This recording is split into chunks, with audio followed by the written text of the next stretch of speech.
The Great Push is back for the War Within, and we're bringing some major changes to the format ahead of 2025's first competition. The Great Push tests Dungeoneers' abilities to push keystones to their limit, with the highest keys done live on broadcast to leave one champion. The Great Push is a 3-phase tournament, starting with time trials, an open registration qualifier which anyone can compete in. Over 5 days, teams push keys on the tournament realm, with the top 16 advancing to the group stage. The TGP groups are played live on broadcast, and this is where big changes come in this year. First, each TGP group will feature 8 teams, meaning 16 qualify from time trials. In each group, the teams will be divided into 2 sets of 4. The first 4 teams compete on Friday, and the second 4 on Saturday. Each day, 2 teams are eliminated, with fresh dungeons awaiting them Sunday, to decide which 2 advance to the Global Finals. Each day of TGP groups, teams are faced with 3 new dungeons. Scores are reset, so performance on that day is all that matters. 5 hours of dungeons between you and qualification to the Global Finals. The Global Finals will feature the top 2 teams from Group A and B, joined by 2 teams from the China region, to make up a 6-team Global Finals. There, they will push the War Within dungeons to their max, with $200,000 on the line. We can't wait to see what the teams come up with. Good luck, and we'll see you in the push.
Push is back, and Mandatory were on form as they won the first weekend.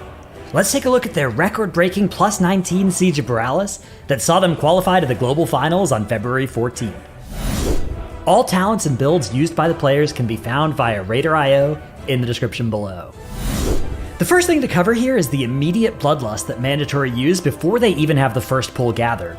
Normally, of course, you'd wait until everyone's ready before you hit bloodlust, but Siege of Borealis' timer is just over 30 minutes, and Mandatory are planning to be faster than that timer, which means the only way they'll be able to get 4 bloodlusts is if they press them basically on cooldown.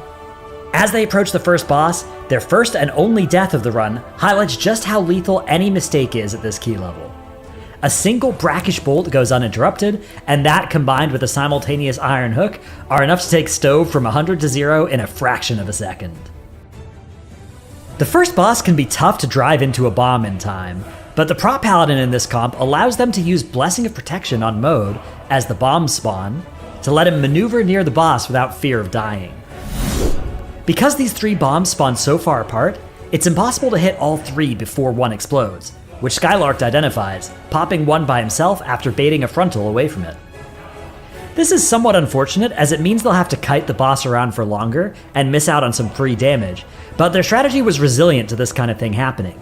In particular, note that Skylark used only Ardent Defender, a short cooldown, rather than overcommitting to soak the bomb, which means that Divine Shield will still be available at the start of the next pull, where it's needed right on pull. Throughout this dungeon and many others this season, tanks surviving at the start of the pull is a big challenge, so having these major defensives ready for the start is something that Skylark tries to do whenever possible. Approaching the second boss, Mandatory have a neat skip off the boat. Mode gets by with Faded Mind Soothe, Stove carries Soda with Travel Form, Maystein glides over, and Mode's Leap of Faith brings Skylark along. Dread Captain Lockwood is very dangerous at this key level because the party-wide damage Fiery Ricochet can overlap with the forced movement of the Mass Bombardment. Luckily, there is some counterplay available to this. Dread Captain Lockwood, unlike most bosses, can be affected by some crowd control abilities. So whenever she casts Fiery Ricochet during the bombardment, they use knockups like Tail Swipe and Thundershock to delay the cast until after Mode is free to plant and heal again. After Lockwood goes down, Skylark uses Bop to safely interrupt the barrage and start up the next pull. Here, Soda makes use of Tremor Totem to let him, and I think not part of the plan, Maystein, get hit by the fear and instantly remove it. A few trash pulls later, and Mandatory pull Hadal Darkfathom, a boss which threatens to one-shot most of the group with each of his Breakwater casts. Mandatory solve this with a carefully calculated defensive rotation, using things like Rescue Shield, Zephyr, Barrier, along with personal defensives, and Bear Form for every cast. Once Hadal is dead, only the last boss stands between Mandatory and victory. This is another boss where the abilities are lethal. In particular, any overlap between the Tentacle's slams and the boss's Putrid Waters will threaten to massively overkill anyone. Whenever it's off cooldown, Mass Dispel goes a long way towards reducing the danger here, removing the extra debuff.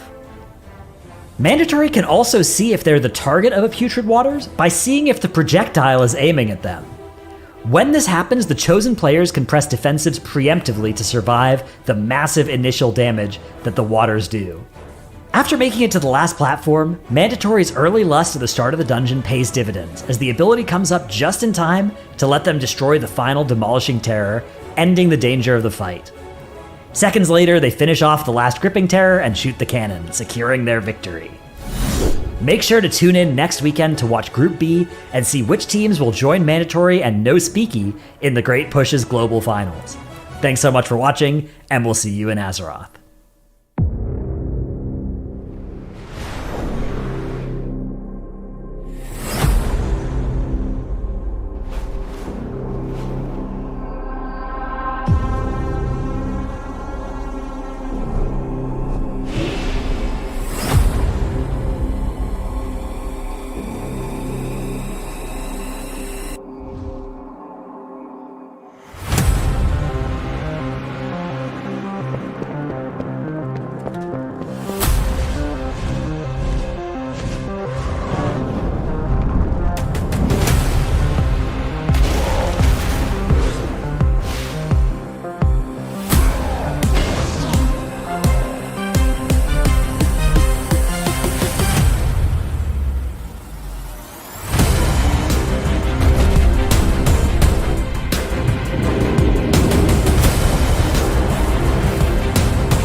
The walls of Borealis won't hold. The shadows of Arakara stretch ever longer, and the City of Threads shows no mercy to those caught in its web. It's Championship Sunday, and the road to the Global Finals will end for 2 teams today. I'm Rook, your host, starting the day with Nagura Makes and Zyronic.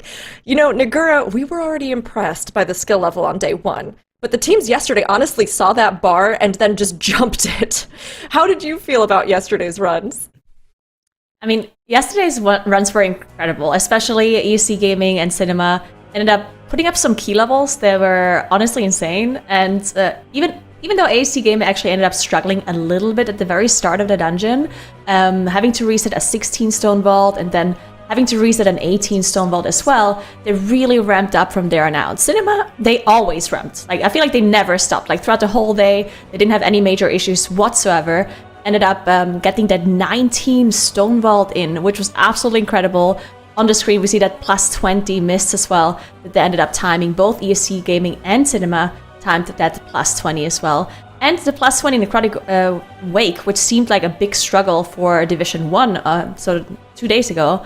It didn't seem like a big struggle for ESC Gaming and Cinema at all. They did have this one unfortunate wipe there at the very end on Nalthor and did have to go again, but then ended up timing it after all. Now, Nilbus Academy and Lindormi Fan Club, unfortunately, honestly, like, they did well at the very start of the dungeon, but they came in as the lower 2 seeds. And how can you compete with Cinema and ESC Gaming performing out of their minds like this, right? I think they did well for being able, for competing for the first time, but yeah, it really was just the ESC Gaming and the Cinema show coming in there, getting all of those high key levels done immediately, not really having to reset barely any dungeons, and then the 19 stone vault that we saw from Cinema, just absolute Cinema really. Like, they just really showed up. And honestly, if I was any of the other teams that is competing today, I would be super worried about them because they performed out of their minds yesterday. Seriously, I mean, we kept saying absolute Cinema. Chat was coming up with endless puns about, you know, blockbuster hits, all these kinds of things. But I hope you all have your popcorn today because we are literally about to see some more. They blew us away yesterday. But again, ESC Gaming did fantastic too. Really strong competitors, which I think are going to give Streamer Zone GG formerly missed count for those of you who might have missed the sponsored rebrand. They are also such strong contenders, yet we didn't think they'd even have this much competition. And then, of course, these Rogue Elements, Fika Knights, you know, we'll dive more into the teams later. But yesterday was amazing, and I love the recap, Nagura. Thank you so much. You know, makes today our dungeons, we know what they are. We have an idea with this new format we are able to see, and you can all check them out here. So we've got Siege, Arakara, City of Threads, but Makes, what do you think about these dungeons? How high are they going to go today? How are the teams kind of feeling about the challenges these ones present? So in terms of the key cap levels, right, that's what I like to talk about. The highest we can possibly see, what we think, would be a 19 in the Siege, a 19 in the City of Threads, and then a 20 is what we've seen on live thus far, but there is rumors of a 21 being done in the time trials for the CN team. So there is a possibility where we will see a world first live broadcast Arakara 21, which would be really great. I'm mostly curious about what our teams are going to choose to play in terms of characters. We know that Speed, for example, is a great rogue player, so I would love to see that rogue come on out on the broadcast. There are some dungeons in this rotation that are looking like they might be a little bit rogue favored. Rogue could be good, but, you know, Makes, I'll cheer on, I'll hope for some DK for you, because I know you love them too. You know, maybe we'll see that make a little appearance. We have Veganites, so you know? I think we got it covered. all right. Hopefully so. But, I mean, honestly, these dungeons, I think they'll be a great showcase for all of them. But for the teams we will be seeing today, we actually had quite a few more coming into the competition. We started out with 16 qualified teams for this TGP. Group A, we saw last weekend. Group B, we have been working through this weekend, and we had 8 teams in Group B who were all vying for one of those 2 spots in the Global Finals. You can see them all here. We started out the weekend, day 1, day 2, both of our divisions down, and here we are now with 4 champions, soon to become 2. Let's go ahead and talk about who made it thus far. Zyra, do you want to tell us a little more about these 4 teams?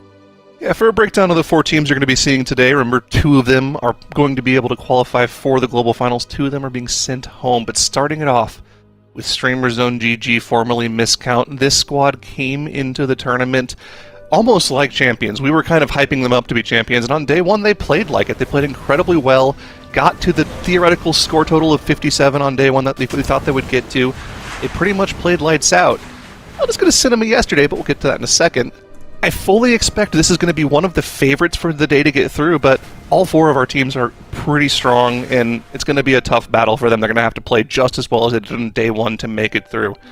Next up, we've got the Fiki Knights, and like Makes was, alluding to, they are a team that kind of sticks to that DK. Nade likes playing the DK. They played around him on live.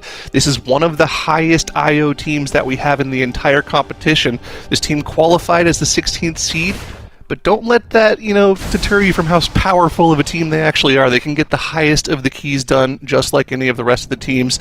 They're going to be one of the big teams to play spoiler to our other names today. Next up, we've got Cinema, and the way they played yesterday was absolute cinema. Getting a 20 Necrotic Wake done, getting a 20 Mist done.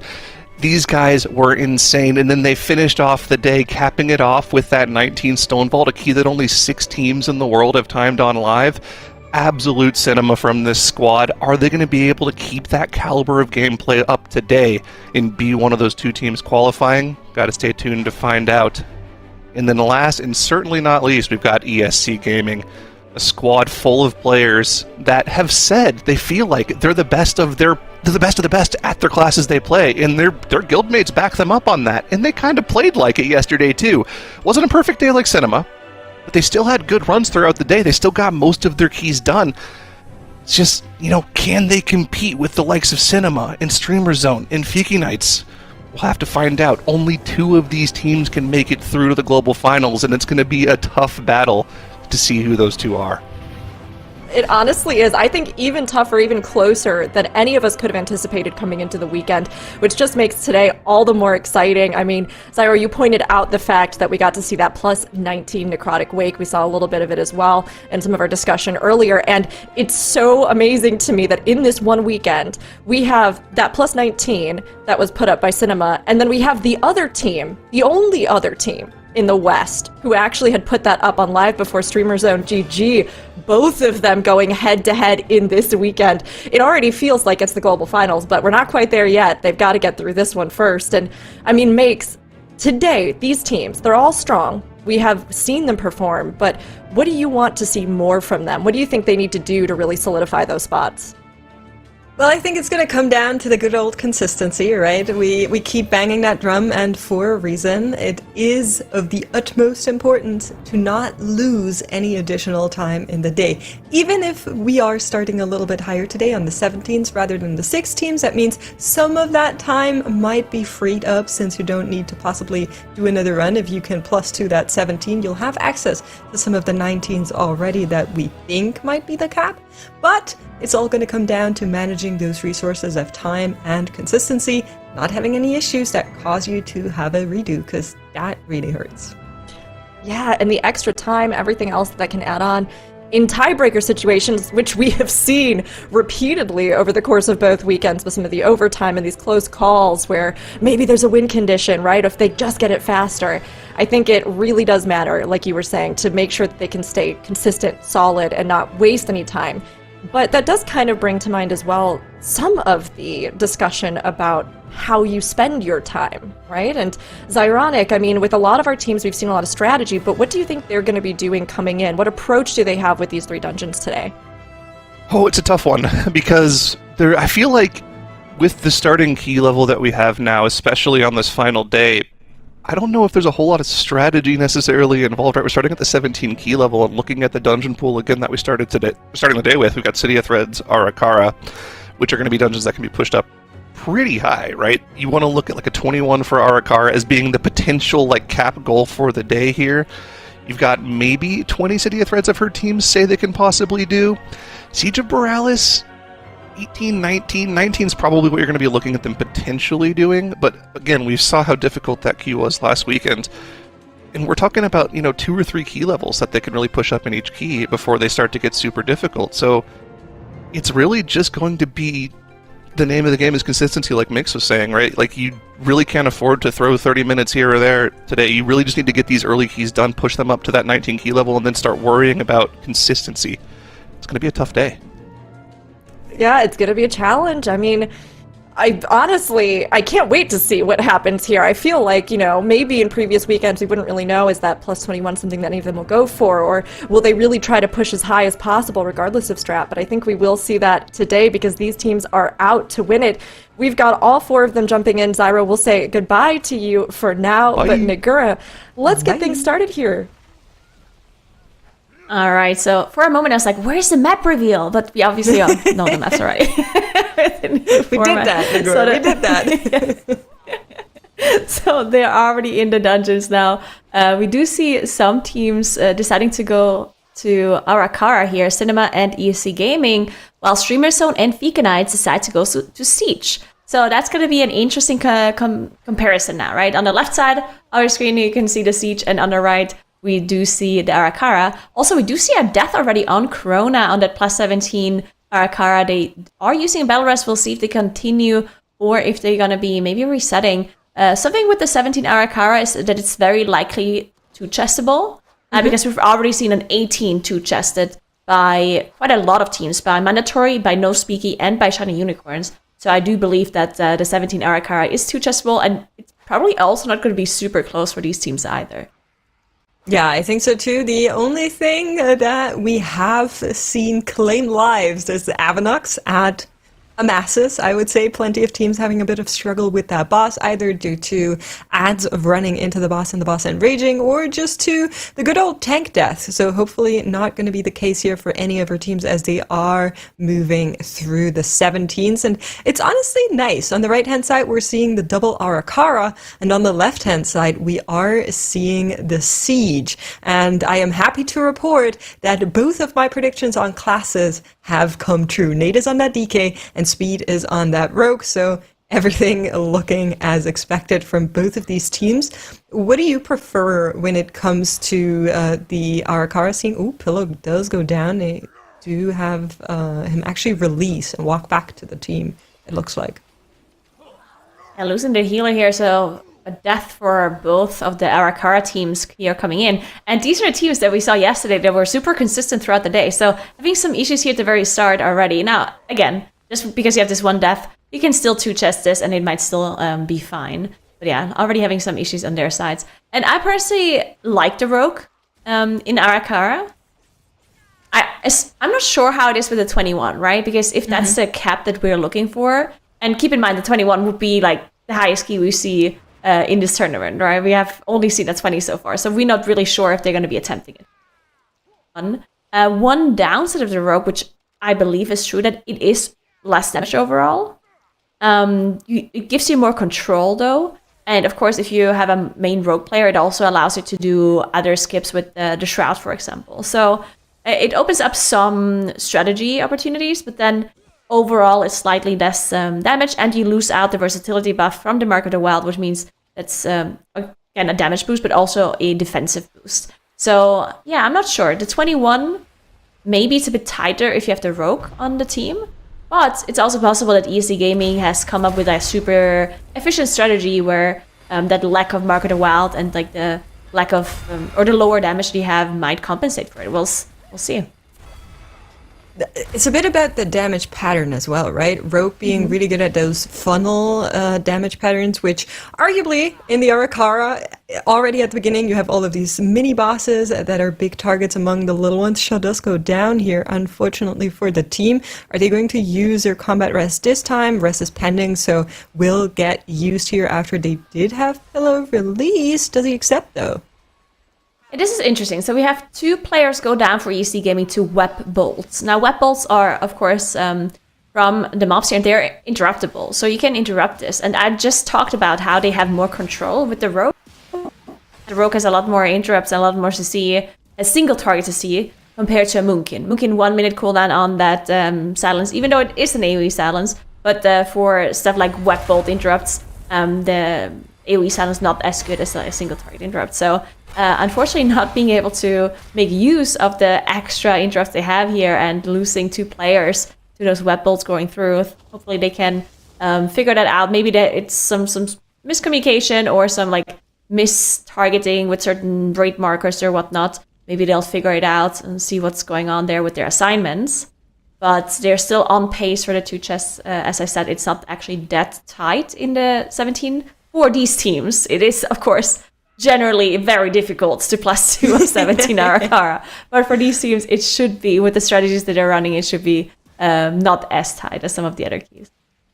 So let's go a little bit back to the bigger picture. We do have the Siege, we do have the Arakara, we have the City of Threats. Now, are we in agreement that once we reach like these capstone dungeons of the 19s and the 20 in the Arakara respectively, the dungeon you should pursue is the 21 Arakara, seeing as that has been done in time trials? Or would you rather that they try one of the 20s, like the 20 Siege or the 20 City of Threats? Yeah, it's interesting because they know how difficult the 21 is, right? Because they have, as you said, done it in time trials or attempted it in time trials. So they know the difficulty of it, and they will know how long it will take them approximately to execute it and how much risk there is in a 21. Because if they do it in practice and they only manage to time the 21 1 out of 10 times, then it might not be worth it to attempt for them. But in theory, the 21 Arakara would be the best dungeon to approach for all of the teams. Because again, the tiebreaker, the first tiebreaker that we're looking at is highest key. And I doubt that they can do a 21 in the other 2 dungeons, right? So I think if they want to go for the highest tiebreaker, yes, then they would all have to go for the Arakara, technically, yes. Yeah, that makes sense. I also fear a little bit that with the dungeons we've given them today, we might see a bunch of rerunning due to timers to maybe set up for better time tiebreakers. I'm curious if that's going to be kicking in, or if teams actually decide to say, okay, we think we have a strat down for the 21 Arakara, we're gonna face it head on. But we are getting the first couple of timestamps in here from our Siege teams, very close to each other. 5 minutes 43 on Streamer Zone, and then 5 minutes 37 on the Fiki Nights. And we are going to be getting our timestamps on Avanox from Cinema and ESC Gaming as well. I think for both of these teams, the +2 should be achievable, maybe easier in the Arakara than in the Siege, but I think it's doable in the Siege. Yes, for the Siege, we actually had this dungeon be in the final day of Group A as well. So we already have the numbers on a +17 start. And last time, it was actually mandatory shiny unicorns and no speaky that all ended up 2-chesting the +17 Siege. So that definitely makes me believe that Streamer Zone and Fiki Nights can do it as well. But I feel like it's also really important for them to get this done, because we know that 19 so far has been the maximum key level for the Siege. So not getting the 2 chests on a 17 would be a pretty big time loss. And then, as you said, also in the other dungeons, being highest level being a 19 for both the court, the City of Threat, and the Siege. I keep saying that too. Why is that? It's always the seed abbreviation. It always makes me think court. COT and COS. I had the same thing happen to me. Literally yesterday, I was like, oh yeah, court tomorrow. And the person I was talking to was like, court? The City of Threats. Yeah. The same with the halls, like the amount of dungeons that were called halls something. Yeah, that's true. ESC Gaming having more issues as their healer goes down again to an extraction strike here. Did manage to release though, because they don't have a Belrus available, so they're gonna have to wait for their healer to walk back. And yeah, ESC Gaming, after 3 deaths now. I still think they're fine for the 2 chests, but they can't have too many major things go wrong from here on out, I believe. Because it's definitely going to go into a territory where at some point they might be missing out on the 2 chests, which I think for the Arakara would be pretty bad. Because what would the Arakara look like? Like, yeah, two chests is 17. Get a 19. Right? Yeah. Run the 19, run the 20, right? That's kind of what if you 2 chests a 19? Oh, okay. Do you think that's possible? Well, we've seen the 18 2-chested. That's right, 3 yeah, teams. but it was quite close, though. Yeah, I mean, So I was thinking, what if you don't manage to get the +2, then you end up with an 18 and you +2 the 18 because we know that's possible. And then it's like a plus minus sum. But if you are able to +2 the 17 and then +2 the 19 and then run a 21, that'd be crazy. I think you're making a good point because so let's assume a team is able to two-chest the 19. Would you even want to attempt the 21 like straight away? Well, not right now, right? You would Yeah, probably you would do hold the it for the streamer end of the zone day. tech. Yeah, exactly. Yeah. Go into the other dungeons first, set yourself up with that 19 +2, and then maybe return and try the 21. But like you're saying, I think a 21 is by no means a guarantee. I think that's a multiple tries dungeon in order to get on the board in any case. Yeah, so maybe missing out on two chests on the 17 is not actually going to be the end of the world. Unless other teams manage to two chest the 19 and then immediately get the 21 done, right? Then you actually lose a dungeon run. But if that is not the case, if there's no two chesting the 19, then missing the two chest in the 17 is okay because you can just two chest the 18 afterwards. And still get that it hinges 20 on PM. that though. So Yeah. if you miss the +2 on the 17, death on Nate there, bottom left. But if you miss the +2 on the 17, you need to get the +2 on the 18. Is kind of the argument, right? You cannot afford to miss it on both of these key levels.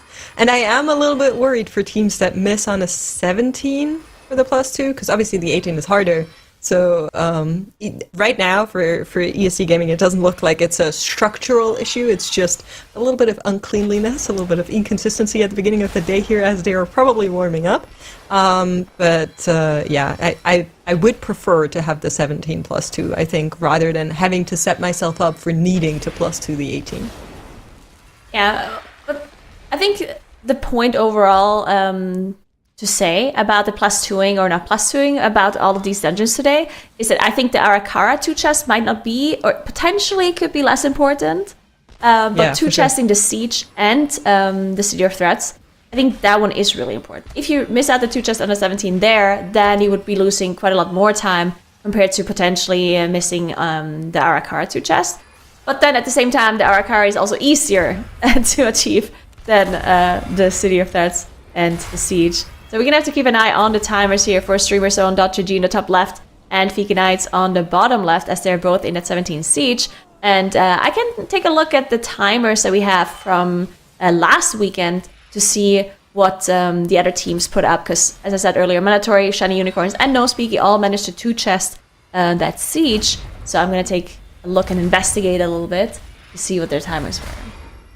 Go for it. I'll share a little bit of information on our teams here. So just a quick mention for anybody that's not familiar with it just yet. StreamerZone is a team formerly named Missed Count. They got sponsored, so now they're with a new name, but mostly the same players. Only one roster change since they first joined the competitive WoW bracket here on the MDI/TGP.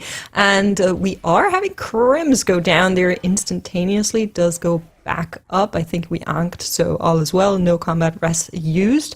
I will say we were talking a little bit about ESC Gaming and their Arakara. In their pre-tournament questionnaire, they said that Arakara is one of the easiest dungeons for their team. The other one was the Dawnbreaker. So it doesn't give me too much hope for the other two dungeons, knowing that they thought the Arakara was in their favor, seeing as they are having a little bit of issues here and there. Hopefully it is just the beginning of the day jitters, and they can get it out of the way once we are through this key here. Did you find them yet?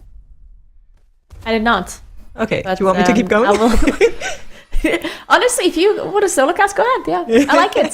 See, the people think we're the same Can you just anyway, pretend as so- if you're talking to me, please? And Yes. answer for me? Thank you. All right. So, Nagura, what do you think about these teams? Yes, Makes. I think they're fantastic.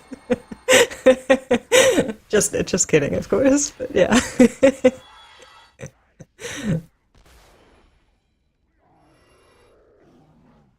Okay. No. All right. Oh, we keep on moving. So, talking about Cinema, which is the other team in the Arakaras here, they said the hardest dungeon for them is actually the Necrotic Wake and the Arakara. So opposite to that, what ESC Gaming said. And that is not uncommon, right? Teams have different preferences when it comes to these dungeons.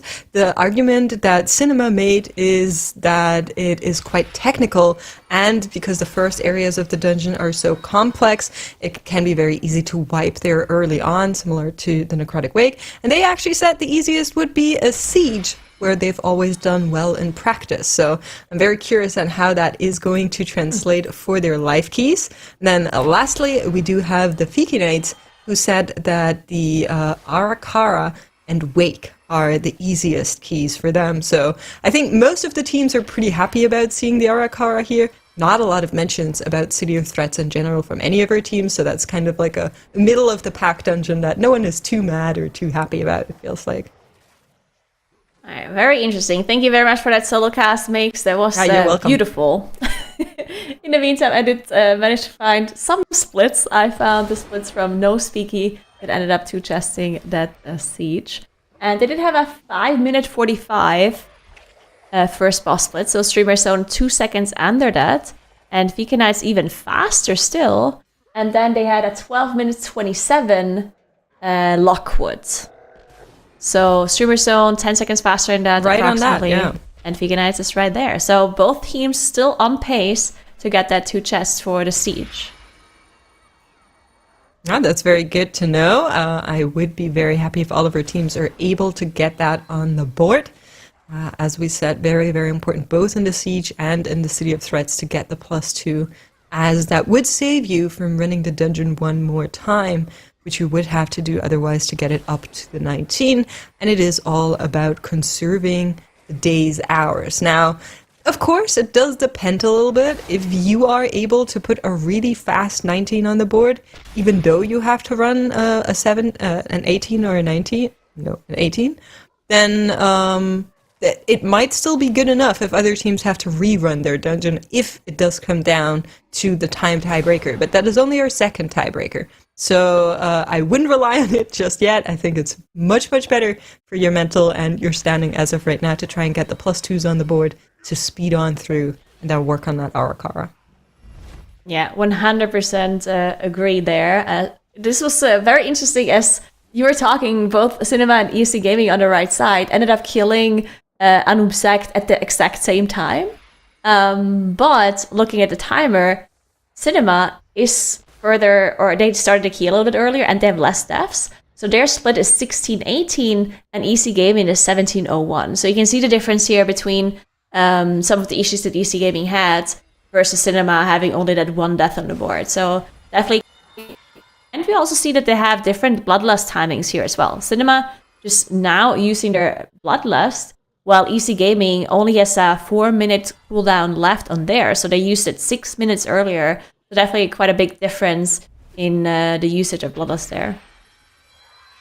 Yeah, definitely something to look out for the other teams as well, to see where they are prioritizing that Bloodlust. I will say, I don't hate using it here on the trash, because that pull is arguably pretty hard, and the boss, well, we have seen some teams have issue with it. It's not usually damage or healing related, it's more like a technical check, where it can happen that people unfortunately miss some of these orbs or don't get freed or just snipe each other, but that's not really something that a Bloodlust would help a lot with. So I don't really mind moving it away from there, I think.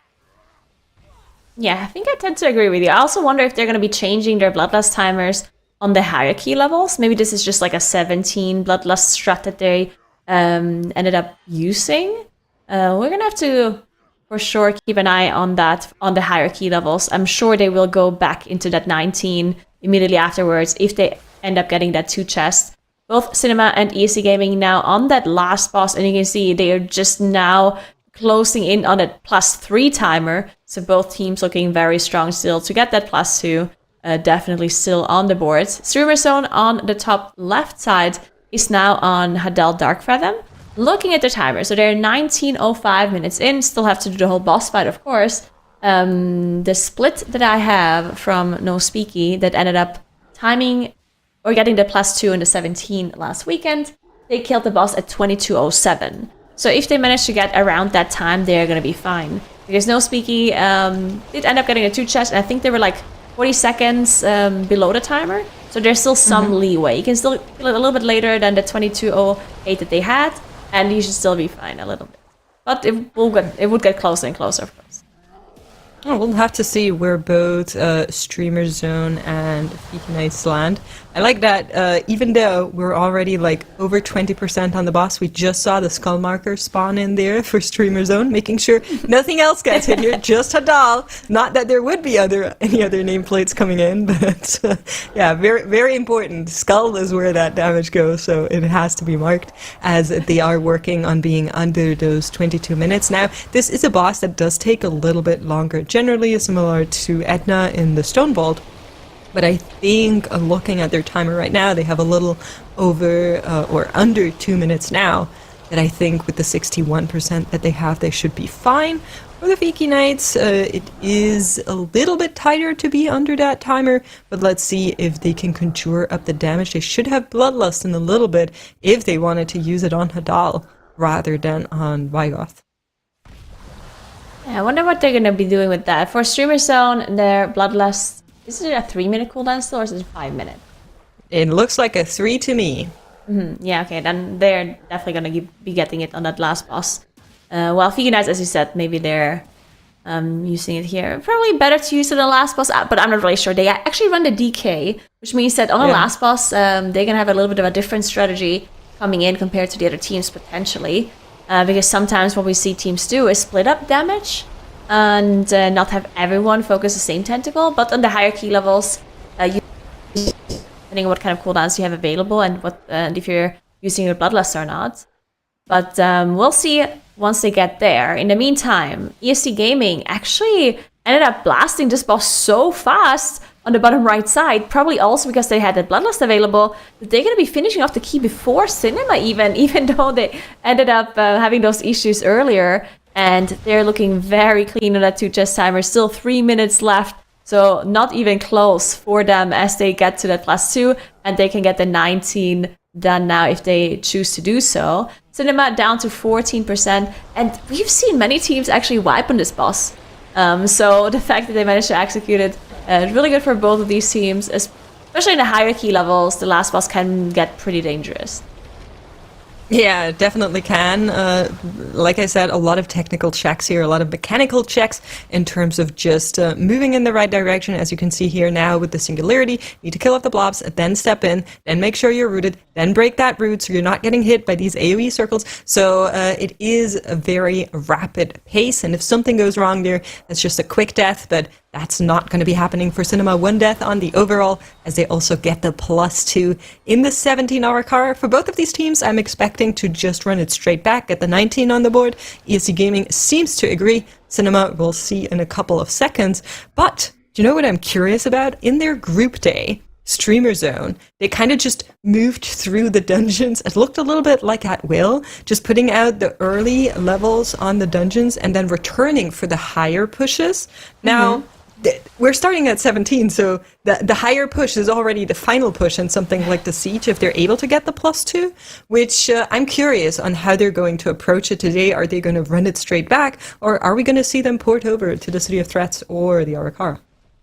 Yeah, that is a very interesting question, because they would run the dungeon only once, basically, and then do a different dungeon immediately afterwards, which does seem like, like at least running the dungeon twice would make sense in my mind. So yeah, I really wonder what they're going to be doing. Well, Fiki Knights, though, on the bottom left side, they did have their DK go down, unfortunately, to that title search earlier. They'd have to use a battle rest to get them back up. And that means now with the 2 deaths on the board and generally just being a little bit slower on this boss, we'll see what their split looks like. I think they can still do it. I still think they can get the 2 chests, but it's definitely going to be a bit closer for them. The timer, there's less than 4 minutes and 30 left, and they still have some RP that they have to wait for here. So yeah, we'll see. They did save the Bloodlust, so they're going to be able to use it on that last boss. But the DK will have to blast. This is going to have to... This will have to be pretty fast from them. Speaking of blasting, bottom right corner, Speech showing what that row can do. It's not many times in these days that you'll see a different class than a shaman on top, as they are kind of main character at the moment. Speech just absolutely annihilated that first pack, but we are going to be zooming in on the Fiki Knights here as they also approach the final boss in the 17 siege. They have a little less than 4 minutes to deal with this boss, and this boss is longer than most because of the additional RP, so they need to floor it. Yeah, I'm honestly a little bit stressed for them. I think it's just quite not going to be enough. But we're going to keep an eye on them. Maybe they can just absolutely blast that damage. In the meantime, StreamerZone.gg also on that 17. And they had a little bit more time as they were engaging this boss. They're in the second platform here. They're about to finish off the demo. Still have to do the gripping afterwards. A little bit less than 3 minutes left. They already used their Bloodlust on the first platform, so they won't have that cooldown available later on. This boss also just does an insane amount of damage with those debuffs coming out that you have to deal with. Just the initial of that debuff already does so much. So if anyone is low from a demo cast, getting that debuff on them can be one-shotting you or can be super deadly immediately unless you get topped right after that AoE. Really fast. There we go. We actually do see AJ going down to that purged waters that I just talked about. That is that debuff from 100% to 20%. Not having a dispel immediately ready or a shield or something like that cost that first tick of the debuff to just immediately finish off their healer. Yeah, and you have to keep in mind, Challenger's Peril kicking in. That's another 15 seconds against the timer with every single death. Even you do have those combat rests, so you can keep on playing, but it's going to be closer and closer with the timer for these teams. 1 minute, 35 seconds for the Streamer Zone team. On left, we are having a little bit more time, but they're also not as far into the boss fight as well. Can they deal with these tentacles quick enough to get the cannon fired in time? That is still a little bit of extra RP at the very end that you have to calculate for. It's not over once that last tentacle has been defeated. You still need to wait for the cannon and shoot it to stop the timer. Yeah, we can see Yargi here and that Moonkin sitting in like a safe spot and being able to just fully blast the gripping, not even going on a demo here, making sure that they're splitting their damage or optimizing damage. But Cinema on the top right actually having big issues on that second mini boss. They're gonna have to town portal and reset their pull here. Didn't lose out on too much. It's 4 minutes on their timer only, so it's okay. But Cinema, yesterday, they were so clean and ended up timing all of their keys pretty much first try. So yeah, showing that they're human after all and that they can make mistakes. Again, not going to be losing out too much time, but let's take a look on those siege teams. We want to see how close they are for those +2s. And it looks like Streamer Zone has the gripping down. And that's going to be it. 28 seconds left only on the timer there. So definitely pretty close for them.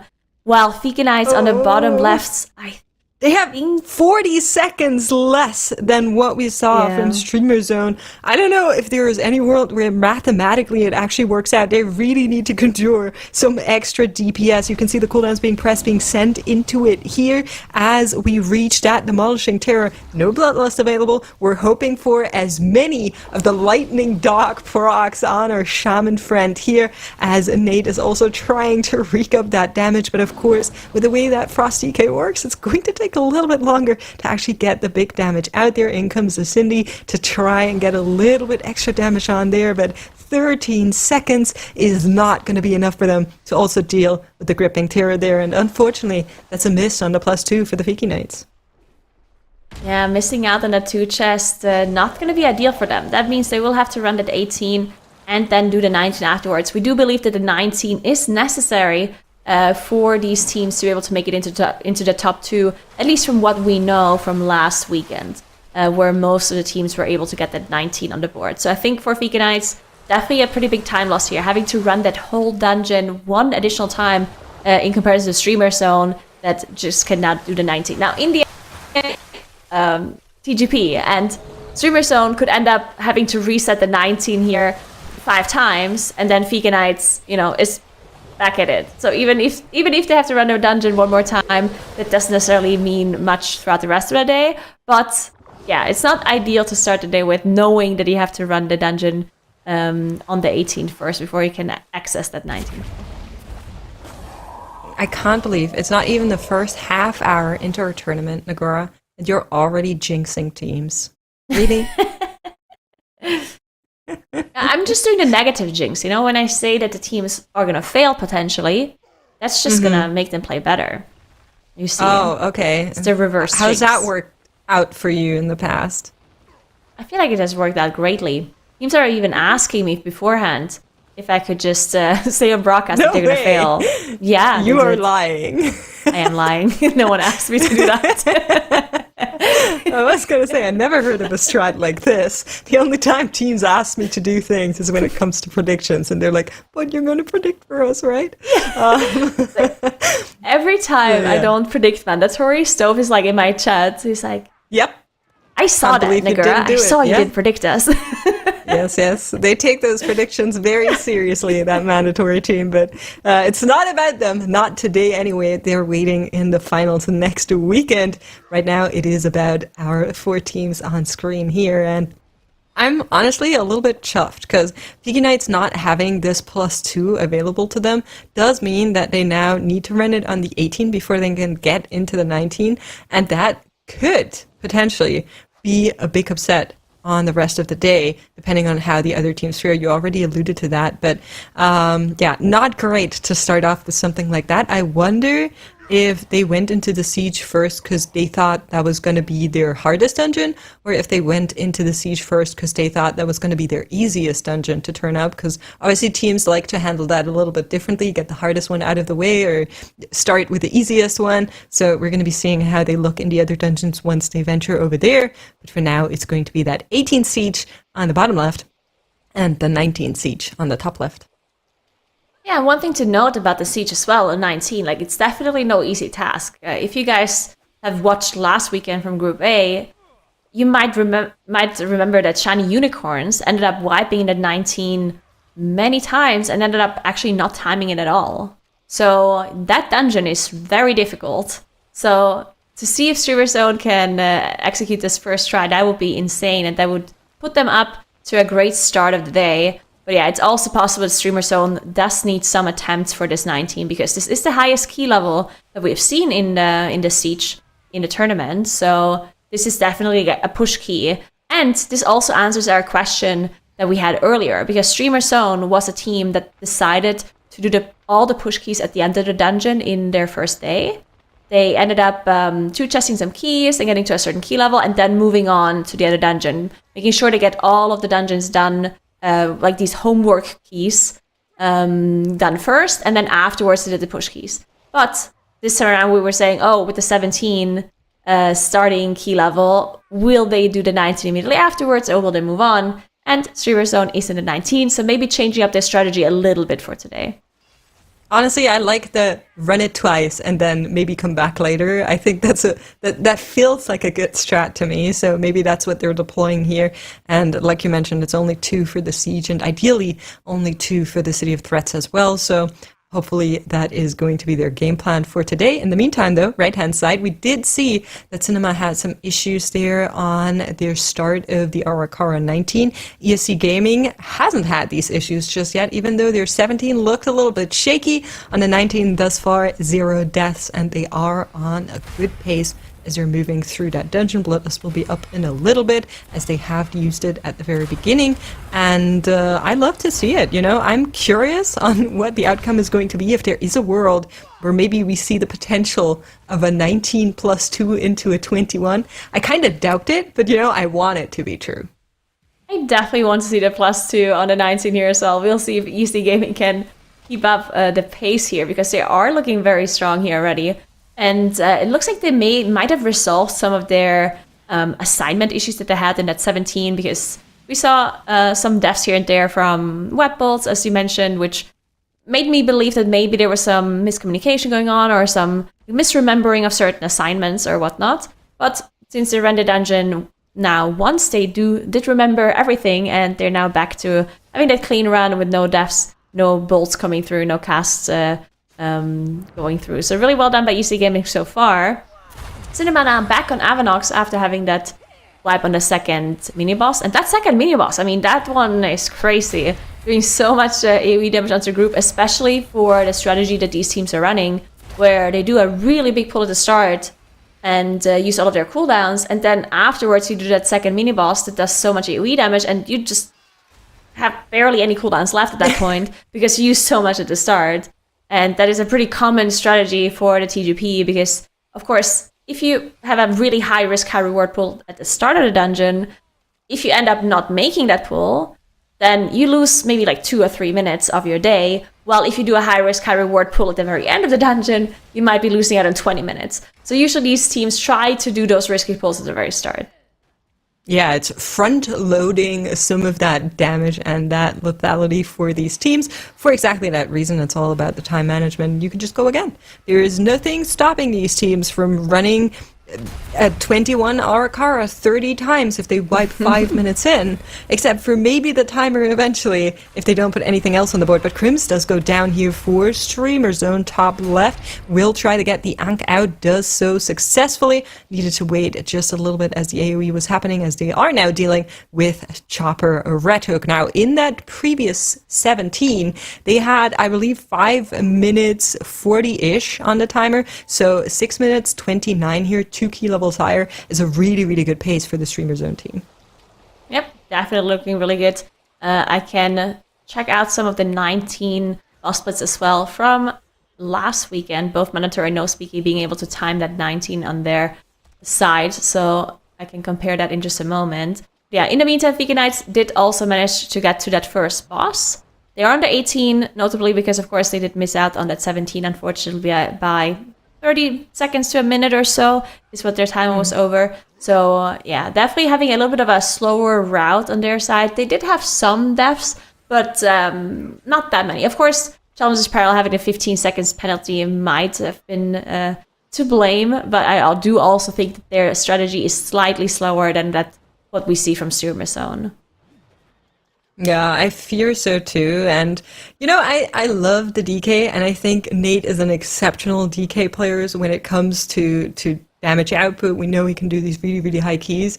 But I fear like there is a little bit to be said about the lack of having that Mark of the Wild, the lack of maybe having some of those also defensive helpers there. You do have the AMZ, you do have the AMS, but it's not quite the same as some of the things that a Boomkin can do. So possibly also reason why they are a little bit slower here, that they have to play around those DKs, or that DK to be more specific.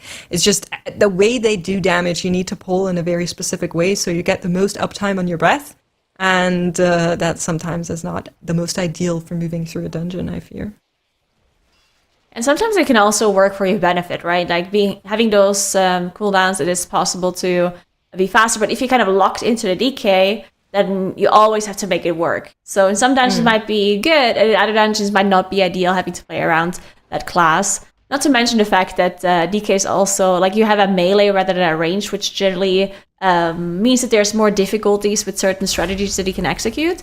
But DKs are also notably very tanky. So generally speaking, from a survivability standpoint, they should be in a better spot in comparison to the Druid. The Moonkin, of course, we do know is a little bit less on the tanky side. So from that perspective, the priest can focus more on the Aug Evoker. Well, they can be tanky, you see, but they stop doing damage when they do it, which usually is not a great net gain. But in the meantime, Cinema Wu is finishing out on Avanox right now. You can see that they're locking in the 9 minutes 26, which is a tiny bit slower than what ESC Gaming has put on the board, but still well within each other. So both teams on a good timer there as we are checking in with the Arakaras. Now, let's talk a little bit about what happens after this, because for the Streamer Zone team, we were saying like, oh, 2 runs is kind of good, and then you move on. In the Arakara, of course, the limit is not the 19. We know that for sure it can go up to the 20, and that 20 is going to be of the utmost importance for all of the teams to get the tiebreaker benefit, since it is the highest key. But do you do the 20 now, if you're already running that 17-19 cadence, or do you save it for later and move on to the other dungeons? That's a good question. Like, I'm still not sure if there's a potential of a 2 chest here for the 19, honestly. Because if there is, like, if any of these teams 2 chest the 19, I think they move on to another dungeon. if they don't two chest the 19, then I think doing the 20 would make sense. Because then you still have the potential to do the 21 afterwards at the very end as like a push key. Unless you want the 20 to be fresh in your mind before you do the 21. That's also a strategy you could choose to do, right? Where it's like, you know what? If we potentially can do the 21, but we would like to have the 20 and then do the 21 afterwards to have everything kind of like be fresh in our minds.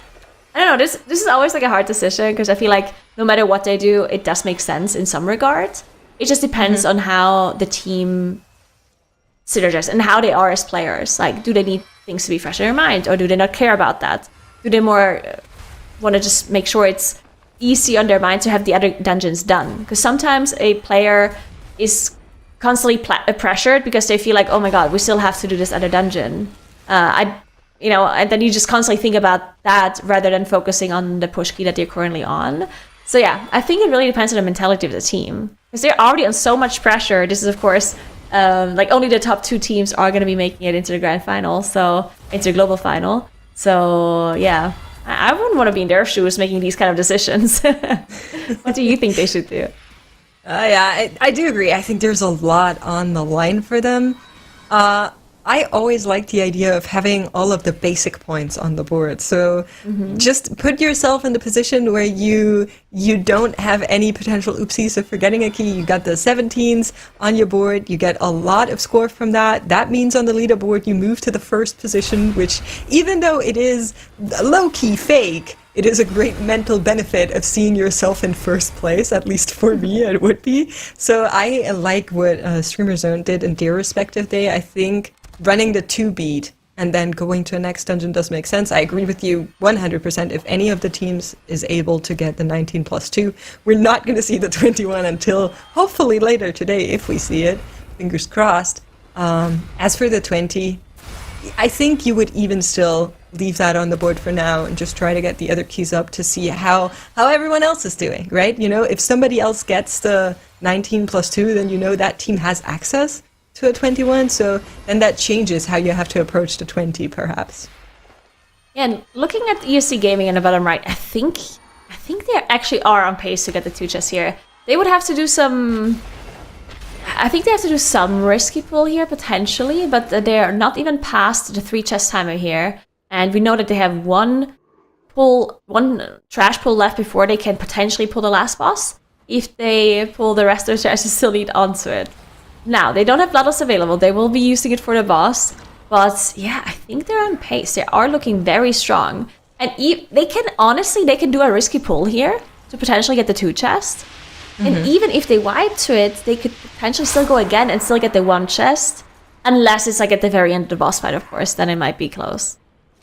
Listen, I was thinking about that yesterday when we were watching cinema in the Grim Batol, I believe it was, where I was really hoping for a pot of great pull at the very end just so they could start another key in the time. I'm not sure teams feel the same way about these pot of greed endings that we do, because to us it's like, yes, they send everything, and if they die they're still within timer, but to the team it's, oh, we try something and it doesn't work and it's a full team wipe and now we're stressing. So yeah. I think sometimes they like to play it a little bit safer than maybe we as casters and viewers like to see for our own entertainment, but ESC Gaming are finishing out their trash right now.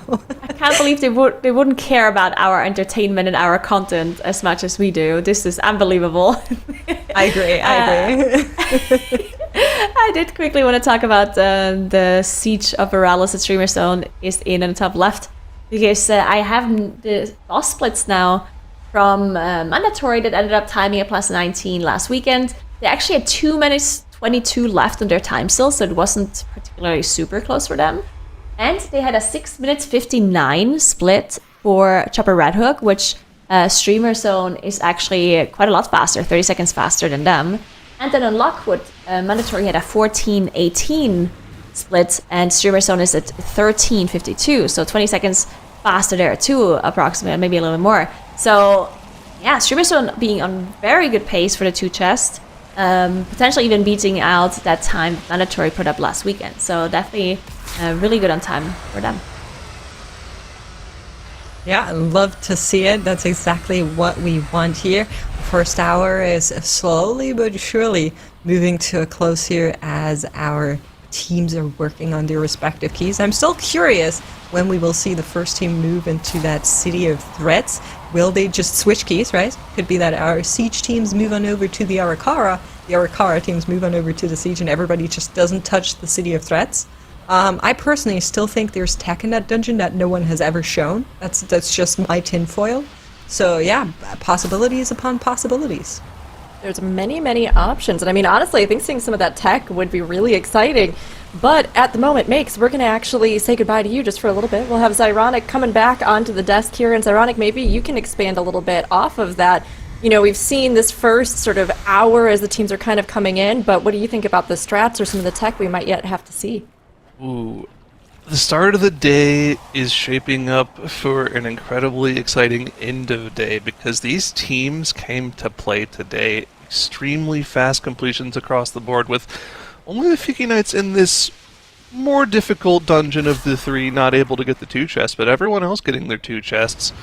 And if the pace continues, you know, if ESC Gaming are able to get the 2 chests in this 19 in the bottom right, we may be in a scenario near the end of the day where the teams that qualify for the global finals will have to do something either crazy difficult or something crazy fast, both of which are exciting prospects. I'm personally hoping we see the crazy difficult aspect of it, though, because that means we're likely going to see something crazy like a 21 Arikara or perhaps a 20 Siege, 20 City of Threads. These are all things that are potentially on the table. Like we were just now talking about the splits that Streamer Zone has in the 19. They're already going faster than Mandatory, and Mandatory was 2.5 minutes under the timer, so Streamer Zone gets to be, 3 to 3.5 minutes under the timer. It might mean they actually have a little bit of time left to potentially do the 20. Yeah, that's a very interesting one. Potentially seeing a 20 Siege, that would be super interesting. I still think that 21 Arikara is probably what some of the teams are going to be going for, but the 20 Siege maybe also on the line. And looking at EC Gaming on the bottom right side, they're about to 2 chest this plus 19, which is absolutely incredible if they have the time. So they're 1 minute. Yeah, I mean, they're fine. They got the 2 chests. What do you think they'll do with this? We do see a death here, unfortunately, for Albro. They do unk immediately. This was actually Bloodlust. I think he was losing out on Bloodlust there, which means that they're missing quite a bit of damage. But still, the timer's looking so strong. 13% on boss HP left, 1 minute 10 left on the board. I think they can do it even with that Bloodlust missing on Elbro. One more Cultivated Poisons cast. Most of them get dispelled. Only the one left on Elbro at the end there gets finally dispelled at the end. Able to keep everyone topped up. They're going to get one more pull in from the boss as well. Cosmic Singularity going off. Everyone has their puddles available. Yeah, I think they still should be fine, but it's going to be a lot closer than it otherwise would have been with that final death on the board. 45 seconds left on the 2 chest timer. And this is going to be very interesting. This should be the last Cultivated Poisons cast. There's no Poison Cleansing Totem here. Everyone's going to have to position perfectly here to make sure they don't hit each other with their poisons, and they've done it. They've gotten through that final cast. And that is going to be the 2 chest 19 completed for ESC Gaming with a very, very strong start to the day. Now, the question is, you and Mix are talking about this. I think you just leave this on the table, right? You've 2 chested the 19, You've unlocked the 21. I think you just go to another dungeon if you're them now. I think so as well. Yeah, I think it would be a good... Like, technically they could say, you know what, let's play it safe, let's do the 20, and not even attempt the 21, just to get those points on the board. But I feel like there's no point. They could also decide to do that later. If they really feel like they have to play it safe and go for the 20, they can do it at the end of the day, right? So I think moving on here would be a good decision. But we'll see what they decide on doing. Streamers I saw a loading screen for Arikara. They're going right back in. Oh! Yeah. You think they're 21? We'll find out soon. Wow. They're getting ready to go. What do you do if you're them here? I mean, there was no hesitancy for them. They just instantly ported right back in. No thought whatsoever. I guess it makes sense, right? Because if they're going to go to another dungeon, they'd probably have to have speed swap back over to the Boomkin for those, and staying on the character right now is less of a swap time. And they can't even take a break yet. It's not... The first hour of the day isn't over yet, so let's see. What is it going to be for ESC Gaming? Is it the 20 or the 21? Oh, it's just the 20. It's still a difficult key, but, I mean, getting the 20 on the board early on the day would still be pretty good for them. Interesting, though. I wonder why they don't leave this up for, like, the end of the day. And maybe they really feel like the 21 is just not something they'll do. Because if that is true, like, if that's the case, if they're never going to do the 21 anyway, then, of course, it would make sense to do the 20 right now. But yeah, we'll see later on in the day, as this 20 is still going to be super difficult for them to execute, especially here at the very start, as we can see all cooldowns being popped. And yeah, this pull super difficult to execute, the second pull as well, and then the boss to Avanox. So that plus 20, no easy feat for EC Gaming. Cinema on the top right, in the meantime, is approaching the end of their plus 19 as well. Looking at their 2 chest timer, if it is relevant for them, like maybe Cinema decides to do a 21 on their side. 4 minutes, 17 left. So I think they're a little bit slower, actually, than EC Gaming to pull the boss here. So it might be closer for them. But EC Gaming also had lost Elbro with Bloodlust up in the 15-second penalty. So I think Cinema technically can still do this for sure. Do they get their Bloodlust before the end of the 2 chest timer? You can see they just eclipsed the 4-minute mark, whereas their actual Bloodlust has been on the 4-minute cooldown for a few seconds, which means that it's actually more like a 3-minute 30 cooldown, just based off of how cooldowns show in WoW. It's a little bit weird like that. So they'll get like half of their Bloodlust before the 2 chest timer comes up, as long as they have no deaths. They do a different Bloodlust strategy in this dungeon than we saw from ESC Gaming, right? ESC Gaming goes for that massive pull right at the start of the dungeon, Bloodlust that pull right away just to get it on cooldown, whereas Cinema, I believe, just saves theirs for the boss, for Avanox. So that might cost them if they're not able to get that third Bloodlust here within the 2 chest timer, and they're not able to get the 2 chest. Although, I mean, does the 2 chest really matter if you're not going to instantly turn them into the 21? Yeah. I don't know. Remains to be seen. We'll have to see whether or not they'll have the time or the strats to get that 21 done near the end of the day. But I think that's an interesting conversation to have, because the high starting key level really sort of lends itself to that scenario where the teams do have to think about which of the like super difficult cap keys to go for, because there's not a lot of time spent pushing up keys in the 5 hours you have. Exactly. There will have to be some really high keys that we haven't necessarily seen before, right? Because if they only do the key levels that we already have seen in all the dungeons, which in case you didn't see last weekend, the highest siege was the 19, and the highest City of Threats was also 19, and the highest Arakar was 20. And with the key level starting at 17, and all of these teams managing to 2 chest the 17s, they would be done pretty fast if they don't have any major like resets of the dungeons, right? So there definitely has to be some high key pushing at some point.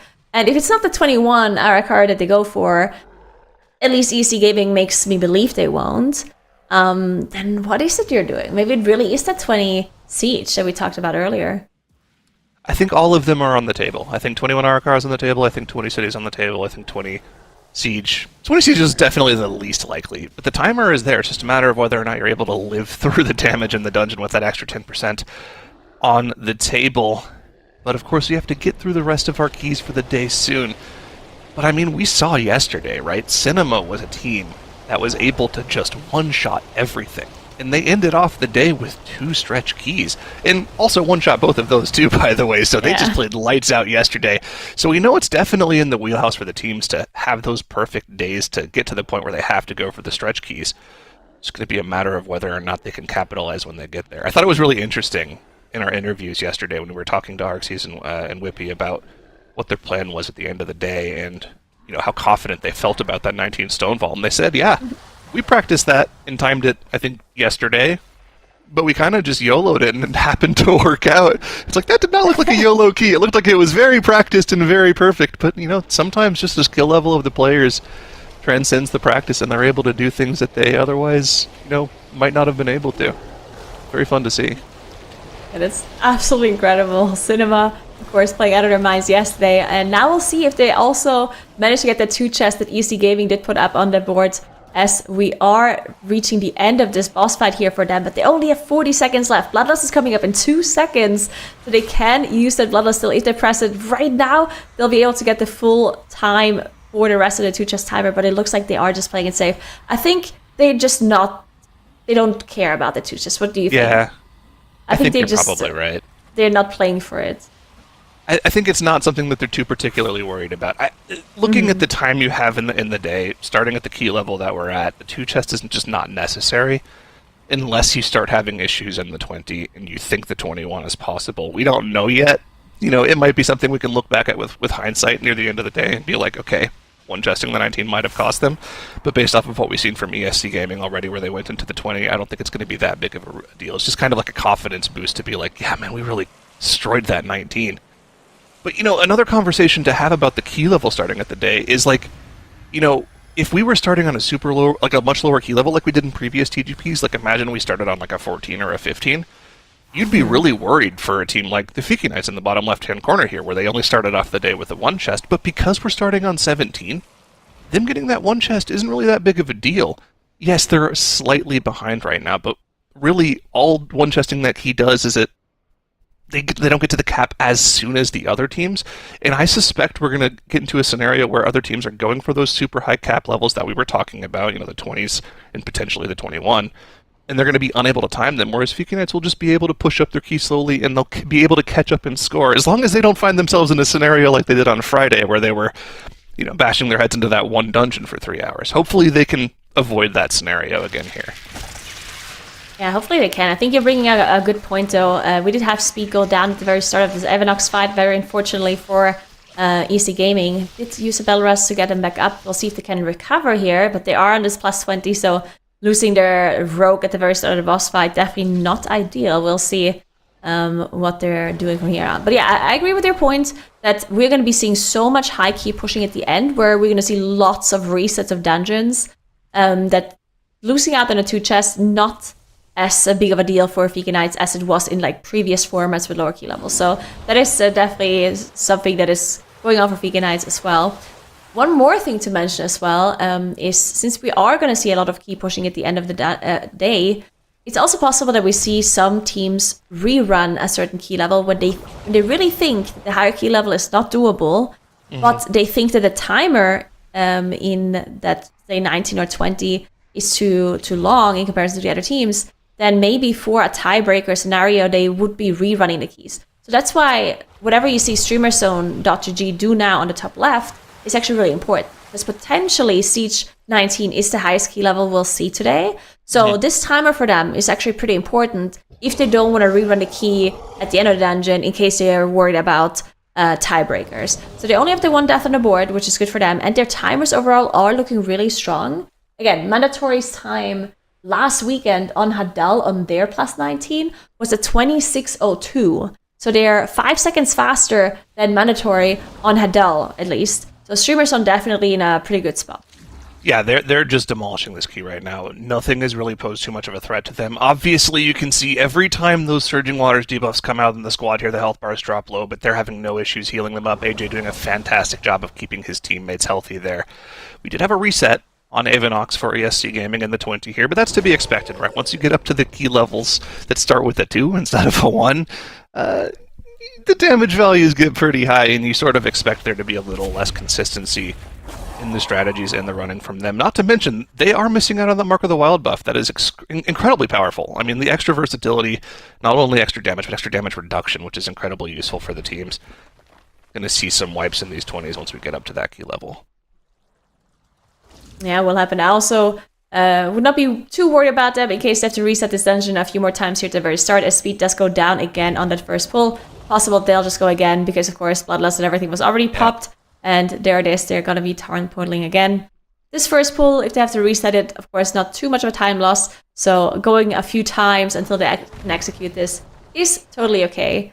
Cinema on the top right, on the other hand, decided to not go back and do that 20 Arakara. So they decided to go to that, to City of Threats, actually. So the first team to step foot into this dungeon, we'll see how they execute this. This is also a dungeon at the highest key level we've seen so far was a 19, but there is a potential for this key to go higher. Yeah, I've heard whispers of teams being confident from it with a 20 City of Threads, although that was something that I don't believe we saw in time trials when this was a time trial key. So we'll have to see if they're able to pull it off in competition, right? Doing it in practice is one thing. Doing it in competition in a limited time environment is definitely an added level of difficulty and, stress to the team. So we'll see if they're going to be able to pull it off. I remember from our first weekend, we saw a lot of issues, particularly in the 19, on that second boss, the Fangs of the Queen. Just tons of potential one-shot scenarios coming out if you're not perfect with the debuffs, with the positioning of the ice shards. And if you accidentally let that debuff stack up on your tank for too long and don't get rid of it, it can be a huge strain on your healer. So we'll have to see how Cinema deal with it when they get there. So far, start of the key going well for them, though, doing a couple trash pulls before they engage Orator Visk. I hope I'm pronouncing that correctly. It is a spider. I don't know how to pronounce their names. Just call her the spider. It's okay. The spider. Spider 1. Spider boss number 1 in the dungeon. There it is. In the meantime, we do have both Streamer Zone and Veganites on that last boss in their siege run. Streamer Zone at a plus 19. This might be potentially a really important run for them. This might stand at the end of the leaderboard at the end of the day. So their time are pretty important. They still have 3 minutes and 30 left as they're on the last platform already. Bloodlust is running. The demo is dropping lower and lower, and you can see they're also multi-dotting the gripping tentacle a little bit as their healer AJ drops really low. They only have that one death on the board, and look at how much damage that the demo slam is doing to the whole group. This is really scary, but they're looking super strong. 4% left on that demo, and then the gripping is actually dying simultaneously. They're just incredibly fast on this run and playing it also efficiently as well, and not playing it super safe to get a little bit better timing here. So really nicely done by streamers. Yeah, I'm not going to stop the clock there, obviously. They have to wait for the RP of the friends to break out the cannon here. It's finally done as they jump into the cannon. They shoot the cannon off and the big path goes down, stopping the clock. 2 minutes, 48 seconds under the timer. What was Mandatory's timer in this key again, Akira? Do you have that handy? It was 220 under the timer. So wow, Streamer Zone going 30 seconds faster than Mandatory in this key. That is a very fast pace for them to get that done. And, for all intents and purposes, right now they're done with that key, right? We know 20 is like an insane stretch goal that they're probably not going to go for. There's other keys that they probably will stretch goal first. So, they're pretty much locked in on that 19 siege for the time being. They can happily make their way to one of the other 2 dungeons and start working on those. Yeah, we'll see what dungeons they decide to go to first, as Cinema is now on that first boss in the City of Threats. That first boss, it can be dangerous, but usually we see teams struggle on it only if they pull a bunch of trash on top, which is more like an MDI thing rather than a TGP thing. So I do think Cinema is going to be fine on this one. And there we go. Streamer Zone also deciding to go to City of Threats on the top left side. So we're going to see a bunch of that now. And we'll see how high they push it as well before they move on. I think this was always a really interesting key to watch in the context of the MDI because we saw teams come up with interesting strategies on how to consolidate the middle section of the dungeon where you had to go through the RP of finding the spies and, pulling them all together. That's not really something you can do on the higher key levels, as almost every single one of those Void Rush casts can potentially one-shot one of your players. But still, they have to find a way to consistently and quickly get through that section of the dungeon every single time. And, just find a way to make it as quick as possible. And there are certainly teams that have found faster ways of doing it. Last weekend we saw teams doing that middle section of the dungeon, easily a minute or two faster than the other teams. So keep an eye on Cinema here as they approach that middle RP section of the dungeon and see what the strategy is going to be for them. There's also a question of how you use your cooldowns in this area as well, because you really want to make sure you have everything perfectly set up for that second boss, the Fangs of the Queen, which is by far the most difficult wall in this dungeon that we saw in our first weekend. They really need to make sure that they're using their cooldowns in a correct cadence to where they're ready for the start of that boss. Yeah, that boss definitely super difficult. We'll see how they're going to be executing it on Cinema and Streamer Zone side. Streamer Zone, of course, just now starting out their key in the top left. They have to get through one of the bigger trash pulls first, and it looks like they're holding on to that Bloodlust for a little while, potentially using it on the boss as well. I think Cinema was doing the same thing. ESC Gaming on the bottom right are still attempting this plus 20 that they unfortunately had to reset earlier a few times, wiping on Avanox. This time they did manage to get through that first and the second pull, which is already like a great deal. That last mini boss is not going to be causing too much danger for them. The next breaking point is going to be Avanox. That boss has caused many teams in the TGP to wipe and fail. The way they play this boss can be very, very dangerous. And on top of that, the boss just generally does a lot of damage.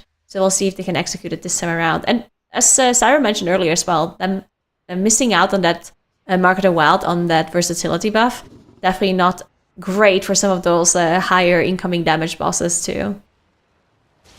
SC Gaming working on the third mini-boss here before they go to Avanox here, going down at a decent pace here. And you can see SC Gaming sticking with their Bloodlust strategy of popping it on the pole of the dungeon rather than saving it for Avanox, which means the boss is going to last quite a bit longer. But one of the benefits of running that rogue is that on Avanox specifically, they have so many extra targets that they can put their poisons and bleeds onto that gives them a little bit of extra funnel damage on the boss, so they don't feel like they need the Bloodlust. Also, it's important to mention that when we get up to this higher key level, you're going to be brushing closer and closer to that actual key timer, which means the fourth Bloodlust will come into play near the end of the key. So being able to pop that first one sooner so you have more wiggle room to get that fourth Bloodlust on the final boss is pretty important. So I like the overall strategy in this dungeon for them. It's going to be whether or not they're consistent in being able to live through the boss. And remember, last time around they got to this boss, they didn't quite get through the end of it. So we'll have to see if they're able to get through Avanox this time around. Last time they lost speed on the rogue there pretty much at the start of this boss fight. And then we're not able to recover, or we're not able to survive till the very end there, losing your rogue and losing resources on that class. Definitely not ideal, but this time around the rogue does manage to survive, and we do also see the cooldowns being popped now as Pillow is using that PI on Elbro, of course, on the Enhancement Shaman, and we do also have all the other cooldowns running, so it's looking pretty good so far, but this boss, as we talked about earlier, can be dangerous throughout the whole fight, especially when the small Spiderlings spawn and they're trying to have the boss be as close as possible to still be able to hit the boss and passively nuke them down, especially when you have the 2 melee setup, right? Compared to the range setup. You want to make sure you're min-maxing that even more, which can make it dangerous if there's some sort of like AoE CC that is missing. And missing the Druid CC actually also a pretty big downside here as well, because the Druid has great CC for these crawlers. You have the Typhoon, you have the Vortex potentially coming out, you have the Incap Roar. So missing out on some of these AoE CCs also means that EC Gaming potentially has a little bit of a harder time with this boss compared to the Druid comps. But that was perfect execution there from ESC Gaming, right? That's something that you two at home can recreate yourself if you have a group of friends that you want to play with. Probably don't do it in a pub, but you know, if you're playing with it with a consistent squad of players, it's pretty easy to make sure that you don't just let the boss walk on top of them. You have your tank pretty much pull the boss right over to the eggs, and you can see Yant here, he's going to turn his back to these crawlers. The rest of the team, because these crawlers fixate players, as long as you aren't standing underneath the boss will never eat one of these crawlers, and you can leave these alive for pretty much as long as you want. Probably want to kill them off for the next set spawns, but you can see they're not really hard focusing them down. They're letting them get a bunch of cleave off so they can funnel damage onto the boss here and get through the boss just a little bit faster. And definitely great execution so far by EC Gaming on Avanox. In the meantime, Vika Knights are back. They are on the bottom left side of your screen, and they decided to go to do the 19 siege. So this is an interesting decision because, of course, Vika Knights did end up losing out on the +2 and the 17 and had to run the 18. The 18 did go pretty smooth for them. They ended up having like 430 or something left at the end of their run, so definitely had a really good timer there. And going for the 19 here, I like it, honestly. Vika Knights, of course, I think Vika Knights is a little bit of like the underdog team coming into this final here. Because, of course, they were like the last seed in their division and ended up making it to top 2. They did play really well. Like, they really outperformed our expectations. But then at the same time, I think there was also other teams in that division that maybe a little bit worse than we thought they would be doing, right? So Vika Knights in here, I think a little bit of the underdogs compared to the other big names that we have on the screen. But so far, they're obviously looking really good. Not getting the 2 chests on a 17, yeah, not the ideal way of starting the day. But if they can get this 19 done now and they can move on, then they're going to be looking really strong. Yeah, I think the name of the game for Vika Knights, if they want to somehow qualify through today, is just to find their consistency. That's something they didn't have on Friday. We harped on it a lot. They spent 3 hours in a 20 necrotic wake that they probably should have gotten done in the first hour they were in there, and that almost cost them in the long run. Barely able to get it done in the waning hours of the day, giving them just enough time to head over to the Grim Batol and just get a time on the board there so they could gain those 16 points and steal that second place slot away from the other teams. If they can find their consistency and not wipe in one single dungeon for too long today, I think they can be competitive with the other teams here, but it's going to be about finding that consistency, right?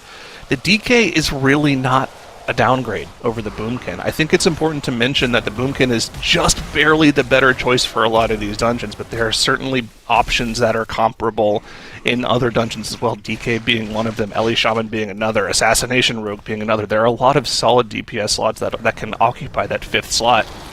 Again, it really just comes down to the consistency. Can they get the keys done in a timely fashion? And I think they can.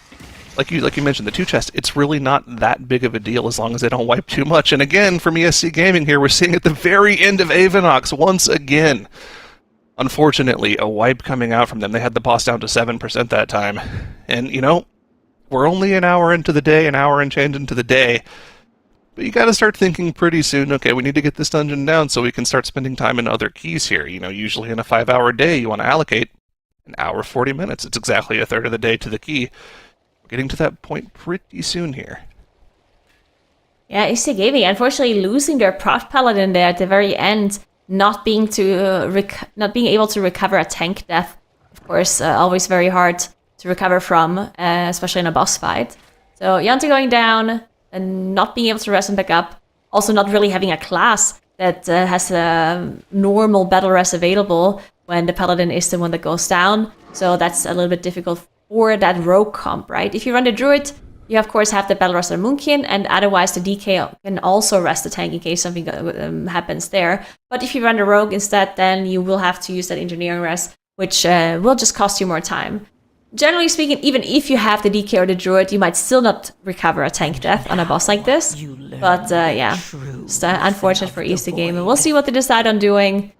In the meantime, we do have Cinema on the top right, on NX and VX, that second boss that we talked about, that is a pain point in this dungeon. One of the most dangerous bosses in this dungeon that has caused many teams to wipe previously. So we'll see if Cinema can execute this. Of course, this is the lowest key level of today, the 17. This is going to become increasingly harder on the 19 that we're probably going to be seeing afterwards. And another thing that we have to take a look at here from Streamer Zone and from Cinema is their 2 chest timer, because we have seen this dungeon get 2 chested, but I think it's a little bit closer than what we've seen from the other dungeons. Yeah, it's definitely a tight 2 chest timer. And I mean, looking at the specific boss, Fangs of the Queen, it's definitely one of the more difficult bosses in the dungeon pool, but there's another conundrum the teams are facing when they're fighting this boss, especially on the higher key levels, you know, really revolving around the cooldown usage, right? Obviously, they actually got to the boss very fast this time around, it seems, for Cinema, and tended to popping the Lust on this boss. Normally on higher key levels, you have to allocate that second Bloodlust for this boss. It's just that difficult. You want to get through it as quickly as possible. But when it comes to cooldown usage, you have to think about your 2 minutes, right? Do you want to send your second 2 minutes on this boss? Or do you want to potentially save it for the massive trash pulls that are you know are going to happen after you deal with this boss? You can go for like an insane pull of like 20 to 30 mobs all at once, but you can't really do that if you don't have the cooldowns. On the 17 key level, it looks like Cinema are able to save that Bloodlust and will have the cooldowns coming back off cooldown in about 20 seconds, so they'll be able to go for a big pull, but that's a question they'll have to start asking themselves when they get to the 18, 19, and 20 potentially. And definitely gonna have to keep an eye on that on the higher key levels. In the meantime, EC Gaming on the bottom right decided to not continue with the Arakara run, and they are going to City of Threats as well, joining Cinema and Streamer Zone here. They did already have a death on their Shaman at the very start on this first pull, decided to just unk and continue their run though, not resetting that run.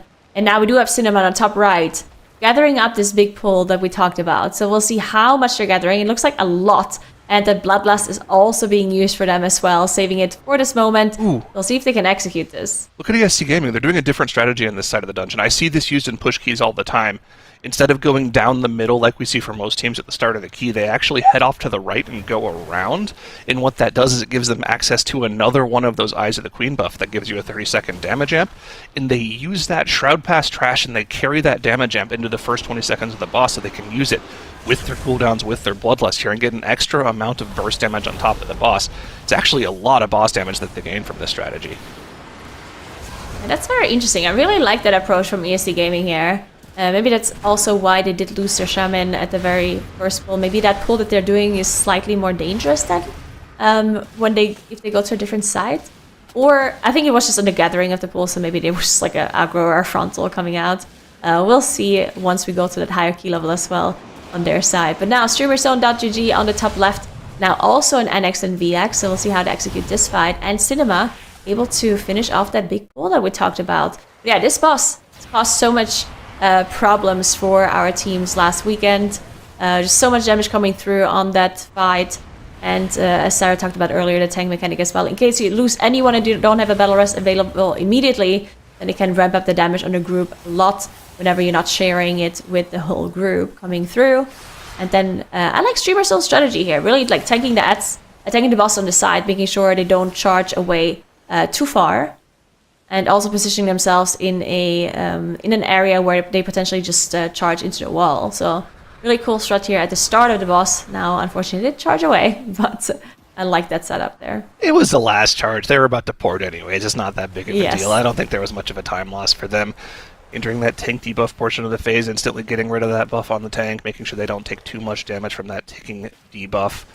Looks like they're going to be okay in the 17. And also, I mean, just the 17, the teams are going through this so fast that the second Bloodlust just isn't prepared for this boss. Not going to be the case when they do get to the 18 or the 19, but we'll have to keep an eye on what the differing strategies are going to be for the Bloodlust in the higher key level. Cinema have made it through those massive AoE pulls. You can see on the damage meter that we haven't dropped combat since they started doing those AoE pulls, and it's the Boomkin actually doing the majority of the AoE damage, which makes sense, right? They probably have a bunch of Spymaster sacks saved up since the pull of the Fangs of the Queen, probably sending like a 30 to 40 sack on that initial AoE, which lets them pop off for a ton of AoE damage here, and they just kind of carry that on through.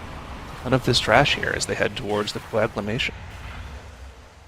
Yeah, in the meantime, Vika Knights did lose their priest at the very start of the Lockwood fight here, as they had already upped that Bloodlust as well. So missing out on the healer, probably the least of the issues when it comes to damage on a boss. For the setups, maybe a little bit problematic, but it looks like they have recovered fully as their healer, and everyone else is full HP, except Nate dropping really low from the asteroid charge from that commander. They need to make sure that they're finishing off this commander as fast as possible on that plus 19 siege here, because of course the more asteroid charges coming through, the more damage that's going to be on top of the boss's mechanics as well. One more charge coming through on Junkrat there, so we'll see if they can survive it. They need to finish off this commander, but it is dropping lower and lower, so I think they should be good.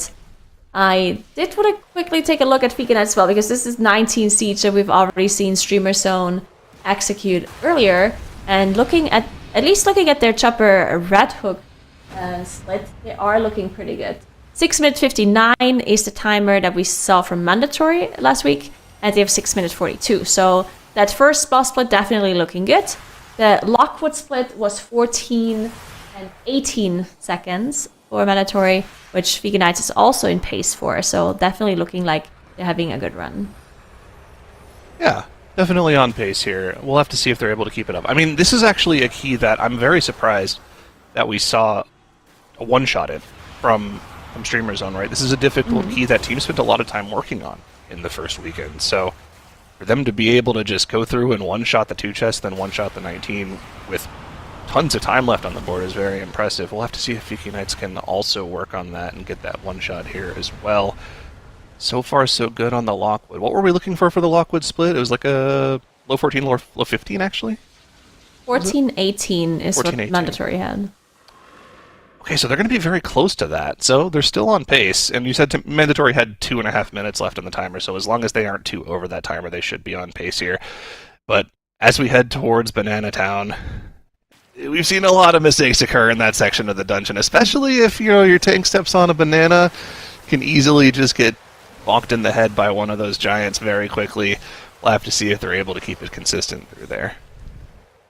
Yeah, I'm gonna have to keep an eye on that once they reach that area. In the meantime, Streamerzone on top left did finish off NX and VX and are now onto that big pool that we talked about. It can be pretty dangerous. Looked like they were struggling a little bit at the very start to gather up the whole pool, and it looked like some of the casters didn't stack, casted on the ranged players, everyone dropped a little bit low. But now they managed to recover, everything is stacked, and the trash has to go down pretty quickly because it does look like the Proud Pilot is running slowly out of defensives. Still is in there, not kiting just yet, so definitely fine. On the higher key levels, it can be a little bit more dangerous for the tank damage coming through, and some of the tanks might have to start kiting eventually once they're out of those defensives. But looking good for Streamer Zone, and we can already see the rescue coming through, making sure they're speeding up their movement in between pools as well. Really nice to see from Streamer Zone.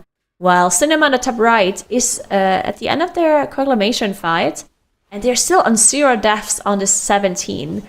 In 40 seconds, they're going to be passing that +3 timer, which means they're still on pace to get the 2 chests here for sure.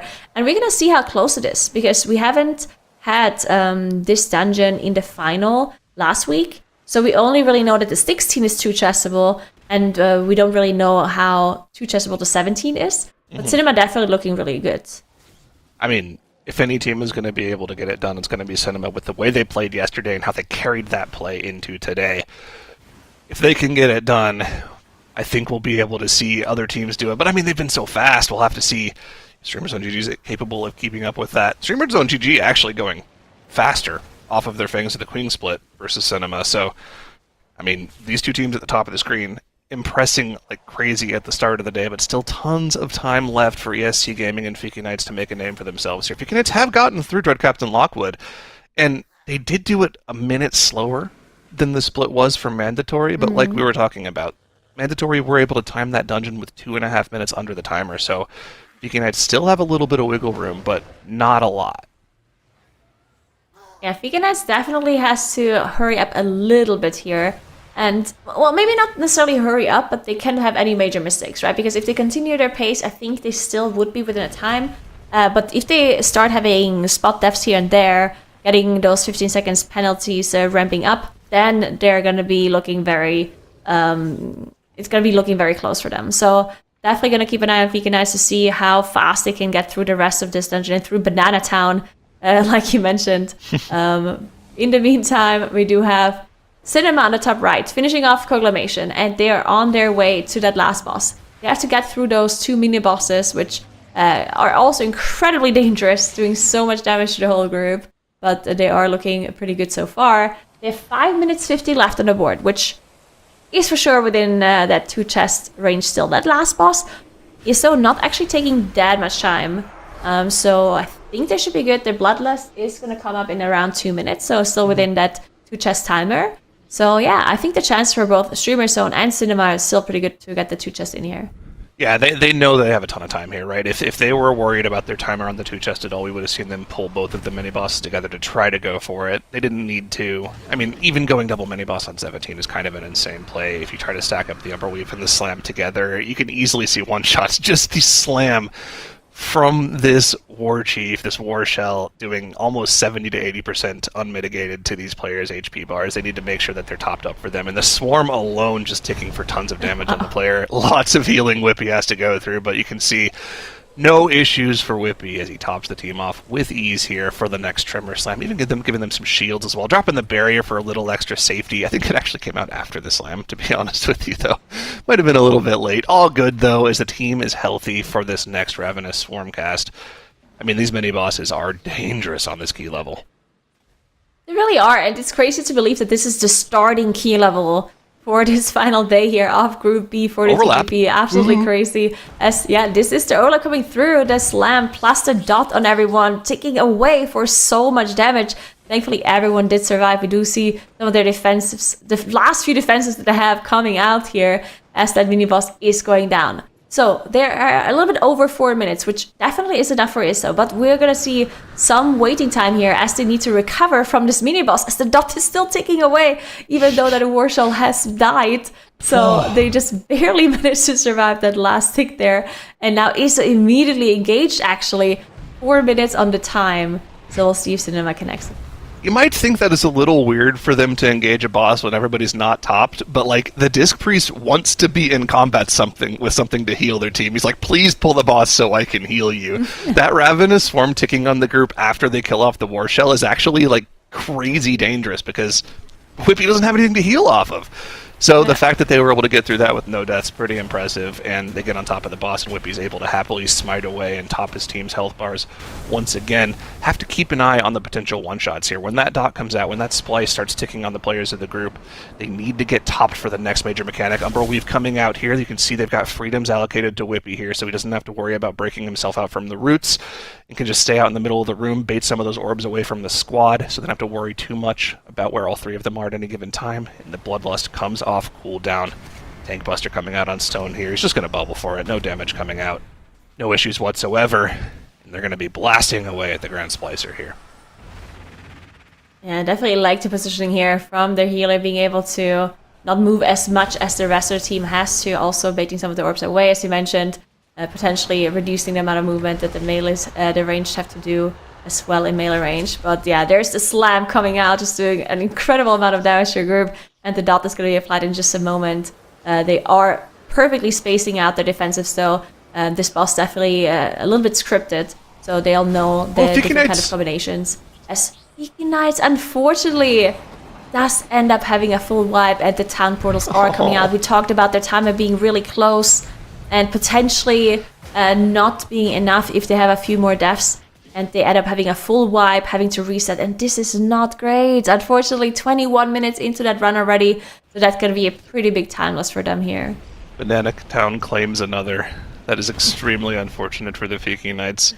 They have time, though, right? It's not the end of the day for them by any stretch of the imagination. Still 3.5 hours left in the day. They haven't even crossed the point where they would like to be moving to the other dungeons yet. They still have a couple more attempts, I'd say, left in the Siege of Bralis. Let's see exactly what went wrong for them here as the wipe started happening. Oh, Yoda stepped on a banana. He stepped on a banana, I think. Unfortunately. I feel like this is such a difficult pull always, though, because this pull, you don't have a demo in this pull, but the previous two pulls have. And then it looks like these teams usually use so many like offensive and defensive cooldowns to survive these like back-to-back demo pulls that whenever you ramp up this caster pull, that seems technically it's less dangerous, but because you just used a bunch of cooldowns on the previous packs, and you also like I feel like you just see a little bit less whenever there's like a bunch of like small mobs around you, then the bananas are much harder to dodge, especially when you have stuff like solar beam coming in.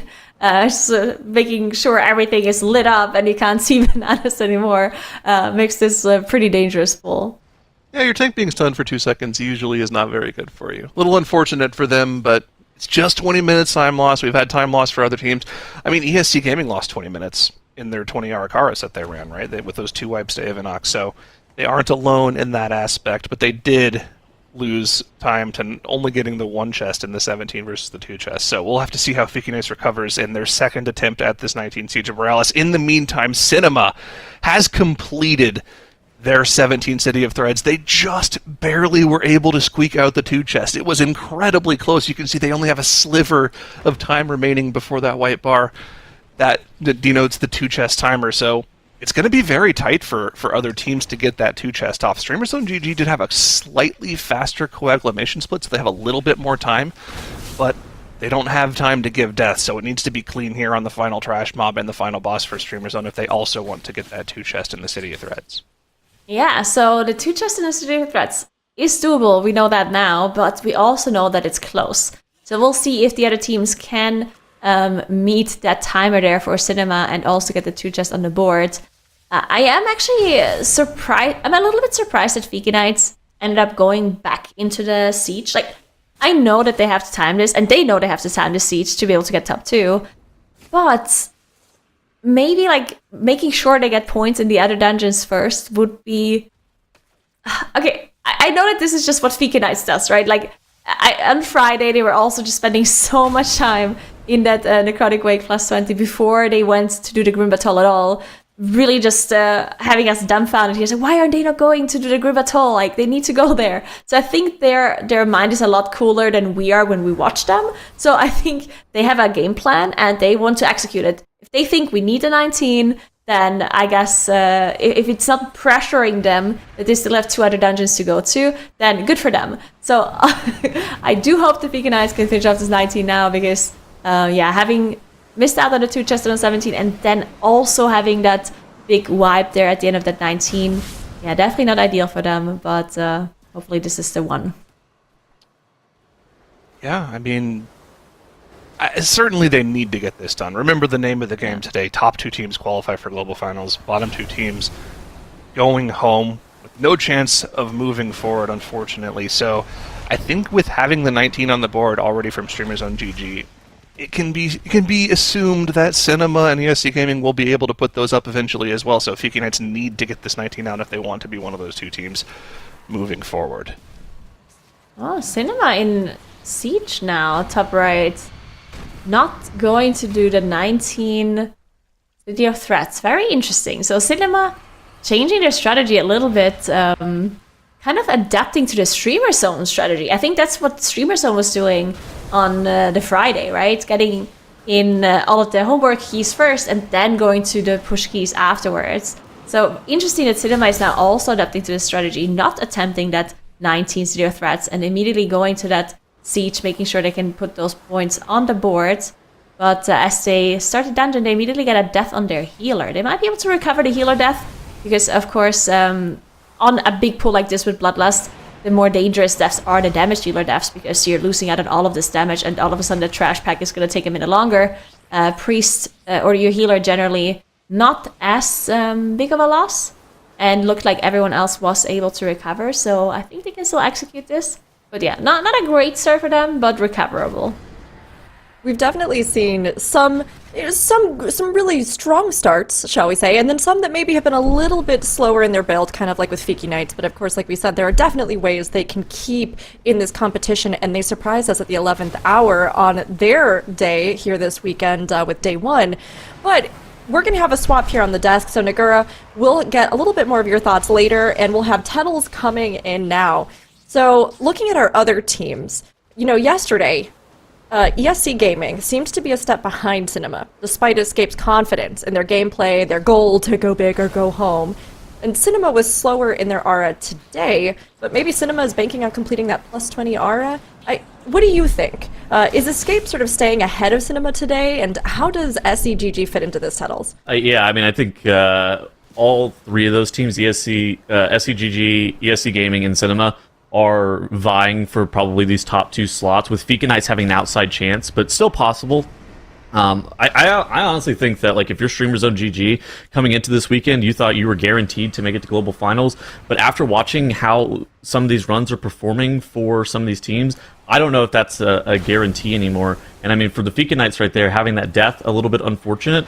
What you guys saw on the screen from Cinema earlier, something I also wanted to highlight, that first pull of this Siege of Borealis, I have no idea what they were doing. That was I wonder if that's going to be something that they're going to be looking to do in like a 19, because that first pull that they did, where they fast ran and did that double and used like spatial paradox and like dominate mind to grab that wave shaper and move that is a really underrated thing to do, and not something that is very standard for the first pull of Siege of Borealis. So I'm kind of interested in seeing if that's something that Cinema is going to continue to do.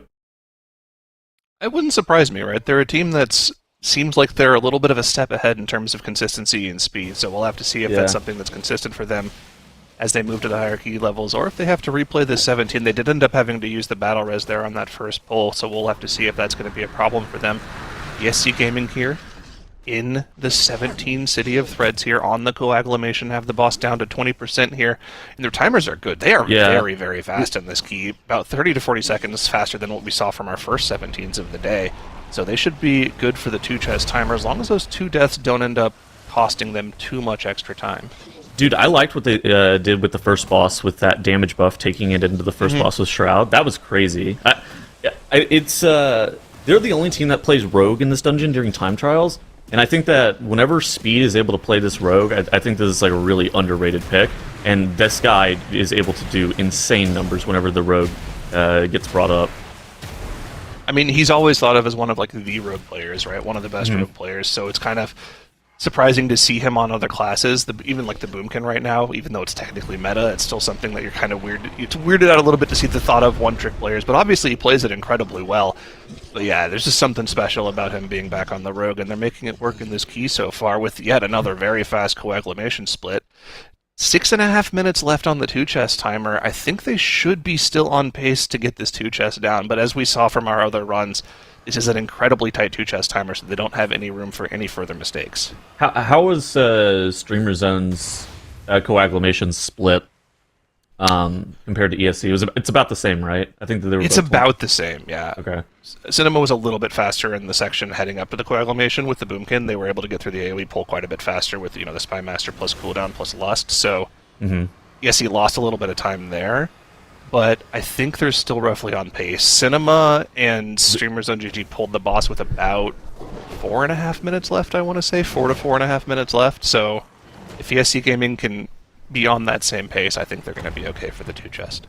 ESC should accelerate right here compared to the Moonkin composition because the Rogue's priority damage should be a lot more valuable whenever you're able to have like these small scarabs able to funneling into this Hulking War Shell. I mean, look at how low that Hulking War Shell is compared to that Moonkin comp. That Moonkin comp ends up getting like 3 slams off. It looks like ESC Gaming is actually going to only get 2 slams off, so they're much faster here. Kind of scary, though. They get a fresh Ravenous Swarm debuff out as the Hulk Shell goes down. I guess they have these scarabs that Pillow can heal off of, so it's not the worst. Also, but if those scarabs weren't there, could be a little bit of a problem. You start panicking. Everyone eat. Yeah. Yeah, I mean, this should be fine for ESC Gaming to be able to get the 2 chests, even with the 2 deaths. It's going to really kind of come down to making sure that they don't die, making sure they're able to keep everybody topped.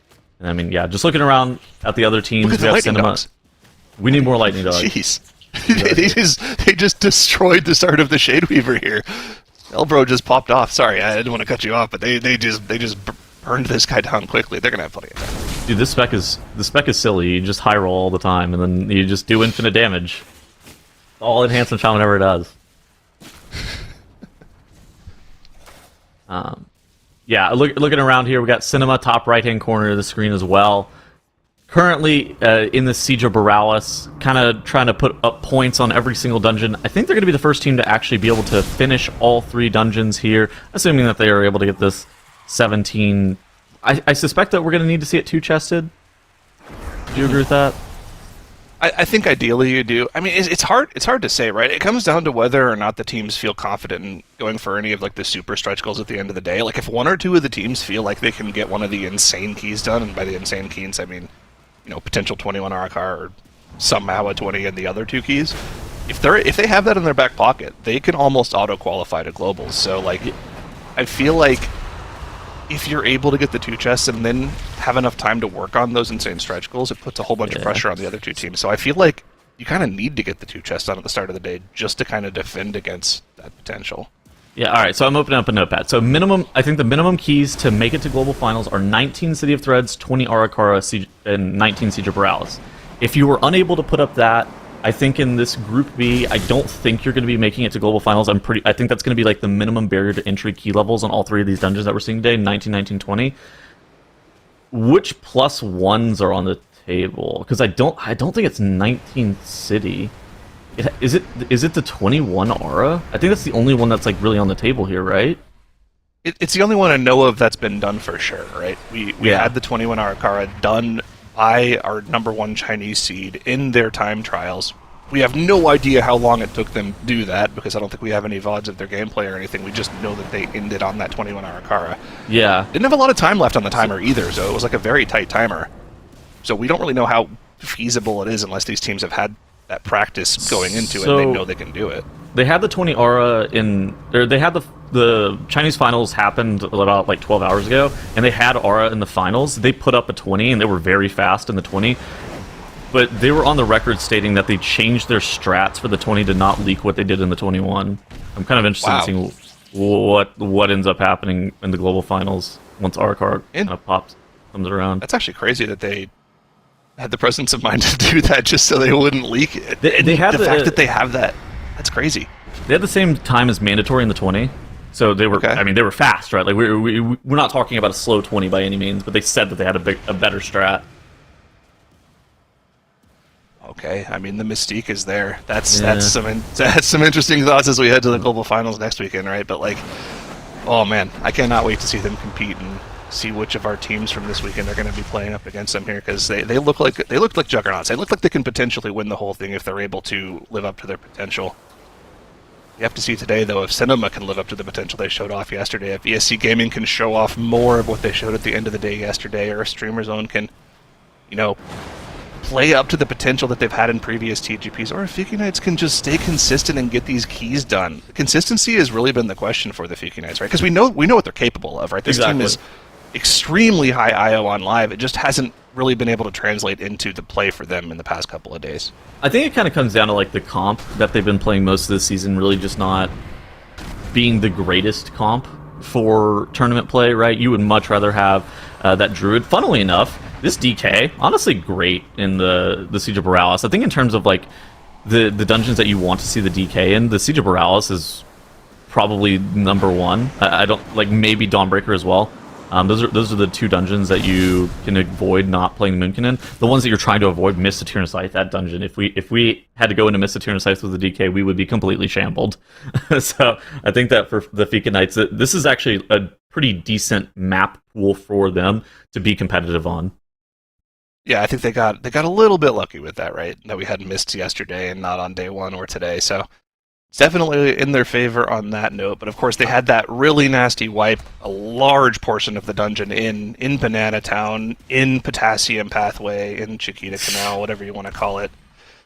They had that issue 21 minutes into the dungeon, which cost them a lot of time in the 19, after already not getting the 2 chests in the 17, so they really need to get this done sooner rather than later. We do have Cinema in the 17 here, making good time on Dread Captain Lockwood, comparing the timer here. We want to see them be able to get this done in probably, what? I'd say 12 and a half, 13 minutes, and they'd be on pace for the 2 chest here. I'm not actually sure what the 2 chest time, looking at the splits on the 2 chests is actually going to be like. Yeah, I mean, 12 minutes sounds fine to actually be able to put up a 2 chest in this dungeon. But at the same point, there's so much that can go wrong, especially whenever you're trying to 2 chest title level keys. Like that's the craziest thing is like these people. These dungeons that they are doing right now on screen would get you the rank 1 Mythic Plus title, and they were trying to 2 chest it. Yeah, it can't be overstated how insane this play is, just to be able to get these 2 chests consistently on this key level, right? These teams are absolutely insane, some of the best in the world. All 4 of them are, which is why it's crazy that there is such, a big difference in the play of the teams, between the 1st and 16th seed, right? Because all of them are insane, but some of them just have that little extra gear that's helping them go a little bit faster, a little bit more consistent, which is why it's insane to see things like what we saw from Cinema yesterday, where they just one-shot every single key, no issues whatsoever, and then also got 2 stretch goals as well. I think it's not to be overstated how good of a day one Cinema had yesterday. I think that might have been, and I'm not even exaggerating, the best TGP performance I've ever seen. Like that, I don't think they had a single mistake like the entirety of their day. They literally timed every single key. That was nuts. Definitely, I agree. Probably one of the best single day performances we've ever seen. Those guys are insane. Okay. And obviously, they come from an insanely high pedigree guild too, right? Most of those guys play in Fat Shark Yes, which is a really, really good WoW guild, especially when you consider they don't raid that many hours. But yeah, focusing in on Cinema here as they head into Banana Town here, it's going to be once again about consistency here, making sure above all else that your tank doesn't accidentally step on top of a banana, because your tank getting stunned in the middle of these pulls that do a ton of tank damage is almost certain death.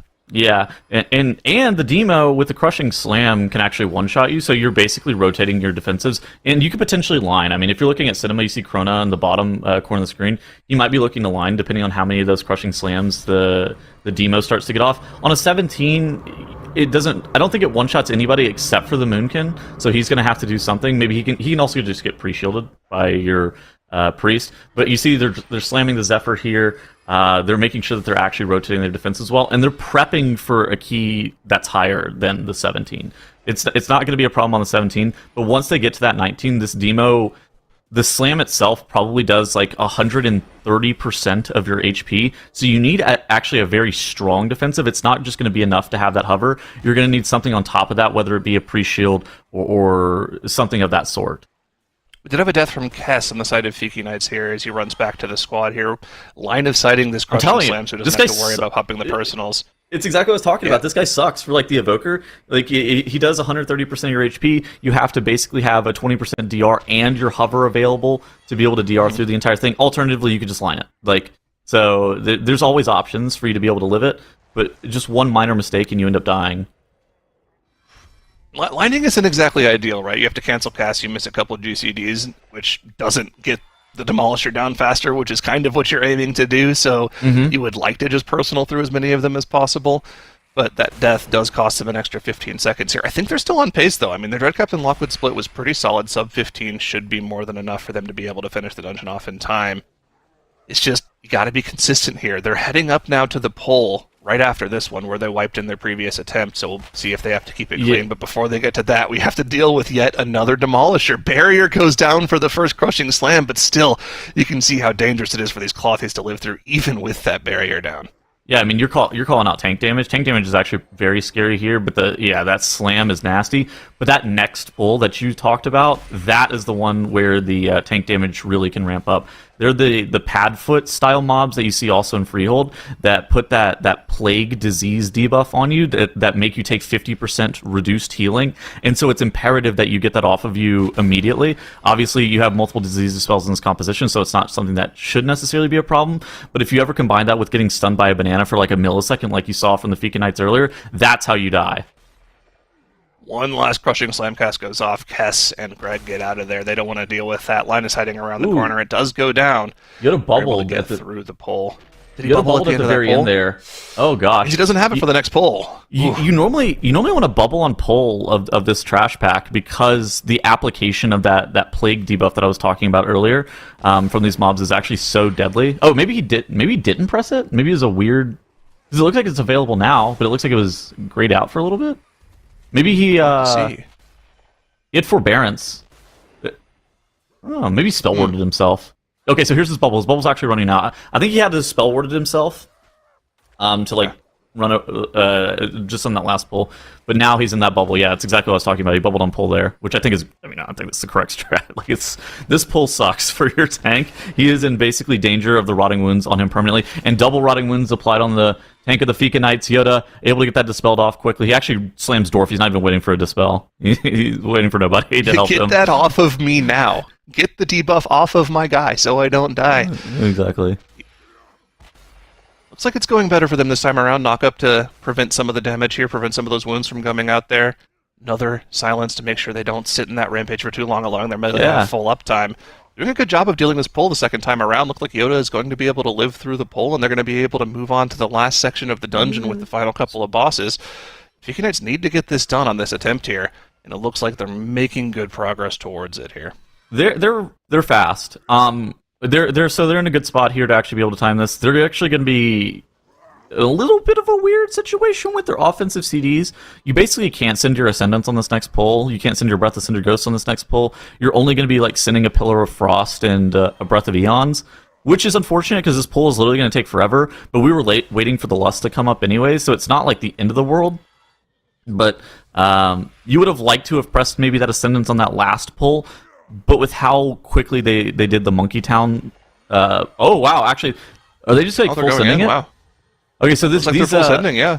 These commanders have anti-sync on their. Or it's not necessarily the commander; it was the Cannoneer has anti-sync on the grip with the commander. With a commander charge, so whenever that Cannoneer is actually supposed to go and grip you in, because they applied the anti-sync to that Raider grip in a few weeks back, it actually won't grip you more than that first time. Okay. That's interesting to know that it lines up like that. They're also lusting this pull too, so they can get it back off cooldown for the final platform of Vika. So yeah, good timing lining up for them here. And there's good usage of cooldowns, and knowing that they can make this pull work with their 2-minute cooldown is very impressive for them. They're just destroying this double commander pull. I mean, look, that Raider didn't even cast the second time. It's exactly what I was saying. It's like that Raider's ability is like a 20-second CD, and it was off cooldown for probably like 10 to 15 seconds, and it just never recasted because of how that change was applied a couple of months ago to make sure. It was basically just not make sure it was unfair for the players, which is great, but players recognize that if you had double commander, it would because of how the Azerite charge worked with that, it would basically never cast. I haven't seen a team be so willing to aggressively pull it into that, but I think that this is very smart by the Fika Knights. It's kind of like we didn't want them necessarily sitting on their hands with their Ascendants, and so I think that doing that pull was a huge time save. Yeah, they've definitely opened up a lot of safety here, as long as they've given them the ability to have mistakes. They do have 2 battle rises as well here, but we do know on this key level the next couple bosses do take quite a long time, so they don't have quite as much wiggle room as we'd expect them to have. Huge mistake here, though, for Streamer Zone GG as they've gotten through the Orator first boss of the dungeon here, but they've lost their tank. Kira went down. Fortunately, they were able to get the battle res off, but it could have been a lot worse than that. Yeah. Fortunately enough to have a lot of wiggle room in terms of the timer. 5:57 first boss split, quite fast. Probably about 30 seconds faster than you necessarily need to like have the minimum time on this key. Notably, Streamers on GG, whenever we were looking at time trial runs for City of Threads, were the fastest team in the city. And so I think this is a team that has a lot to show off in this dungeon. They were also notably not playing that rogue. And so while ESC Gaming was the second fastest team in the City of Threads that you see them actually rezoning back into in the bottom left here, they were playing a little bit of a rogue, a little bit of a different strategy. So I think that it's kind of interesting to see how these teams are going to compare in this 19. Yeah, we'll have to see what the difference is for Streamers on GG and why they are so much faster. I suspect a lot of it has to do with their ability to get through the middle section of the dungeon faster. I mean, I think the Druid AoE is probably superior to the Rogue, especially when you factor in that they try to, like, stack that up with Lust, and they have a huge Spy Master's usage on top of that as well. Yeah. We'll have to see, though, when they get into this 19, what the major difference is. We'll have to see what the split on the first boss is, because I imagine that ESC Gaming's first boss split has to be pretty good, especially when you factor in the extra buff that they're gaining at the start of the boss as well. Does add up quite a bit here. But right now, Streamers on GG just working on this middle spy section, getting the RP done so they can unlock the Fangs of the Queen, which, I mean, we saw especially on the first weekend that boss was definitely a bit of a wall for the teams to get through. A lot of huge one-shot mechanics going out. Priest in danger almost the entire fight. Yeah. I think the first boss split for, like, just talking about the differences in the two comps, I think the first boss split for ESC is in theory supposed to be a little bit slower, and then it's supposed to really start ramping up in this like middle section whenever you're doing the Fangs of the Queen, because the Moonkin comp is like so bad at killing the Eye of the Queen mob. You're basically completely reliant on the Enhancement Shaman to be able to do any damage to that mob, where the Rogue, for example, is actually going to be able to have better priority damage. You're double stacking your 2 minutes. You have that death mark, actually being able to do just a lot of individual priority damage to that Eye of the Queen, maybe potentially even skipping those Void Rushes. Like for Streamers on GG in the bottom right there, they get a Void Rush for the Road as the Eye of the Queen's really low. Would that have happened if you were on a Rogue? Who's really to say? I think the answer's probably not, but you know, it's just one of those things. It's very minor differences in the composition, but that's why that Rogue is so advantageous at some points of this dungeon. Let's see if ESC Gaming does go for that same strategy here on the bottom left here. Do they head off to the right instead of going down the middle? Yes, they do. Yes. All right, so we get to see this alternative strategy. I think they're the only team that we've seen so far in both weekends actually running this strategy. They do end up killing a couple different mobs, so their trash count's going to be a little bit different, but they get to chain an extra usage of that damage buff from this dungeon in. And the pull is kind of the same here. You remove the caster from the pull, which is actually pretty nice. You still have to deal with the Ravenous Swarms from the Swarm Guard, but as long as you don't really have to, you know, spend a lot of your time focusing kicks on another mob, it's not really that bad of a pull. The advantage of this as well is that you actually have to pull less after the second boss, and you get the 15% damage amp going into the boss. And notably as well, you get a bunch of the smallies for the boss, a lot more for that Rogue to being able to apply his Ruptures to get a lot more energy regeneration, and so it's going to increase his single target damage by a lot. Of course, the Enhancement Shaman is going to kill them off pretty quickly, but the Rogue still should have the opportunity to be able to get enough of his energy regen to make it valuable. And on top of that too, there's just like a bunch of, it's like a multi-target fight where the Rogue is able to priority damage down this Swarm Guard that you were talking about, where the other pull is just like a nice two-target pull, and so he's not going to be able to have that good funnel damage into that mob. Yeah, I mean, it's definitely nice to be able to get that down, and they get through it very consistently. Here's that second buff coming out from them here. The Shroud is up for them to get past the Trash Mob and go right down to the boss. And yeah, man, they're getting like 25 seconds of this buff on top of the boss, stacking it with Lust, stacking it with all their cooldowns. It's a very nice boon for the team to activate. I think the Lust with that buff is like a pretty big deal. They actually are avoid pulling those small mobs. I wonder when they're going to be grabbing them. I didn't actually see in the 17 when they did. I think they'll pull them in later when they do need to open up some extra room. Yeah. But yeah, they definitely don't need to do them on pull. They're important for speed's damage. I actually think that they're, funnily enough, waiting for the Shaman Ascendance. Because if the Shaman ends up pressing his Ascendance with all those targets up, he's going to actually convert his Lightning Bolt Ascendance into Chain Lightning Ascendance, which is a little bit of a single target damage loss. So I suspect that they're probably waiting for that Ascendance to fade before they're looking to grab those mobs. I'll have to keep an eye on that for them when they do eventually pull them into the group here. Quick look around the board as we see what our other teams are active on. Streamers on GG dealing with that final spy in the RP.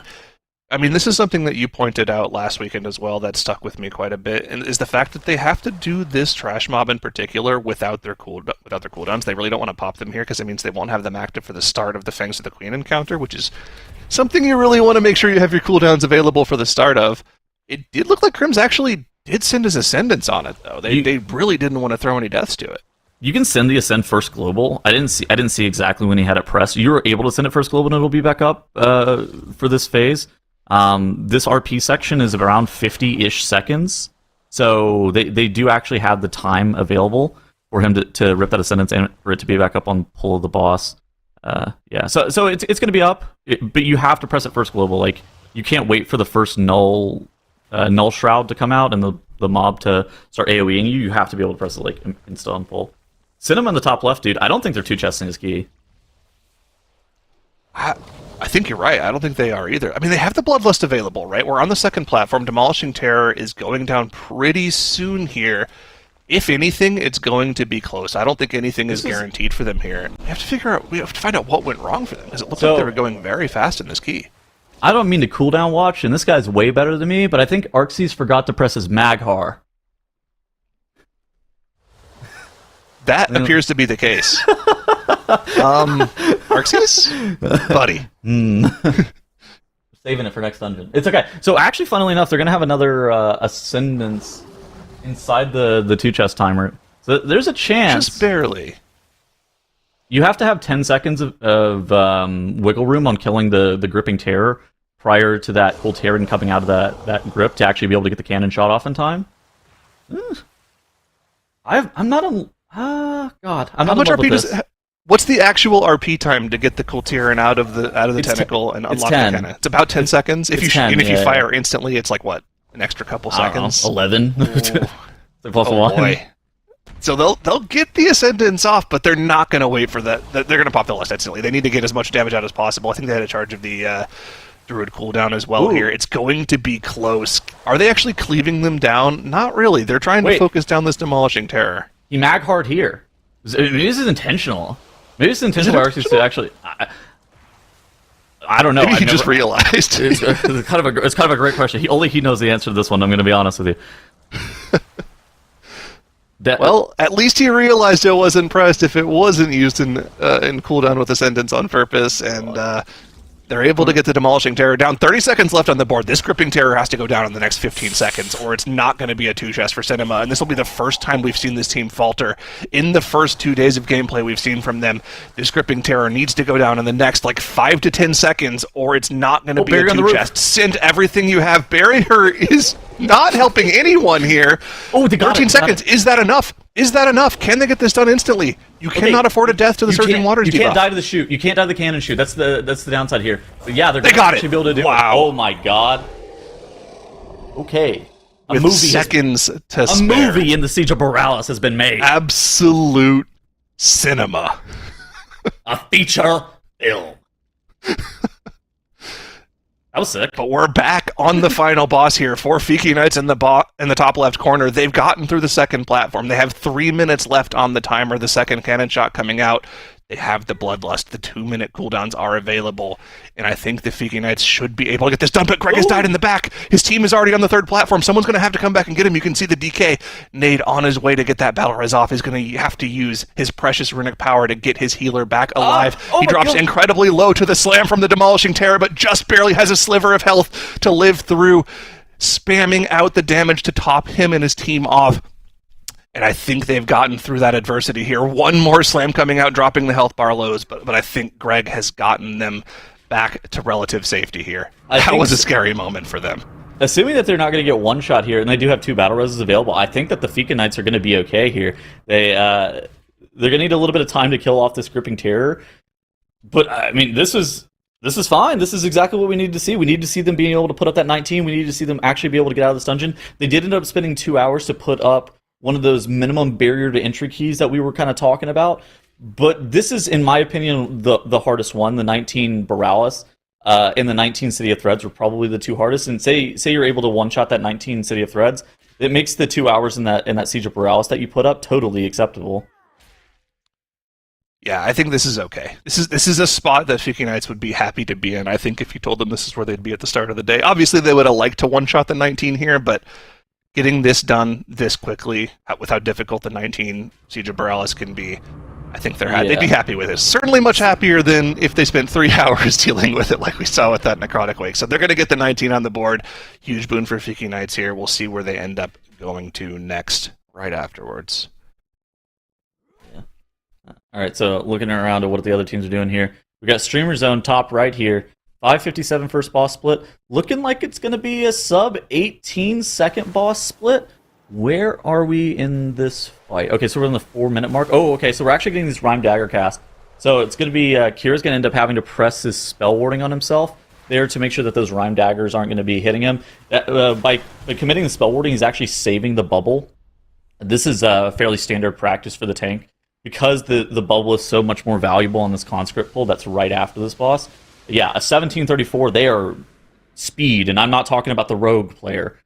This is you could time this dungeon with like an 1834, and the fact that they already have a minute of wiggle room on the second boss split is just phenomenal for Streamer Zone, and it's a great time tiebreaker. I think that's an important thing to note, is if the 19-20-19 is that level that stands for all three of these teams, this City of Threads, if they are so quick in it, like we kind of expect them to be, that would be a huge time tiebreaker.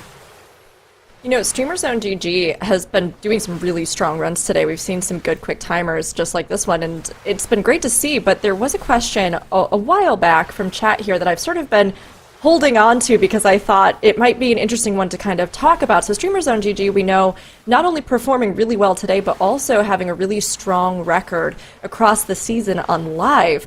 And a lot of folks were kind of wondering, you know, well, if they do so well on live, why can't they just replicate the timers in tournament play? And so, you know, Zyronic, I was wondering if maybe you could even touch on a little bit of like, what's the difference between tournament and live running? Because there are some differences, and I think maybe it's a little bit easier said than done within the competitive environment. Yeah, I mean, there's a lot of potential, you know, things at play here. And specifically when it pertains to live keys in general, you have to realize that in order to unlock these keys on live, you have to time other keys in order to run your key up to that level, and then you only have one attempt at the key, so, you know, theoretically it's a lot harder to get the keys done on live. That being said, these teams have been playing on live for the past several months now, so they've had a lot of attempts at getting these keys done. On the tournament realm in particular, you can just set the key to be exactly how you want it to be, right? You can say, I want my key to be level 19, with these affixes. Now, of course, affix is not really that much of a deal nowadays. It was a bigger deal in previous TGPs, because now everything's just normalized to be the same affix every week. But being able to consistently run a key at a key level over and over again to practice it is very useful. But when it comes to tournament play specifically, the added stress of knowing that, okay, everything is on the line on this attempt here, we need to get this key done, or we're going to start running out of time very soon. That's a lot of added stress, and, you know, different players can rise to the occasion or crumble under the pressure. It's really just about playing on the day and in the moment. Yeah, and expanding on that a little bit as well, it's like Streamer Zone, they're putting up basically similar levels to what they put up on live, where they streamed all of this, right? They, you know, if you want, you could go and watch Kira's stream, you could go and watch AJ's stream, you can go and watch Yargi stream all of this gameplay, and pretty much every team, and Yips talked about this last weekend whenever we had him, he said they basically just copied all of their live key strats, and they were like, this is a good starting point for our team. And so those teams were playing a little bit of catch-up, but having the practice that Zyro was talking about and having that practice format just allows them to play catch-up at such an accelerated rate, where Streamer Zone, they already have those dungeons done, but going from the 19 to the 20 and doing that +1 is, in some instances, not even on the table. Right. I mean, there's a certain ceiling on these key levels where the gear level you have just doesn't make up for the amount of damage either you need to do or the amount of damage the dungeon is doing to you for you to live through. At some point, one of those is going to fall, and it's a matter of just coming up with some insane strategy to just barely live through that thing that's killing you to potentially get that extra +1. That's what all these teams have been working for, to get that IO score higher and higher throughout the season. And of course, it all comes to a head here at the TGP, and we can see them put all that into motion. You know, sometimes it just doesn't work out, and you aren't able to do the highest key that you've practiced throughout the season. So it's really about, again, just playing on the day living up to your potential. See ESC Gaming here now on to Fangs of the Queen here. Streamer Zone have already gotten through that boss on their first attempt, which is extremely impressive in their own right. ESC Gaming trying to keep it close and follow in the footsteps here as they get through that first Rhyme Dagger pretty efficiently. Not too much expended for them here. Yeah, again, we're looking for like a sub 18 second boss split. I mean, they actually made really good work in that town area, making sure that they were getting those Eyes of the Queen killed off pretty rapidly. I saw Speed on one of the polls actually pop off and he was doing like 5 million DPS. Again, the Moonkin not fast in that area. The Rogue does big damn, and so I think that's the area that the Rogue is actually making up a lot of time. And so now the next thing, like Zyra was talking about earlier, let's see how much damage the Rogue does in this next section past the Fangs of the Queen. Compare that to what your 40 stack Spymaster Moonkin would potentially do, and the Moonkin's going to be looking a lot better. But ESC Gaming have a lot more count because of their first boss area, so they actually have to do less trash in this area that follows this boss. Right. And something else that I think we have to capitalize on well, and I didn't cover it in our explanation there, was that in some scenarios, a lot of these players might actually have better gear on live than they have in the tournament realm, purely because of tertiary RNG. You don't have any tertiaries on your gear on Tournament Realm. There's no way to add extra tertiaries to your gear outside of the enchantments you put on your gear, so while your character on live might have, if you're lucky, up to maybe like 10% tertiaries, on Tournament Realm you only have the enchant, so your potential to live through one-shots, or if you're a healer, extra leech gear to help your team heal more, you don't have that on the Tournament Realm, so they might be playing with a little bit worse gear on Tournament Realm than they're used to on live, but a lot of that is offset by the things we were talking about earlier, in that they get to practice it more, they get more attempts at it, they get more reps, which is pretty impactful for the teams. Yeah, I mean, I think that the class that's probably the most affected by it is like Augmentation Evoker. They also have access to like IC preservation files on live, but they don't have access to that on the TR. So you'll actually see them make concessions into like what they're playing. Like you'll see. Look at the evoker from ESC Gaming right here. He's playing Chrono Warden as opposed to Scale Commander. A lot of evokers on retail will end up playing Scale Commander. But one of the big things that's nice about Chrono Warden is Warp DR, right? Having that additional DR every single time you press the hover, 20% decaying rapidly. That's like a huge deal, and it can actually save you from being one shot in a lot of spots. And so the evokers have to do a lot more calcs, and your priest has to shield your evoker a lot more frequently than they otherwise would, because they are lacking tools such as more avoidance, those tertiaries on your gear, IC preservation files, and so they're getting a little bit crazy with the ability to be able to live in some of these instances. I think Siege of Borealis is probably the hardest one for sure for this evoker. Yeah, we've seen those evokers go down to potential one-shots a lot. Things like the Demolisher's Slam, things like that, just potentially just wiping them off the face of the earth. Unfortunately, you're having to play extremely defensively. Streamers on GG making great progress on the coagulation here. This Dark Pulse going off. They've got the barrier pre-placed for it, so the players are taking heavily reduced damage. Krim still dropping incredibly low, but AJ doing a fantastic job at keeping his team alive on the Disc Priest. Meanwhile, ESC Gaming have gotten through the majority of the Fangs of the Queen. And you said sub 18 minutes? They are crushing that timer right now. This Rogue is putting in work on this boss compared to what we're seeing from the Boomkin here.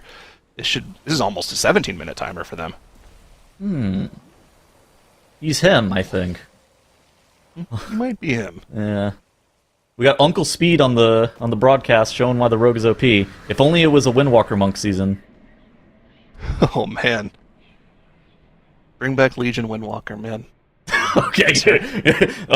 Dude, Speed's gonna watch this after the fact. He's gonna be like, he's gonna be yelling at his mother. He's going, preach. Retweet.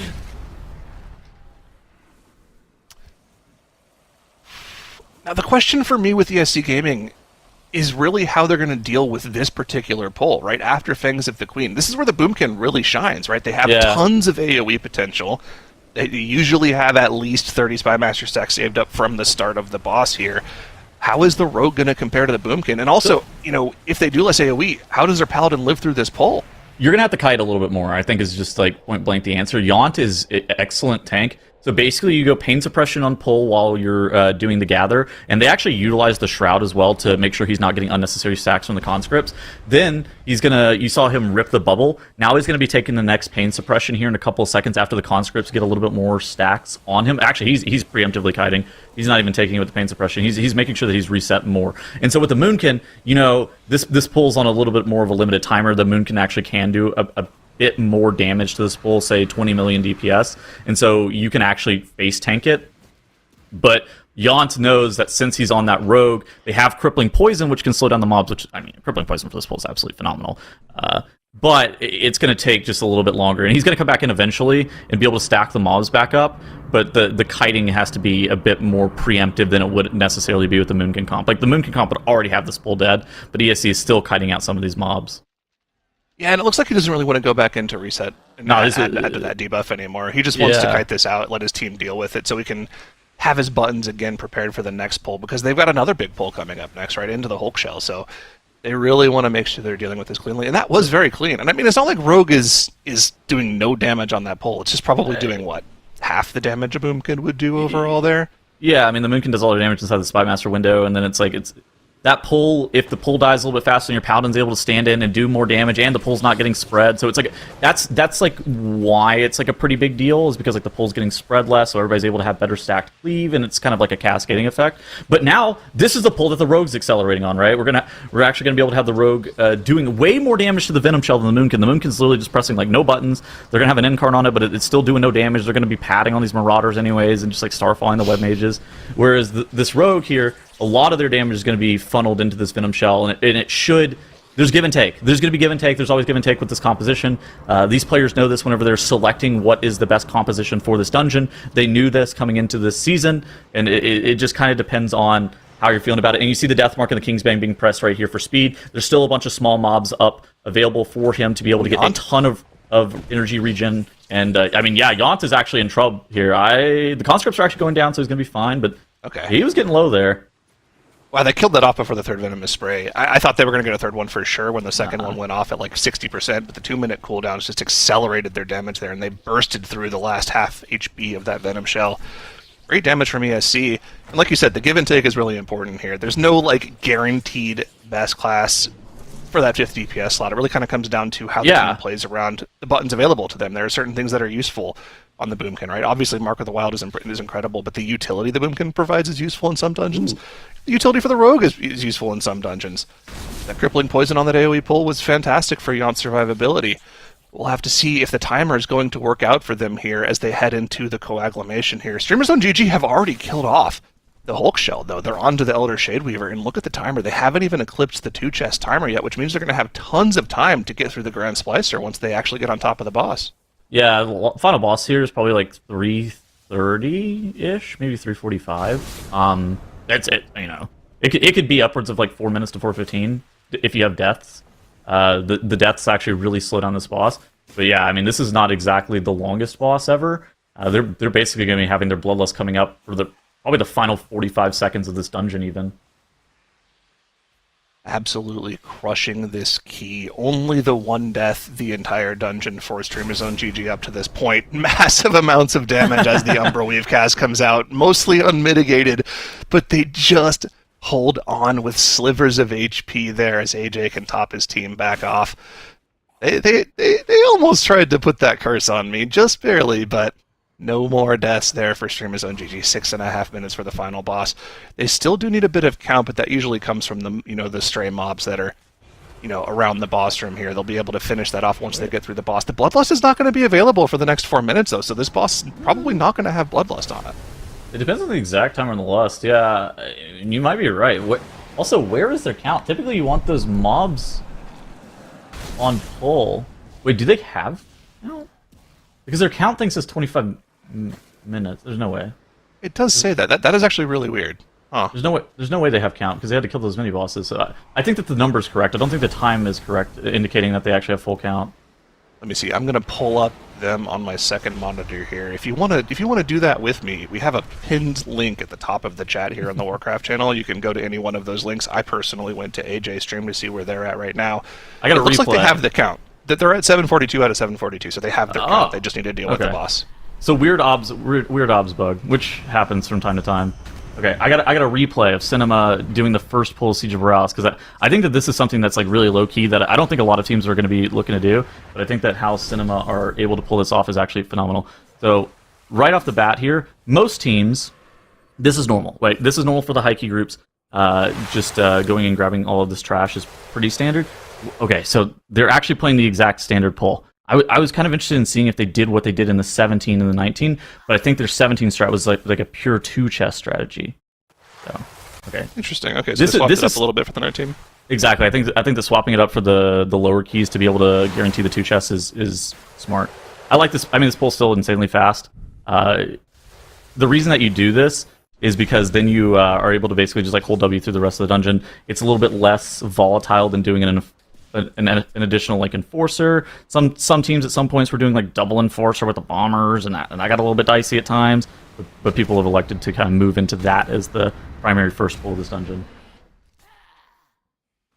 Yeah, we'll have to see if that's going to be something that will help them out in the 19 here. I mean, they were consistent on the first time this way through, but as we saw from Fiki Knights, this 19 can be a little more fickle of a dungeon to get through.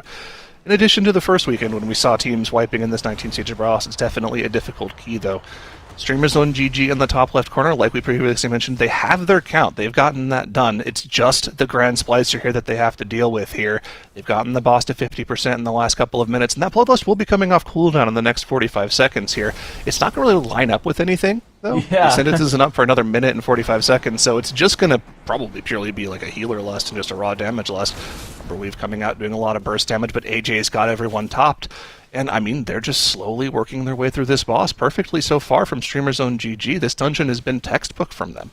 I think you just probably rip this lust on CD here. It's going to be lining up with the start of a minute-long phase where AJ is going to be able to just like take advantage of the entirety of the lust haste on this Disc Priest. I don't think you're saving it for any offensive CDs. I don't think he's getting another Ascendance inside this boss fight in any capacity. So yeah, here's the lust come up.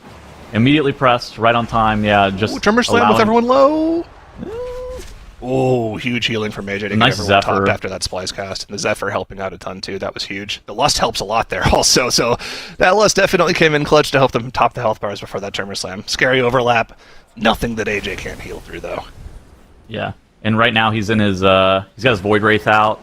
He's able to press his Mind Blast there and actually have that Void Weaver proc. And so, again, like you're talking about, able to actually do way more healing to the entirety of the group. That Splice was not even scary. Like, the Splice is so dangerous on this fight, especially if your Priest doesn't have enough Radiance charges, if they don't have, like, Mind Blast at a really good time. If they don't smite enough to have their Void Wraith available, you're also in a lot of trouble. But the Lust actually is able to carry them super, super hard. And Streamer Zone GG going to be downing Ezo the Grand Splicer on 19. Going to be able to put up a 34-minute, 18-second run. The first team to actually be able to down that 19, and that time is going to be phenomenal for them. Well done, Streamer Zone GG. Love seeing them just blast through today and live up to not only the precedent they've set on live, but to their own reputation coming in this year as they really try to take home victory at last. But we're going to have a swap here on desk. We're going to be saying goodbye for now to Zyronic and Tettles, and we're getting Nagura and Dratnos in. I know chat was asking, when's Dratnos going to be on the desk? And I know there's been a lot of Nagura fans the whole day, everybody talking about your IRL adventures, Nagura, so we're glad to have you here. But to kick things off, another topic chat has sort of been diving into, and we've been talking about, I want to see a plus 21. Makes is in chat talking about wanting to see a plus 21. Kess from Fika Knights even came in and joked that they're going to need a plus 21 in order to win. So, Dratnos, plus 21 Aura. What do we need to make it happen? Yeah, I mean, it's a very possible keystone at that level. I mean, it's extremely difficult. And you can see Cass was saying that it was something he wanted to do. It actually makes a lot of sense for Fiki Knights in particular, right? Because Fiki Knights they're our lowest seeded team of this group, actually, of our entire tournament. This was our 16th seed. Incredibly impressive that they made it to a Sunday at all, given that seeding. But they may well need that. Yeah, I mean, the nice thing about the 21 is if you do it and nobody else does, you have the tiebreaker over everybody if it comes down to a tiebreaker between the other teams. And Fiki Knights may well be in a position where, like, oh, other teams can get, a 19 city on the board and Fiki Knights are only on an 18 or something like that, right? That could then mean that the 21 Arakara actually secures them the tiebreaker if it ties them up in score with other teams, especially if they have a slower time in these runs than the other teams, which, you can look at that Siege 19 down in the bottom left. Fiki Knights 2 minutes slower, or a minute and a half slower than Streamer Zone in that dungeon. They may well get to a point where they're like, okay, we don't like our time tiebreakers. We're going to go for the 21 Arakara, even though it's much harder, because we want that tiebreaker kind of trump card. Yeah, I would absolutely love to see that 21 come out from Fiki Knights here to potentially win that tiebreaker over another team. But there's still a lot to go within the tournament. And before we can see the 21, they have to time that 17 and hopefully also two-chest it, because if they want the 21, maybe they want to try and attempt this two-chest of the 19 as well, that we've already seen possible, right, by EC Gaming. Exactly. So getting that 19 into the 21 might be a good course of action for Fiki Knights here in this Arakara. In the meantime, though, Streamer Zone is back there on the bottom left side, and they're now also in that Arakara as well, after putting up both 19 keys in the City of Threats and also the Siege. Really impressive by Streamer Zone so far. We'll see how they're going to be performing in this Arakara.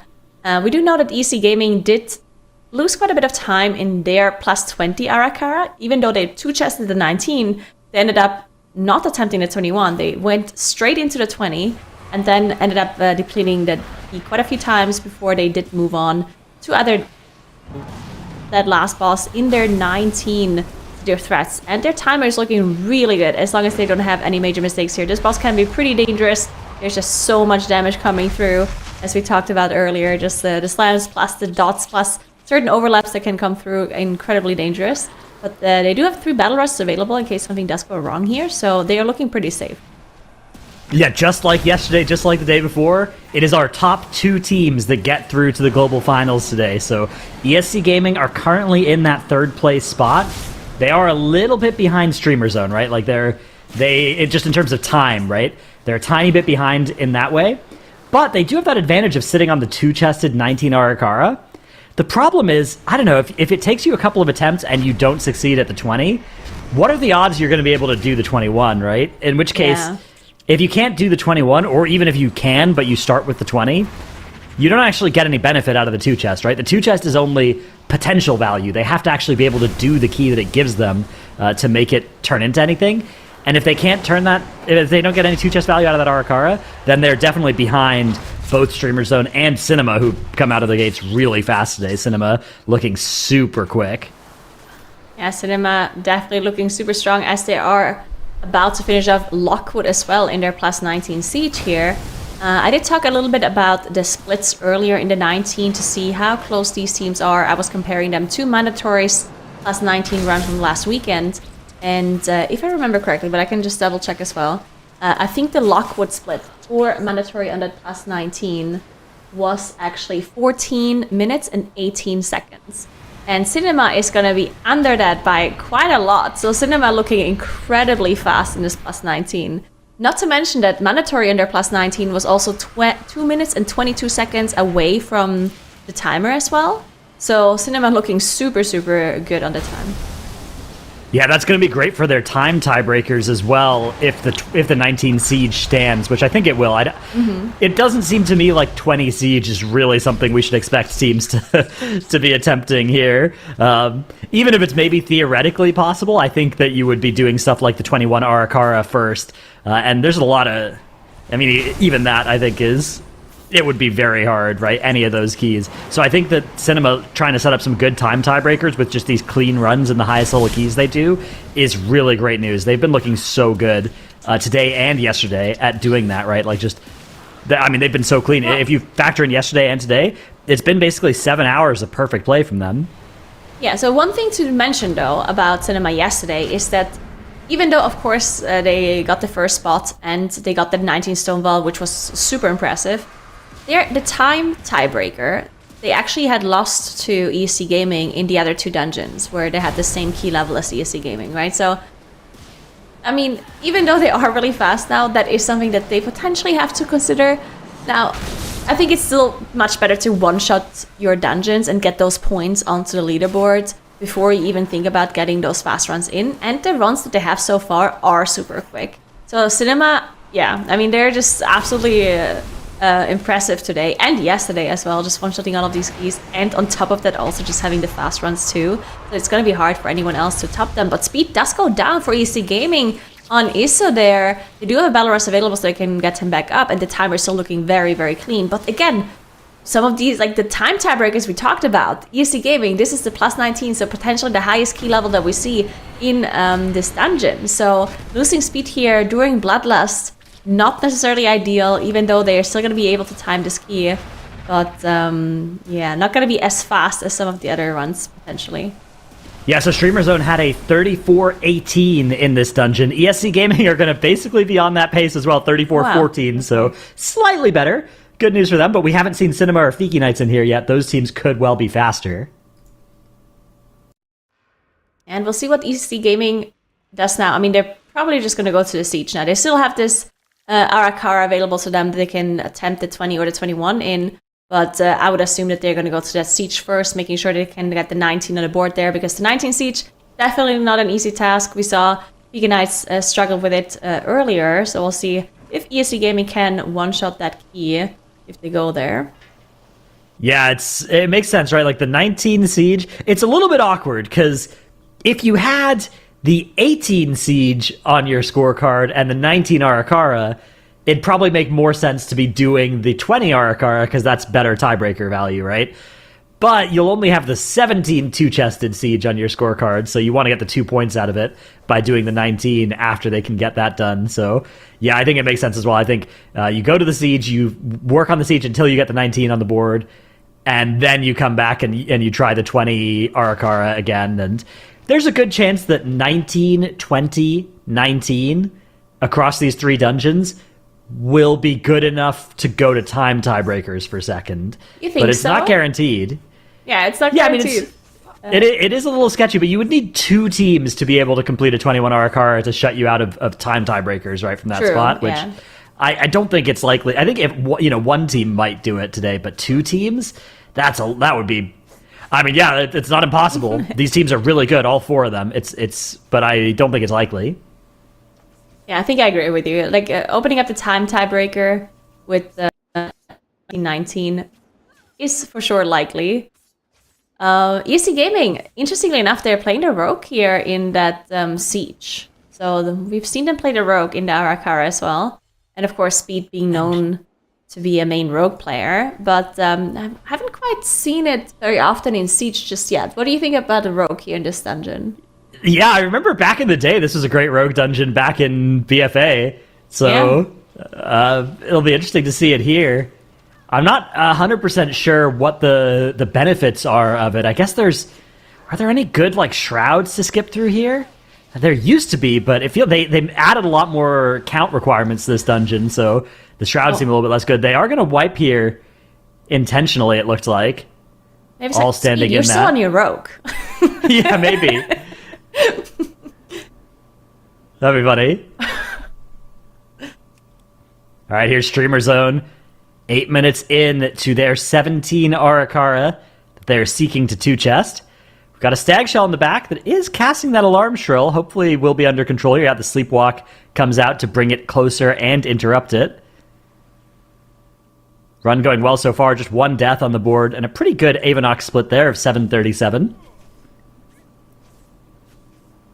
Yeah, definitely looking strong for a Streamer Zone here. We do know that, they don't need the +2. Technically, they can +1 this key and then +2 the 18, and then get up to that 20 key that we've seen the other teams attempt. We have been speculating about the 21, but that's definitely like a stretch key that the teams would only be doing at the very end of the day. So even missing out on the 2 chests here in the 17 wouldn't be the end of the world for Streamer Zone. I don't think they will, because getting the 2 chests in the 17 hasn't been particularly hard for these teams so far. Even with some mistakes, they were still able to do so with 2 or 3 minutes to spare. So I think Streamer Zone definitely going to be fine there, even with the 1 death on the board. They're still very much on pace for that one. Fika Knights on the bottom right are approaching that last boss now as well on their side. Their timer also looking very, very good for the +2 chest. They haven't even passed the 3 chest timer yet. So technically, if they kill the boss and distrash in 1 minute 20, they could get the 3 and do the 20 immediately. Yeah? That would actually be like if it looks like it's not quite enough to get the 3 chest timer here, but if a It's team not would manage, impossible, right? yeah. It seems maybe doable.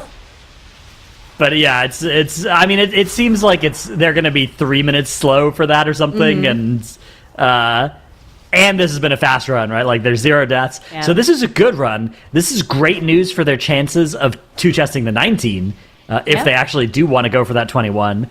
But I don't think that 3-chesting the 17 is really realistic. Yeah, I wonder if they're running. Maybe if the DK really is working out for Fika Knights here in this Arakara, because if I remember the other teams that did Arakara earlier, they were not as fast as Fika Knights here, so they're definitely on a really, really good pace. So maybe the route that they're running here with the DK really paying off for them. So we'll see how they're dealing with this. Now, they are the last boss. This boss has cost many teams to wipe, as there's some pretty bad overlaps that can come through, potentially. Especially with the roots coming in, and of course also the debuffs that you can see run out now. On top of the puddles on the ground can spawn in pretty annoying positions right before this Cosmic Singularity comes out. It's definitely one of those kind of sleeper difficult bosses where, I mean, I guess not even sleeper, right? Like, this is just one of those difficult bosses. You have to watch your feet with so many mechanics, especially if you ever pull trash into this boss. It is so scary. All of the overlaps that you can get, super dangerous. That's why we usually see teams not try and pull too much trash into this boss, or they try and pull it in when it's so low so that it dies before you get any of those nasty overlaps. Yeah, that's also what Fika Knights did on their side, not risking any trash on top of this boss. That's also something that we've seen the MDI attempted many times, but teams do fail to it often because of all of the chaos that is ensuing as soon as you pull that trash onto the boss. In the meantime, though, we do have Cinema on the top right, on that 19 siege. Their timer looking incredibly strong. They're now in Hadal. They have no more trash left to do. So 2 bosses back-to-back here at the end of their run. They have only the 1 death, 2 battle rests available as well. They did just use Bloodlust, so they're not going to have that available for quite a while. But yeah, this boss can be super dangerous. Does a lot of AoE damage, of course, coming through. With the pedal spawn, you can see the disc bubble coming out to make sure they mitigate the damage there. And then the double wave, the tidal surge coming through, can cause some issues, especially because these teams opt to leave trash up, as you can see there in the corner. So they have to make sure that they're dodging the double wave, they dodge the frontal from the boss if it overlaps, and on top of that, they also need to make sure to somehow not pull that trash back in that corner. Yeah, and they have to be careful with where they place these puddles, right? Really want to make sure that they don't end up putting them right where they're going to want to go, or spread them too far out, especially because, like you said, they can't use half the room because they don't want to pull that trash. So definitely a dangerous trash fight. Most of the danger is just the fact that each of those puddle explosions is going to one-shot them if they don't put up defensives as well. Yeah, definitely one-shotting on that key level for sure. And the boss is also just dropping so slowly. These bosses on 19 just take so much time. And we do see Whippy go down, actually getting one shot without having a shield or something up. So they did have to use that battle rest to get Whippy back up. But yeah, that's what we talked about. This boss is incredibly scary, just sneaking through that HP bar without any defensives up. Yeah, no lust here, no set of no lust for 7 minutes. They'll have it on the last boss. Again, they had it on pull here, but they're not going to have any cooldowns to help them finish this boss except for this last Ascendance that's coming up soon. I guess it'll be an Ascendance and a Power Infusion. So it should help speed them up a little bit here at the end of this fight, but yeah, this is a scary encounter. Yep, definitely very scary. In the meantime, Fika Knights on the bottom right, they are about to finish off the boss here, successfully 2-chesting that key with a little bit less than 3 minutes left on the board. So a super quick run by Fika Knights. Good on them. That means that the 19 should be pretty easy on the timer for them as well. We potentially talked about them 2-chesting the 19 and then going into that 21. because they did unfortunately lose quite a bit of time in that Siege of Borealis in comparison to the other teams so far. They definitely have to do some catch up, but I don't think that's quite going to be something they attempt immediately. So yeah, I think you do the 19, and then kind of regardless of what happens, you go to the City of Threads. You get the City of Threads up to at least an 18, and then you come back and spend the rest of your day in Arakara, perhaps. Yeah. And Vika Knights definitely can spend a lot of time in a certain dungeon. We've seen that on Friday as they were in that Necrotic Egg for such a long time. They did end up timing it though as well. So sometimes when you see a team just be stubborn and like stick in a certain key level like for a long time, they end up not timing it. Like at some point it just feels like they get frustrated and maybe even start tilting and they just never get it done, right? But Vika Knights, after spending an insane amount of time in that Necrotic Wake, did end up actually getting the key done. So really good on them. So we do know they have the patience to potentially get one of those keys done. We'll see what they do later on, as Streamer Zone on the bottom left is also approaching the end of their plus 17 Arakara, and they're also looking incredibly strong on their 2-chest timer, using the web there to skip that Overseer like we see most teams do. And now they gather up some of the trash. They actually have a little bit less trash percentage, it looks like, compared to some of the other teams at this point. So see what if they have to pull something extra, if they missed something. But might be enough still. Yeah, it looks like some of those carriers are maybe looking at them, slowly coming in to join this fight. Winged carriers a little dangerous here, as they do like to randomly jump on people, do a lot of extra damage. The Bop actually is going to come out on Yargi here to prevent that from killing him. There's that barrier as well that they're going to all stand in to reduce those random hits of damage from the winged carriers. It looks like this pull is going to work out. This is definitely an aggressive pull that Streamer Zone are working on. They should get most of the count they need here. I think they'll probably need the 2 Brood Overseers from the bottom. And then that should probably be count for them. And yeah, it's an interesting strategy here. We do have a death for Vika Knights in their 19. That's going to lead to a reset. So, you know, in theory, if you waste some of your time early in the day, the other teams may end up wasting time late in the day if they finish all their keys, and then they're just working on a difficult key, right? Like they just spend the last hour and a half not actually improving their score because they're trying to do, say, 21 Arakara, and they can't. But on the other hand, they might just spend that time improving their time tiebreaker, and then you're in huge trouble, right? If you're the last team to get all those keys on the board, and the other teams have had time to, fix whatever their weakest time tiebreaker is, you're in a very bad position. So Vika Knights are kind of hoping that, obviously, like, the best case for them would be if they can actually get the 21 Arakara on the board at some point. That would go a long way towards bringing them back to being close to, fighting for first or second here, because they've lost a lot of time right now. The other good case for them is if they can just one-shot the, say, 20 Arakara with a good timer, right? And, like, if they can do that, they have a decently good timer in that siege, and then they can put up a good timer in the city. The main thing is they just don't have room to, like, they won't be able to spend time today improving time tiebreakers. So they're going to need some of these to work out on the first try. Yeah, so Vika Knights is in a situation where, they're still very much in it, right? They can still get the top 2 here. But because they lost a little bit of time earlier on in the day, they're kind of hoping that the other teams are doing the same at some point.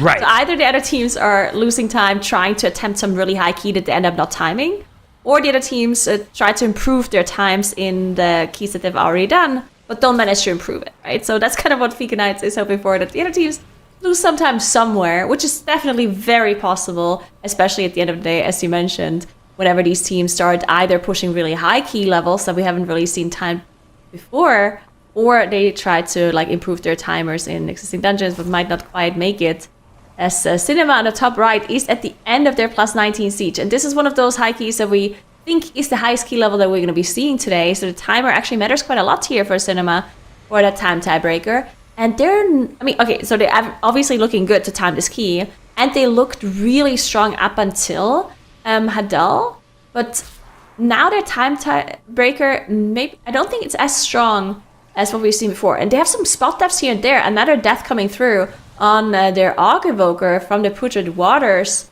and they have to use another battle rest here. 3 minutes 50 left. Definitely, as I said, still enough time. But for the time tiebreaker, not great that they have those 3 deaths here at the end of this run. Yeah, I mean, Cinema they're still looking good. They're still on pace to time this with a little bit of time to spare, although they have another death here. That's going to be their final battle res to that initial hit of the Putrid Waters. I mean, it just does so much damage, right? 8.3 million up front there, post-mitigation, as those swirlies come out. So, very dangerous boss for sure. Something that they need to not take any more deaths to, because now they're out of battle reses. But as long as they can put this key on the board, they should be pretty happy, because they are a little slower. Oh no, Arxes goes down, but that's the Shaman. That's why we have Ankh. But that's another 15 seconds that they've lost here. Bloodlust as well. Yeah, so their timer is definitely... I mean, at least we got the PI. I think we maybe still got PI Ascendance, so... but the Bloodlust is definitely gone. That's a dangerous spot here for Cinema. They're making good time, though, on this Terror still. The Bear form comes out. Nice work. It looks like no! Another death. So Krona was hitting the gripping Terror there at the very start a little bit, but as soon as they had these issues, Krona did switch to the demo, making sure they can get it done, but they get one more slam, which is going to be a huge amount of damage, plus that debuff coming through in just a moment with the Putrid Waters. You can see Krona switching into bear form, making sure he does survive the initial damage on him, as it is one of those projectiles. You can see we've been dropping really low, having to use all of their defensives to survive these slams. They have to finish off this one more slam, potentially going through, and they did manage to finish off before the slam. But 1 minute 26 left. That gripping tentacle is still really high, missing out on their damage dealer. Now, to be fair, their Augg Evoker, the best damage dealer they could be losing here, because of course losing another damage dealer would be as losing 1.5. So good that it's the Augg Evoker, so they might still be able to do this. A little bit over a minute left, and the gripping is on 50%. So, wow, this is super scary here at the very end for Cinema. Whippy also low on mana as well, as so many of these Putrid Waters are coming through, just doing so much damage. We also see a spell warding come through to make sure Krona survives here as well. Yeah, it looks like Cinema are just barely going to be able to get over the finish line here. Meanwhile, StreamerZone.gg, the team formerly Miscount, that have picked up a sponsor down there in the bottom left, they have advanced to 55 with timing that key. Massive spell for Cinema is going to let them get through, and they are going to kill that Gripping Terror. So they're going to be like 20 seconds under this timer.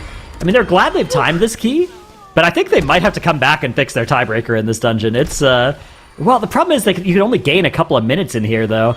They might still have to do that, though. I mean, this is definitely a slow Siege of Borealis, but at least it's timed. Now, regardless, that would be a problem for later. Right now, they've got still City of Threads and probably Arakara that they're going to want to pick up more points in. So Cinema advancing to 55 as well. They're 1 minute 43 seconds behind StreamerZone on the time tiebreakers, although that's not really fair because we're comparing a City of Threads, right? Like, they have a different configuration of 19 and 17 compared to StreamerZone. So once, StreamerZone finish the Arakara and Cinema get the City of Threads, then we'll have a more accurate comparison. And I think there's a good chance that that's exactly what both teams are going to do next. ESC Gaming up in the top left, having a auto attack hit their Rogue. A rare problem to have, because Rogues often have tricks of the trade to stop that from being an issue, but it does sometimes happen. You can see Speed there on the damage meters just absolutely blasting up until that death. That may actually have been an aggro rip. Impressive. Oh yeah, speaks for the damage from the Rogue here in that siege that we were a little bit surprised by at the start. Turns out they did not log on the wrong character once they reset their key at the very start. Speed was indeed on the correct class, and they are playing this siege with the Rogue, and they are looking really fast. I mean, at 12:09 split on Lockwood, definitely on pace for sure to get that 2 chest in. The only team so far that missed the 2 chest in the siege was Veganites. So we'll see if EC Gaming can put it up for that siege, which is not the easiest key to +2 in, but definitely doable for them as they are super, super fast so far. StreamerZone now on the bottom right side, immediately moving on to the +19 Arakara after 2 chesting the 17. The 19 is a key level that's definitely, like the 19 Arakara can go wrong, right? We have seen some teams, especially on the first area of this dungeon, like either wipe to that first pull with the Bloodlust, to the second mini-boss, or even to Evanox as well. So that early area is the most difficult for most teams. on top of the last boss as well. So we'll see if Streamer Zone can execute that and what they do afterwards, because Streamer Zone might be the first team to kind of reach this this area where we start doing those push keys.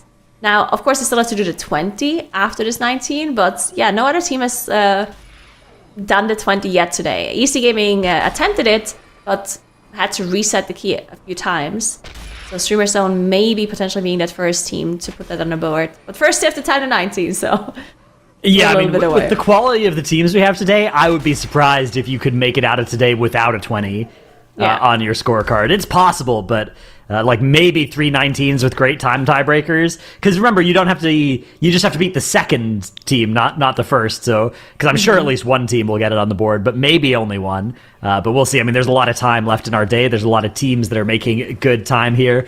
Cinema are on a 10-minute break now. Fiki Knight's up in the top right, starting off that Avanox. We actually have some Avanox tech that we can show you a replay of here as well. One of the ways that teams are surviving this fight, priests are among the specs most in danger here, but what you can do is you can just give them a spell warding during this Gossamer onslaught, because not only does that stop them taking the damage, it lets them stand still and heal the rest of your group as well during that AoE. So a very cool little play there that we've seen to good effect here. Of course, it didn't lead to that 20 actually being timed, but it was a good strat on that boss. I like it quite a lot. Yeah, I like this. It also looked incredibly scary.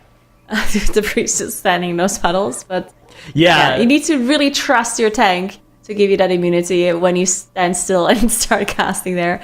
As Yargi does go down for Streamer Zone on that plus 19 Araka on the bottom right, on that second mini boss that is so deadly, as we talked about earlier, just doing so much damage with the AoE coming through. They did not use their battle res, so Yargi actually releasing and walking back to the group here. Hopefully doesn't walk back whenever that AoE happens, potentially being out of range for any kind of heals coming through. There he is. Yargi is now back to the group, actually using the stun here as well to delay or interrupt the AoE cast. Yeah, they didn't use the stun at the start here. They're using it at the end, which is interesting. Sometimes we see teams just fire it off to stop that first one, but they're still going to get the second Call of the Brood. This time, though, Bop actually was on AJ, pain suppression on Yargi, so they had more than enough stuff to cover that one. And nicely recovered here.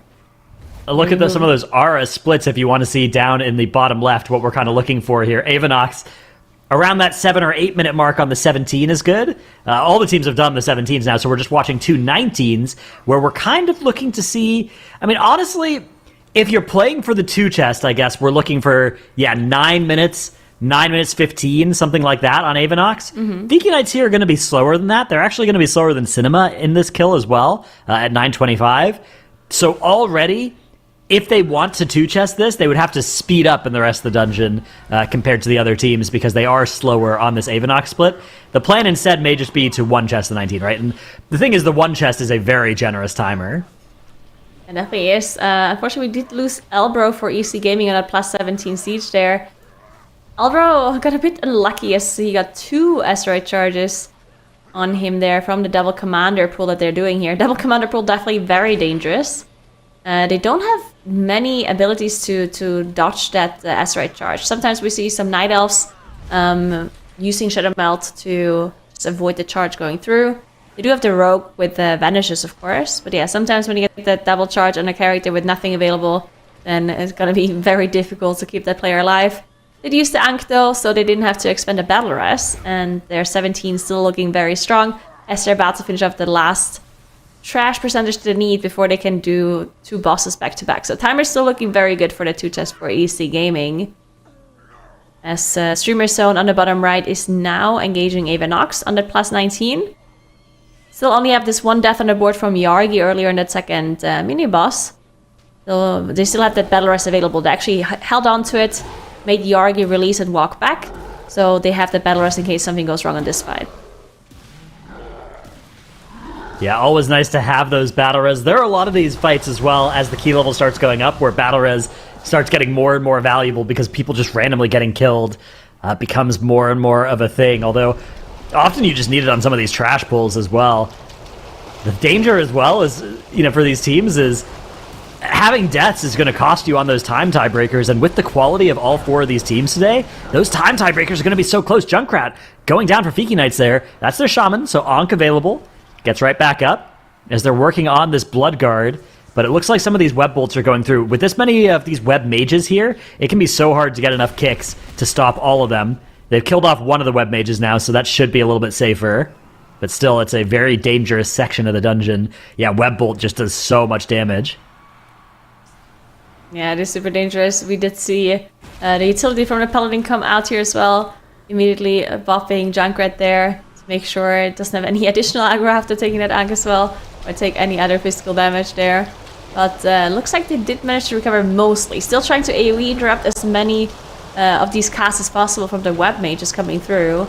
They do have one addition to the other comps that we've seen, like the main comp with the Moonkin. So having a shorter interrupt there on that DK might potentially help them out to interrupt some more of these web bolts in comparison to some other teams. Also the rogue comps, right? Whenever we do see the rogue in Arakara, they will also have that additional shorter interrupt and additional single target interrupt coming through that might be helping them out for these kind of packs there. In the meantime, ESC Gaming top left, halfway through Hadal. That boss can be scary, but it is a plus 17, so ESC Gaming should technically be fine. It's still many things. I think on this boss, just no matter if you're in a 17 or a 19, if you get hit by one of these spells, you die, right? You get hit by the frontal, you die. You get hit by the tidal surge, you die. The AoE that is coming through, that's the only thing that potentially is not going to one-shot you on a 17. At least for some classes. For other classes, if you have nothing up, you're still going to die in a 17 Maybe it too. still does, yeah. It does a lot of damage. Then they don't have that avoidance that a lot of players have on the live servers either from random pieces, right? You can still get some avoidance from the enchants, but you can't have avoidance on your gear as a tertiary stat, so yeah, definitely a dangerous fight. One of the things about the 17 as well is you don't have lust for this fight on the 17. You do on the 19, but not on the 17, so it actually doesn't... It's a little bit harder than you'd think. It's a little bit closer to the length of the 19 fight because you don't have that lust. Yeah, they are looking strong though as the boss drops lower and lower. And they are going to be approaching that last boss that we've seen can cause lots of issues, as Cinema only barely did manage to get through that boss fight after losing multiple players and then having to finish the boss fight with their Augmentation Evoker dead. Cinema is now on a break. They did take a 10-minute break like 9 minutes ago, so they should actually come back pretty soon. Because, of course, we do have the 20-minute mandatory break that they still have to take throughout the middle of the day. Gonna take it within the last hour or the first hour. And I still think there's some breaks left to do for some of these teams. Usually, these teams tend to switch, make sure to take a break somewhat early on in the dungeon to discuss what they're going to be doing. And then sometimes they also take a break at the end of the day to kind of look at what the other teams are up to, see their scores, kind of reassess what their plan should be for the rest of the day, because there's a lot of like math and strategy to do to really see what the other teams potentially could do and what then your best course of action should be.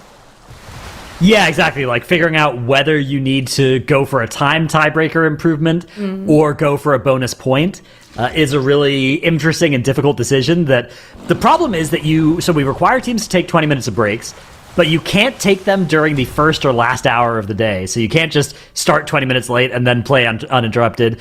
And you can't take a break in the last hour to really figure out, like, okay, they have 30 minutes left. Like, they're locking in what they're going to do. What are we going to do? As we do have another death for Escape Gaming up in the top left. It's going to be their B-Res this time because Elbro does not have Ankh. So it's going to hurt their time a little bit here. Are they in danger of not two-chesting this 17 with this death? They do still have Lust, but this boss, even on plus 17, does take a while. This is going to be a tight timer for sure. Yeah, I think this is actually gonna be really tight for AC Gaming here. They still have that Bloodlust available that they can use, potentially in that second platform maybe. But yeah, I think this is gonna be a bit tight. I don't know how the Rogue is for this last boss in particular. Like, we've seen the Rogue actually do really well in the rest of the dungeon. For this boss, I'm not really sure what you would prefer. I think the rogue is probably good for the damage incoming. We actually see the dwarf racial here being used for pillow on that disc priest, and using the dispel on the Hog Evoker, making sure they don't die to that polluted waters. But yeah, that debuff just doing so much damage. The rogue having the cloak definitely can help once in a while as well, getting that extra removal on that debuff as well. Yeah, absolutely. It's really nice as well because Feint is just so powerful against this as well. So it's very nice to have access to.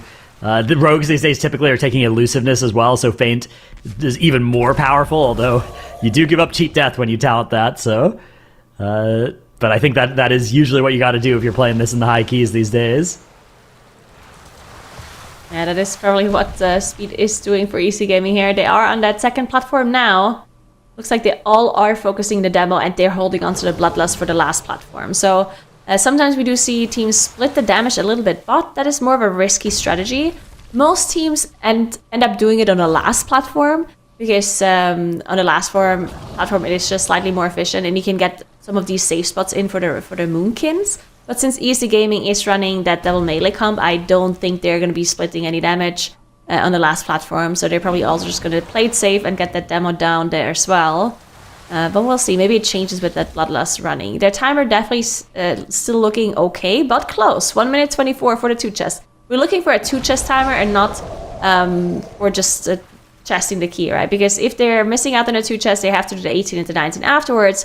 While we've seen Cinema and the Streamer Zone already get that 2 chest and the 19 in. So ESC Gaming does not want to be missing out on that 2 chest. 1 minute left only, though. I don't know about this. This is going to be pretty close. I think it's not happening, right? I don't think so either. A minute to do, because they have to do the whole last platform, like even on plus 17, even with Lust, right? They're not even going to get a full Lust, right? Because they got to walk over there. You got to wait the 5 seconds at the end as well. So and they're only going to have 30 seconds of Lust. Right? They just have to single target the demo. Yeah, I mean, you can have your rogue like poison one and then shadow step to the other and start blasting it.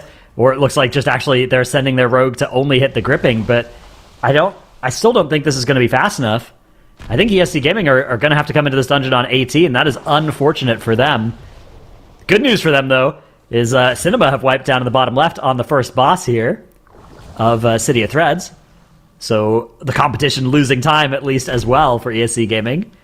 Yeah, and this is what Fika Knights wants to have as well, right? Fika Knights also missed out on the 2 chests in their 17, so to see another team also not get that is good for them. So if you're a Fika Knights fan, definitely means Fika Knights still in the game for sure as they're approaching the end of their plus 19 Arakara here, using that stun to get past that Overseer. So they'll just have to do 1 trash pull, I believe, before they can get into the last boss. The 2 chest timer, maybe not as important. We talked about a potential scenario where Fika Knights is going to 2 chest the 19 and then do the 21 afterwards to catch up some of the time that they lost in their siege. But I don't quite think that's something that they're going to be aiming for here.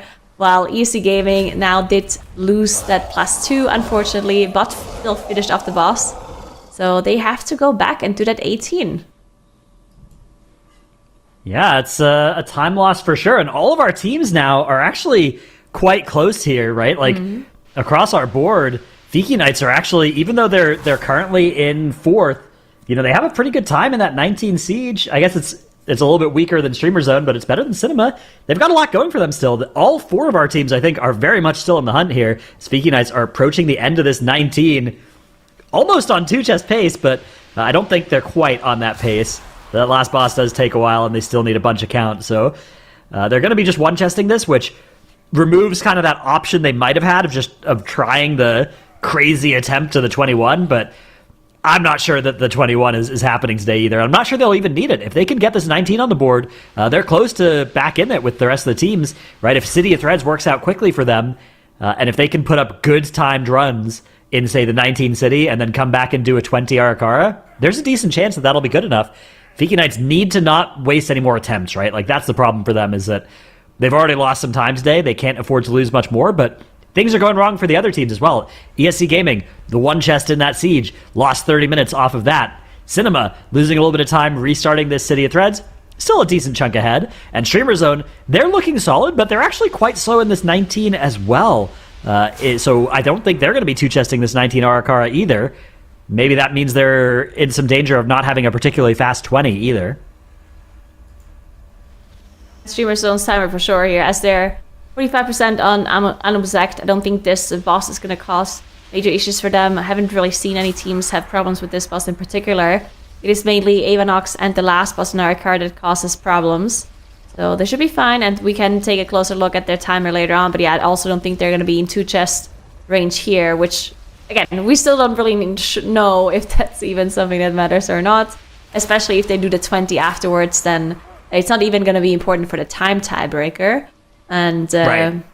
so, yeah. Yeah, it's only dangerous if it signifies that they are slow in the dungeon at the 20, right? Which it doesn't always, right? Sometimes you just have a bad run in the 19 and then you do well in the 20. And in fact, that's the best case, right? If you're going to have a bad run, you'd rather it be in the 19 than the 20. So could be good tactics to space it out like that. Yeah, of course, not that you get to choose. Yeah. In the meantime, we have Vegan Knights now on that last boss. They did pull those overseers and actually engage the boss when they weren't fully dead yet. So I wonder if they're... This is interesting. I still don't think they're in two chest range. Like, I think they're not going to be able to kill that boss so quickly, but if they were not going for a two chest, they could have just played it safe. Now, technically, being in combat with a mob is just generally nice for the priest, just making sure you just don't drop combat. Maybe that's what they wanted to do rather than just playing it risky. Yeah, also, like, it is safe to pull those in at the end, as long as they're going to die before the singularity. That's the big thing on Kikatal. If you have mobs alive during that singularity, pretty much any mechanic that they'll cast will be very deadly, right? Getting the webs from the ads during the singularity is deadly. So good for Fiki Knights, they were able to kill it off in time. And I think, maybe they weren't even thinking about like whether they need to two chest or one chest or play it safe or play it not, right? Like that's just their strategy for this boss is pull in that trash during the, like once it'll die before the singularity. Yeah, so that's probably just what they were thinking. So it wasn't quite risky at all to pull them in there at the very end. Didn't lose that on too much. Cinema at the bottom left. They are now in that plus 19 City of Threats. And unfortunately, they did lose their Shaman apparently during Bloodlust. Makes just that on Discord. You real sad about that one, probably. I still think they can finish off that boss. But yeah, that is not something you like to see as a damage dealer. Losing out on Bloodlust and potential other cooldowns as well. But yeah, Order should still be able to be killed off by Cinema here. And they are the first team to do all of their breaks, right? So I think Cinema, they're ready to just blast for the rest of the day and show us some really high keys. This 19 Steel Threads, once they're done with this key, they're going to be 19 in all dungeons. And then we'll see what kind of 20 they attempt. Probably the Arakara, as we alluded to earlier. But yeah, I would also like to see something crazy from them. Yeah, I mean, Cinema has definitely, they're playing the whole day, right? That's what you have to do in these competitions. They knew it wasn't just the first one at the start. They've really figured out what they need for their timing. And like yesterday, we saw them only continue to just do more and more amazing things over the course of the day. So we'll be looking forward to seeing what they do. But we will be saying goodbye to Nikora and Dratnos right now on the desk as we get Makes and Tettles in. Now, time, right? Whether it's figuring out the timing of your breaks, whether it's knowing how long the runs are, how many chests you get, right? It is a big factor in the competition, and timers on runs obviously play a role in our tiebreakers as well, especially as we push to higher keys, as do getting more chests so that you can get those higher keys done faster. We just saw ESC lose their 2 chests in that plus 17 siege like Fika Knights earlier, and Streamer Zone seemed like they've been kind of going a bit slower through their plus 19 aura. So all of this to say, as a bit of a recap, Tettles, where are the teams kind of gaining or losing the most time in your opinion today? Yeah, I mean, obviously those 2 chests, if you're able to get a 2 chest over another team, that's actually going to end up saving you just like a ton of time. We're starting day 3 a little bit higher. I mean, we're starting day 3 with the 17s. It's like a pretty big deal. But I think that time is actually a very important variable for today, like you were kind of alluding to. I'm kind of expecting a 19 City of Threads, a 19 Siege of Borealis, and a 20 Arakara to be those qualifying global finals level that we're going to see for all the dungeons. There maybe is a potential +1 on the Aura to go up to a 21. That's a bit of a stretch goal, but I think that there's a good chance that 3 or 4 teams might go down to time tiebreaker on 19, 19, 20. Yeah, I think so too. I'm really, really curious on what the team's verdict is on who's going to try and maybe potentially get a 21 Arakara, and who's just saying, okay, we'll rely on the time tiebreaker and just rerun our keys, because obviously that is a little bit of a game of chicken, right? Streamer Zone, I think, is actually about to put up a +2 in this Aura, which, I mean, it would allow them to jump straight into that 21. They already have both of the double 19s that we were talking about being those caps for that city and that cap for that Siege of Borealis. And so then they have 2 hours effectively to do whatever they want. And I think that, you could maybe spend an honest hour and a half on some of those on that chase Aura 21. That would guarantee you a spot into the Global Finals, I think. I mean, it's not the only team, right? ESC Gaming, at the very beginning of the day, got the 19+2. You're blasting. Could have gone into that 21, and instead they were like, okay, we'll just do something else. I think they briefly attempted the 20, but then they were like, one issue, and they went into another dungeon for now. But they also have access to potentially doing that 21. Mm-hmm.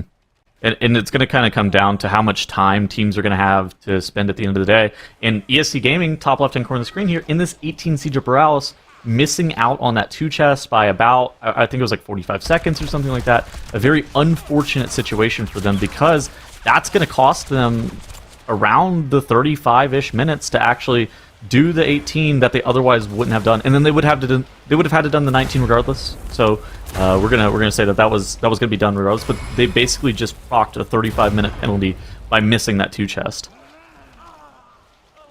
Yeah, it can be really, really rough with teams missing out on these, as we're seeing, like you mentioned. I think particularly in that City of Threats and in the Siege, we really want to see the 17+2 because we think it caps at the 19. Now, you already mentioned in passing that you don't think any of the over cap keys are going to be run, neither the 20s in the Siege and the City of Threats, nor the 21 Arakara, but we know that it has been done by a CN team in their time trial. Yeah. So wouldn't it make sense for teams to go for the 21 Arakara? I mean, it's the most obvious +1. I don't think that there's a world where you're hitting a 20 Borealis or a 20 City of Threads. Those feel like way out of reach. So it's obviously the next most obvious +1.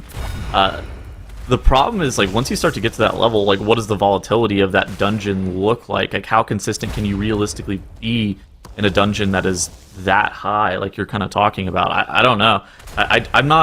I'm skeptical of whether or not it's doable. But I think it would be fantastic if it is done, and it would be basically guaranteeing a team making it into that Global Finals. And it would put pretty much every other team in the TGP on notice, because that is crazy.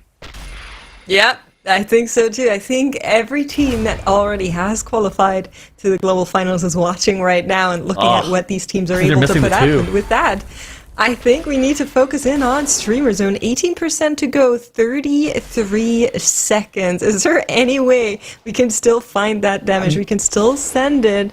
Looking across cooldowns, there might be a possibility. No, I mean, I think we had to have the Ascendants here to be able to actually beat that. I think that they're going to be a few seconds off. I think there's somewhere like 10 seconds maybe over that 2 chest timer. It's just so close, but ultimately their first boss split was just a little bit slow at that 9:51, and it's not that it's like a bad thing that it's slow. It's just going to end up not allowing them to 2 chest and go straight into that 21. Pretty much every other team was only able to 1 chest that. So ESC Gaming, I mean, with the great 19 Arakara, actually the only team that can go straight from that 19 to the 21 if they want to. Every other team is going to have to do that 20 at some point to be able to access that 21 if they want it. Yeah, and again, just barely over that 2 chest mark. If they had the Ascendants, they maybe would have been able to do it, but it was just a couple of seconds off there. Now, the question whether or not for ESC that is great news all hinges on whether or not we'll see the 21 being done by several teams. But what it does tell us also for the 20, if they end up just running the 20 instead, is that they have a really fast Arakara. So for time tiebreakers, that is phenomenal. That is something where if you're an EST fan, you're now thinking, excellent, one of the 3 dungeons we seem to be looking real good in. And hopefully they can put up really, really competitive times in the other dungeons as well. I do worry a little bit for the Siege, because ESC Gaming in their pre-questionnaire said they really think the Arakara suits them, which I think the stats prove. And then the Siege, they're slower. They didn't even get the 17 plus 2. They're now running that 18 as we mentioned, and they will have to go to the 19 again. So a big question is, where does their timer sit in the 18, and how does the 19 look in terms of doability, really? Yeah, I mean, I think the 19 is definitely within their bag, but because they were actually so close in the two chests, it just, again, I described it as like a 35-minute penalty. I think that's how you kind of have to look at doing this 18 Siege. But for them, it's not really something that they're too worried about. I mean, look at StreamerZone.gg here. They have the triple 19s. They have basically 2 hours to run wherever they want. ESC Gaming should probably be out of Borealis within the next hour, I would say. And so then they'll have an hour to chase any of the plus ones they want and or put up that 20 Arakara. So I think there's going to be enough time to get every single dungeon ran by all of these teams today, even with ESC Gaming missing the 2 chest on that 17. Yeah, I think so too. We're gonna need to see how the City of Threats goes for the Fiki Knights, as they haven't been in there just yet. Cinema obviously also working on that right now, as they are trying to get the 19 on the board. You can see our leaderboard already has some of the additional times combined there. That is our second tiebreaker. So first one is highest key. First one is points, right? The score. So a team that has more points is over a team that has less points. So that far, I think everyone can follow. Then we go by who has the highest key. So let's say ESC Gaming right now had a 20, then they would pull ahead of Cinema. But because they're also faster in their keys accumulated time, right now you can see that they're ahead of them nonetheless by 1 minute and 21 seconds. And I assume by the end of the day, it's going to come to that in quite a lot of cases. We have a little less than 2 hours for teams to start their very last run. And I think with what we have on our leaderboard as of right now, that does allow us for a couple of 21 goes, at least, if we want to see them. All right, how are you feeling about the teams that are going to be making it to global finals right now? What is your live reaction? Who do you think are going to be the top 2 teams? You want me to jinx players on air, Tettles? It's not jinxing, it's called predictions. Yeah, but you can't do predictions once the tournament runs, right? That you do it before, and then you have to wait and Amended see. You can't do a prediction mid-tournament. No. That's illegal, I think. Okay, well then, who is looking like the top 2 right now? I think going into today, I was already very, very worried, because I think all of these teams are incredibly close to each other. And don't let the leaderboard there fool you. Right now, the Fiki Knights are a fair bit behind because they haven't stepped foot into the City of Threats now, but they can very quickly pull ahead if they are able to get the 20 on the board that they're working on, bottom right corner. So, I mean, had you asked me yesterday about my predictions, I would have said Cinema, and then it's between the other 3. I really think they're neck and neck. But looking at this today, I don't know, maybe they're all 4 neck and neck. What do you think? I feel like StreamerZone has had by far the best starting 3 hours. They basically have made 0 mistakes, and they have been really quick on the trigger of actually being able to time every single key. There's none of these 5-minute resets of a dungeon. There's none of the 10-minute resets of a dungeon. And so that's kind of allowing them the remainder of the day, the remaining 2 hours, to do whatever they want.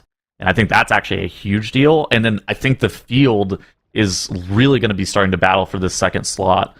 But I mean, that's also kind of assuming that StreamerZone is going to be able to close out this 20 Arakara and have good time tiebreakers.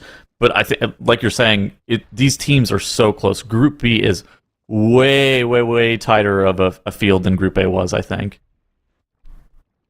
Yeah, I think I can agree with that more. I'm honestly a little bit worried, because what we have seen both on Friday, Saturday, as well as last weekend is once we get to those 20s, once we get to those higher cap keys, that's where more issues arise naturally. And then even a team that is as ahead as StreamerZone right now, there is a potential of them having to redo that dungeon again and again and again, and thereby losing a lot of time where other teams are then pulling ahead. So it is by no means decided just yet, but I agree. As of right now, they look really good. I mean, we never really go to time tiebreaker. It's not really something that happens all too often. Oh my god, the Fika Knights on the bottom right having double death to the Gossamer Onslaught. There was a melee from the Starcrawler as that Gossamer Onslaught started, and then the Ankh re-death, so a 30-second penalty has been paid by Junkrat on the side of the Fika Knights. Very unfortunate situation. There is 30 seconds of leeway. That is possible inside of the Arakara 20, but there's only so many of those that you realistically can pay. And this dungeon, while it's pretty lenient on the 19, it is not so much on the 20. Yeah, and there's still extraction strikes waiting for these teams. That's always the one thing where I feel like you lose one, it happens. So hopefully they can keep it clean from here on out. You can see they're trying to get those free shields out, trying to make sure that everybody is safe here, but still plenty of boss HP to get through. Yoda dropping really low despite having basically everything running right now. That tells you how much this boss hits. A massive, massive truck of a spider on the 20 Arakara. Now, one thing that we did see in Group A weekend is actually a bunch of teams had issues with the boss and raging. So that happens whenever these little crawlies go into boss. As of this weekend, we haven't seen it yet, right? Or did I miss it? At least I didn't think so. But Junkrat does go down here. Once again, they do have the Ankh available. We'll get another combat rest in 40 seconds, but that's another 15 seconds penalty, Tels. Yeah, I mean, really unfortunate there. There is something with the tournament realm where Ankh CD is way lower than it is on live. It's something that's always been present, especially basically since the Dragonflight talent that reduces Ankh CDR whenever you're at 100% HP. On the tournament realm, it's greatly reduced, and so they have Ankh available more often. So, fortunately enough, Junkrat not dead for an extended period of time. Unfortunately, like you pointed out, they end up losing Tempest, they lose resources, they lose a ton of damage on this boss, and they're actually trying to burn the boss from 23%. I mean, they have the landslide on the Starved Crawlers. I mean, with Junkrat going down there, I mean, this is going to be really, really tight on this burn. They have 20%. They are going to have the Earth Grab Totem rooting off those crawlers to the side there, but we're on a really tight time frame to actually get this boss killed off. Maybe you ship this Ascendance? Yeah, I think you do, because I'm not sure. We gotta move the boss. Can they do it? Yeah, we gotta move the boss, but we can't let the boss. We can't let the boss eat these crawlers.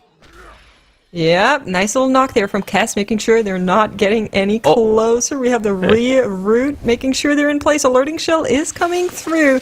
Next crawlers are gonna spawn. 6 seconds on the boss. And yeah, I think you have to just press that on cooldown. Try to get the boss down. That is your biggest obstacle in this dungeon right now. And they are able to do that at the cost of 3 deaths.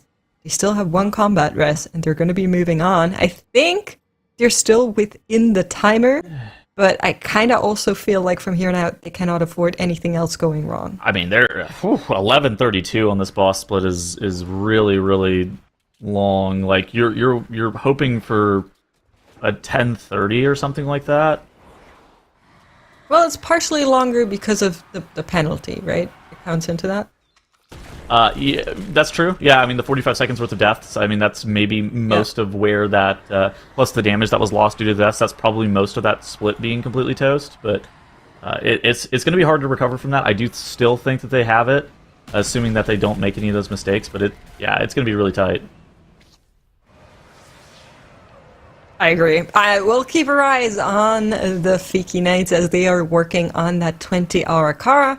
Right above them, we do have Cinema working on that 19. And honestly, with these 19s, once again, it's going to matter how fast they are. Cinema, as of right now, are behind in the time tiebreaker behind ESC Gaming. Now, we expect both of these teams to still put the 20 Arakara on the board as they're both working on upgrading the other 2 keys.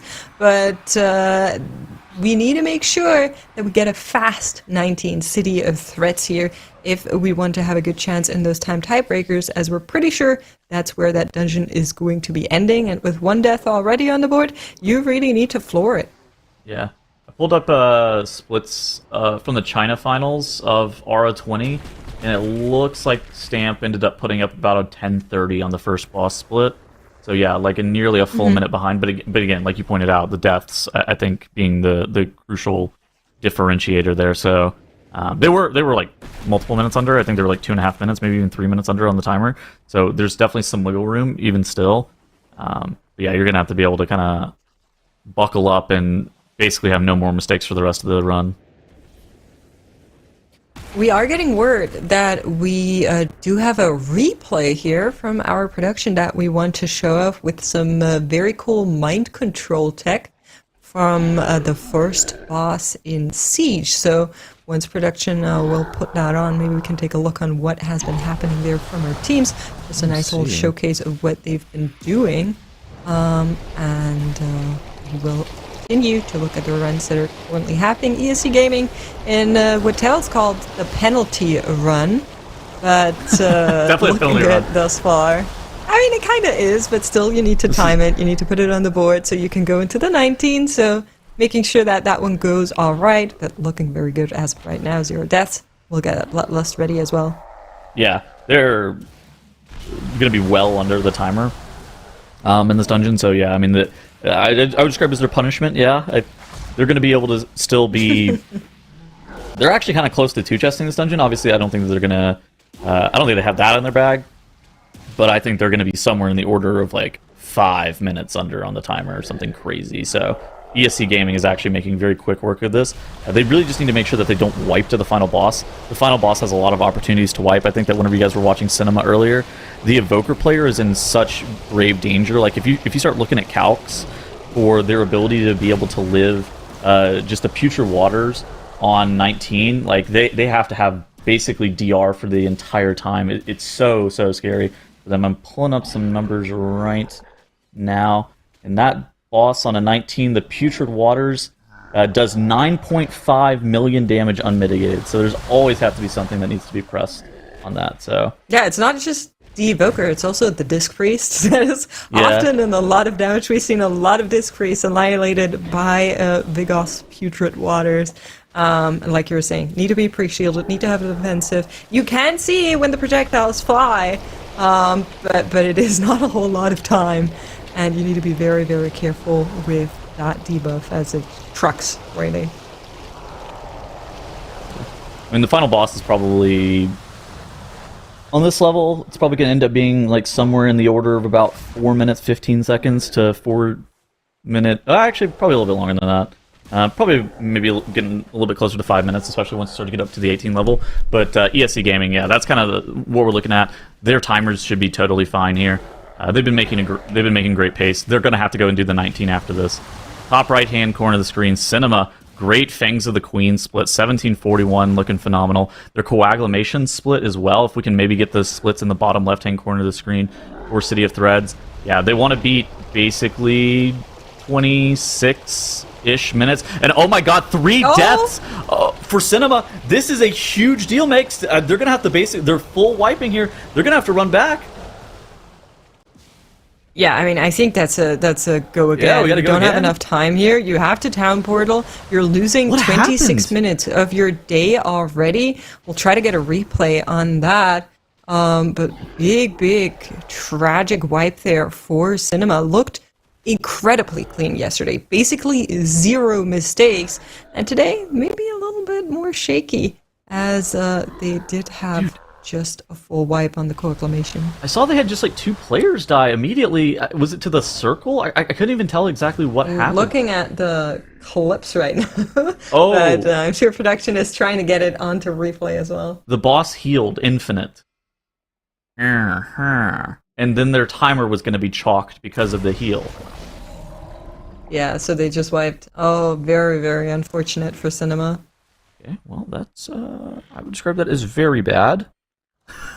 I think that's the first time we've seen that too. The boss healing? I don't recall. Yeah, I don't recall the boss healing. There's a replay. Shout out production. Yeah, I mean, that boss ended up healing, and then it's just... They look at this, they know that their timer is going to be toast, since the boss ended up healing so much. Yeah, those orbs contacting the boss. I mean, that boss should not be at 75% HP. They've ripped their lust, and then the boss is like, like fully. I think they fed it like Boss is 3 like, orbs. psych, you thought? I think it was like 2 orbs or something like that, but it might have even been more, which is. I mean, that puts them basically at the same point that ESC Gaming's at. Hey, this is it.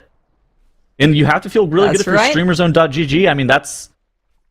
StreamerZone.gg had no mistakes. Cinema, up until this point, also no mistakes. But now, that's the first mistake for Cinema. ESC Gaming failing to 2-chess, that was their mistake. And now now StreamerZone.gg taking a little bit of a commanding lead here.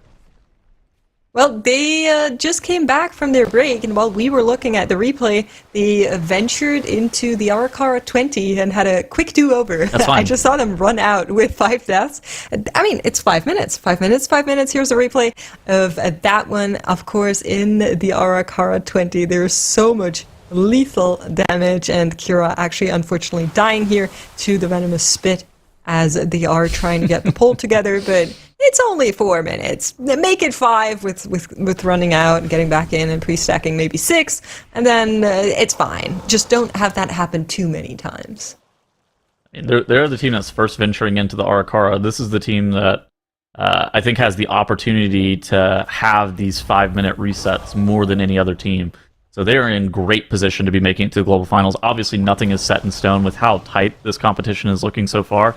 But they are in great position here, assuming that they're going to be able to get this 20 put up within the next hour and a half. They basically just need to get this put up in the next hour and a half, and I think they're in an okay spot, especially looking at some of their times. But you don't want to leave it up to chance. You want to actually be able to put this up within the next 30 minutes and then have the remaining hour to do whatever you think is the best, whether it be improve your time tiebreaker or whether it be going for like a stretch goal +1 in one of the dungeons. I mean, Veganites are trying to put that 20 on the board even before Streamer Zone does, so hopefully they are going to be successful. We do have the second boss split coming in a little bit. While I'm talking, maybe you can tell us what that would be a good split. What's a split timer that we're looking for here on a Noob Sect? Because after that first boss, Veganites need to be a little bit faster in the middle and end of the dungeon to have a good 20 Arakara here, of course, as we are taking a look at how that is going to find it. Like a 22-minute is like really good. Like a 23:30 is probably like a bare minimum to time the dungeon. Oh, I think 22 might be well possible. They're on 15%, a little bit over a minute to get to 22. They're a little bit low on count. Looking across the board. Typically, you want to have about like 6% more count than that, so they're actually going to have to play like I think +2 pulls over some of the other teams that would be doing this run. So, yeah, that's something they have to factor in. It's a little bit of a major difference there. Looking in on ESC Gaming, they just finished out the second platform here. Cannon is going to come in a little bit as they are moving over to the third one. Everyone group up, move together, go over to that Demolisher, make your healer happy, you know, nice little bonus there. They're looking great on time. Yeah, they needed this very clean 18. Now they have to go and like basically one-shot the 19, and if they're able to one-shot the 19, then they'll have effectively an hour to go for that 20 or potentially 21 Arakara, depending on what they feel like is the best opportunity for them. So they're gonna kind of have to get in gear here. I think they also have to take another 10 minutes worth of break. El Broblio end up going down. He is going to be able to onk, and he is going to get topped before the slam, but a nice rescue coming in to be able to keep him stabilized. But yeah, I mean, the first death of this entire dungeon happening that late is fine. Did he lose his lust? Yeah, it looks like it. It's unfortunately not the first time that happened. Also happened to them in their Arakara, if I'm not mistaken. Shu also goes down here. They do have another combat dress, but that's another player dead during that bloodlust. They're not in danger in terms of the timer, and the siege actually doesn't cap out on the 18 either, so being a little bit slower here is not that bad, but they still will need to finish it in time. So hopefully ESC Gaming, no more issues from here on out, but it looks like they are going to be succeeding at that. In the meantime, Cinema, bottom left, they did have another redo here in that City of Threat. They were in for like 6 minutes or so, and then had a wipe and had to go again here, so starting that key once more. Looking like me and my pugs wiping to the first pull, wiping to the first boss, yeah. A classic. Wasn't topped, had the grip happen to you, does 5 million of your 7 million health pool, and you just die. Yep, I've been there. It happens, but what also happens is ESC Gaming putting that 18 siege on the board. I assume they're going to be running it right back into that 19. And I don't know if production has the tech ready for us now to maybe show it. They kind of pranked me a little bit earlier on, as ESC Gaming are going to go on a break. The Fika Knights in the bottom right are kind of hooking on this key. This is the last pull that they basically have to do, is the winged carriers and the double overseers, and then they'll actually be able to pull the boss. And so, I mean, this is big for them. I mean, this is huge. So now they're actually going to be able to go into City of Threads, assuming that they don't wipe the last boss of Varakara. All right, we do have the replay ready. We will look at the Fiki Knights after that, but let's take a look at the siege tech here. Mind control on the sharpshooter. Where is it? The powder shot mob? Yeah, so the powder shot there. Oh, nice. Ah, there. So nice. So this comp actually, I said, sucks at dealing with the powder shot. A lot of times you actually want to be playing like a DK. You know, it makes it really easy to get them stacked up. It makes them really clean. The DK also doesn't take much damage from the powder shot. However, the powder shot's like free casting on you. You see that one's also hexed off to the side as well. So you know, they were actually, I think this is a really smart play, just leaving it in that dominate mind. It allows you to basically take way less damage. There's a lot fewer opportunities to get one shot by the boss griffin. I think that's a good strat. I'm gonna write that one down for my runs. Yeah, tell your priests, make sure they know. But now we're going to be zoning in on the Fiki Knights, 20 Arakara. We know it can be done. We've seen teams do it, but we also have seen plenty of teams unfortunately fail in their tries. Overseers into boss can always be a little bit spicy, but both of the casts have been interrupted. Greg running into the puddle, but Yoda does go down here. They do have Junkrat getting slapped right after that. Can they combat Ras their team back up together? So, Nate is going to fall here as well. Only one rest available as Greg goes down, and that's going to be it. That's what we call the pot of greed. So this is the pot of greed pull where you go for the timer, you go for the +2, and you end up depleting because you didn't get the overseers killed off in time. We're going to be able to get a replay of that in just a couple of seconds, but basically, here's the thing. You're able to pull the overseers into the boss, but if you don't get the overseers killed off before that first suck, there's an opportunity for those mobs to cast that web ground effect underneath you while you're trying to avoid that, and then your tank goes down, your healer goes down, and it's just complete mess. You end up having that full wipe, and the Fika Knights, I don't know if that is going to count them out for making it to Global Finals, but that is a huge problem for them.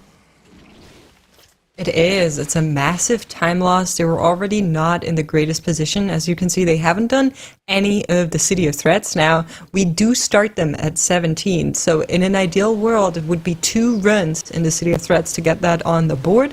They have 1 hour 30 to start their final run of the day. So it is all still possible. But let's take another look at how it all collapsed for the Fiki Knights. Oh my god. It actually looks like they weren't ready to pull the boss. It looks like the boss got... What did it get pulled by? Nobody... It looks like... Can we rewind production? Yeah, can we go a little bit further I would need back? that. How did the boss get... Because, like, dude, these overseers are way too high. I don't... Like, they're not crazy enough to pull the boss of the overseers. This is like play safe, big IO kind of moment. Our timer's totally fine. Was it the dogs? It looked like a dog was running away from the boss there. Like shaman? Skip like back shaman one more time. dogs? You can see a dog just jump from the boss on the bottom right corner. If we go back a little bit, hold on. Because like Yoda's bottom right corner, look at it. Because the boss gets in fight here by the raid frame. It comes in at the bottom, and then wait. Yeah, you're right. Where is it? Here, the dogs jump over.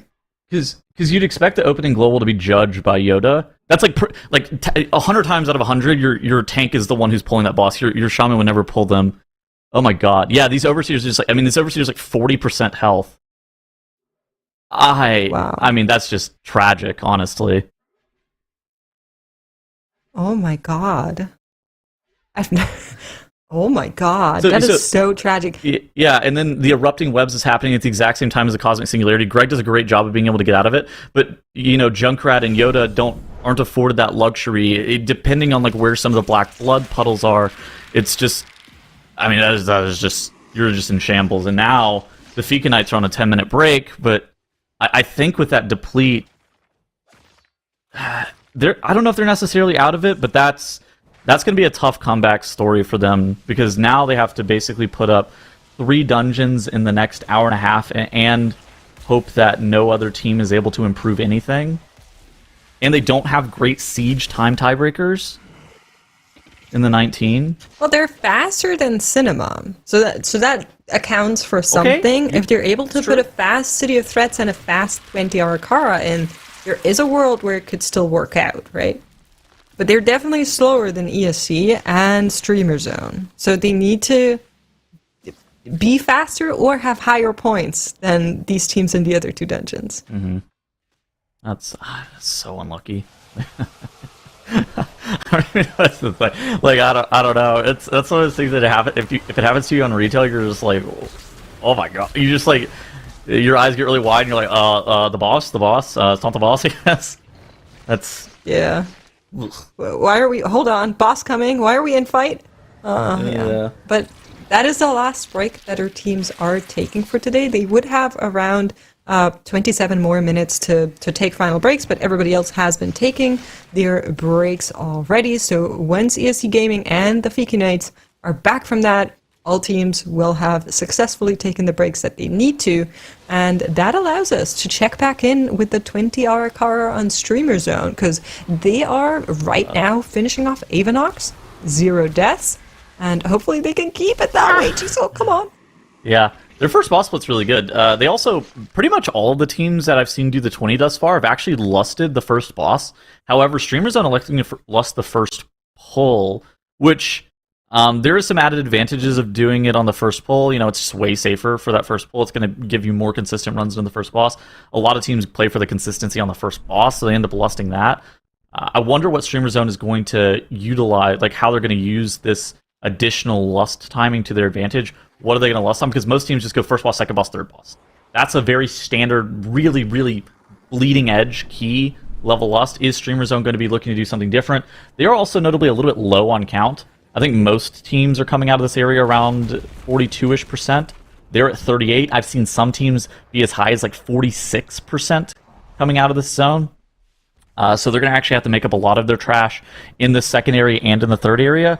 And so I wonder what Streamer Zone's going to be looking to pull here. But they got a lot of time. A great first boss split. Where's the lust? Where's the count coming from? Those are the kind of things that we're looking for whenever we're looking at this run here. They have been just so consistent today, which is what like we've been talking about, really key, I think, especially when you are up against these teams where so many of them are so closely matched. And I mean, Streamers on GG, formerly missed count, they have a sponsor now, everyone, have climbed their way up in TGP, making it into the top 3 last TGP. But this season, they've put up some really impressive keys on live, and they held rank 1, I think, for the longest duration on live as a team, which is really, really good. So with this, with seeing their runs, I mean, with all this consideration makes, do you think this is the year that they take it? And are they playing to sort of back that up today, or do they need to go further?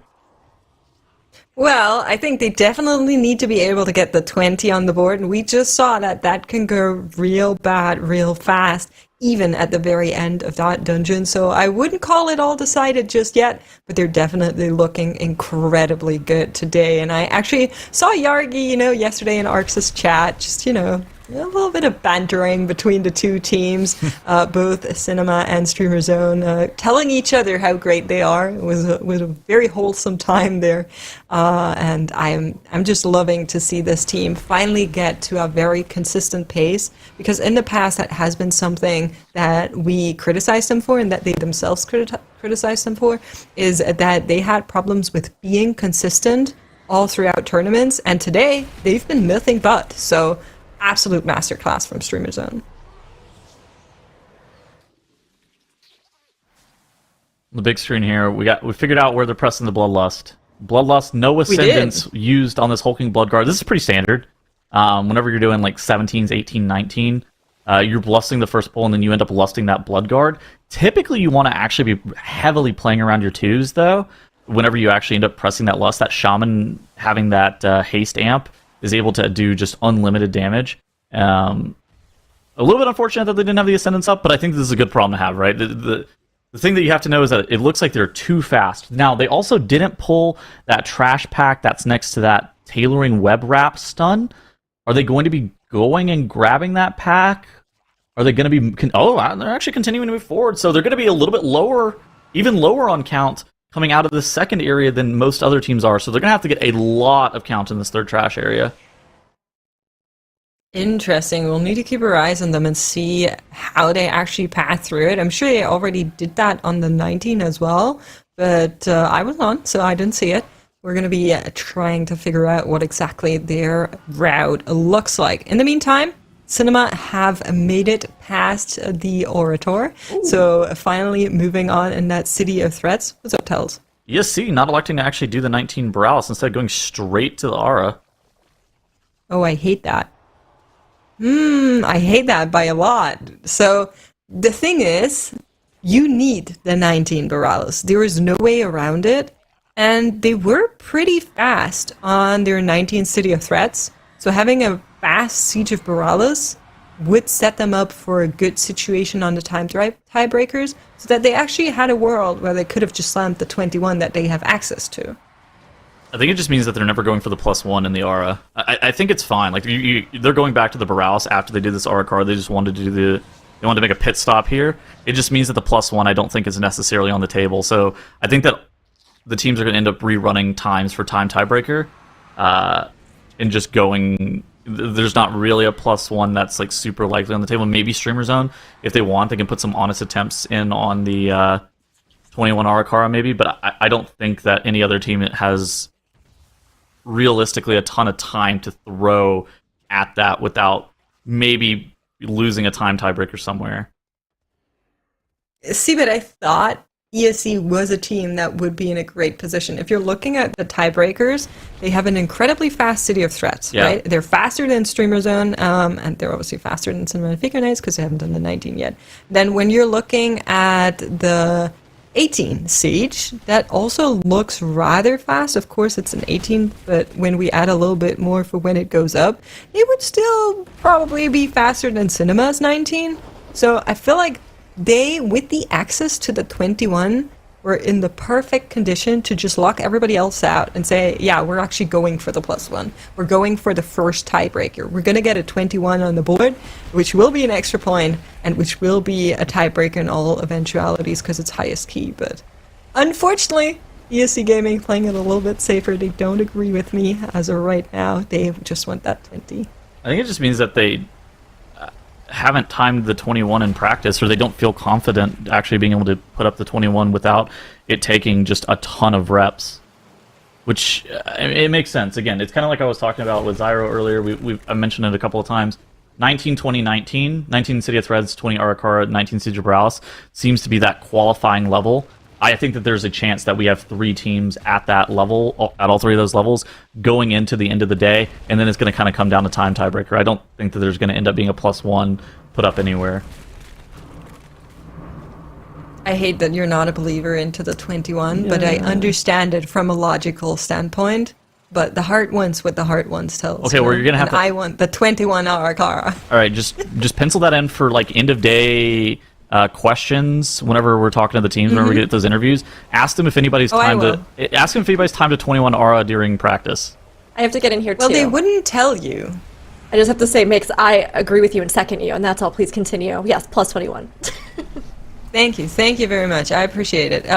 No, see, I think if any of the teams have timed the 21 in practice, then they would be quite silly to tell us that in the post-game interview, because we're interviewing the winners, right? And they'll be moving on to the finals. Well, and you wouldn't want to tell anyone that you have timed the 21 Arakara if you still have the finals to play. So, I mean, knowing that it's timed, I don't think is that much information.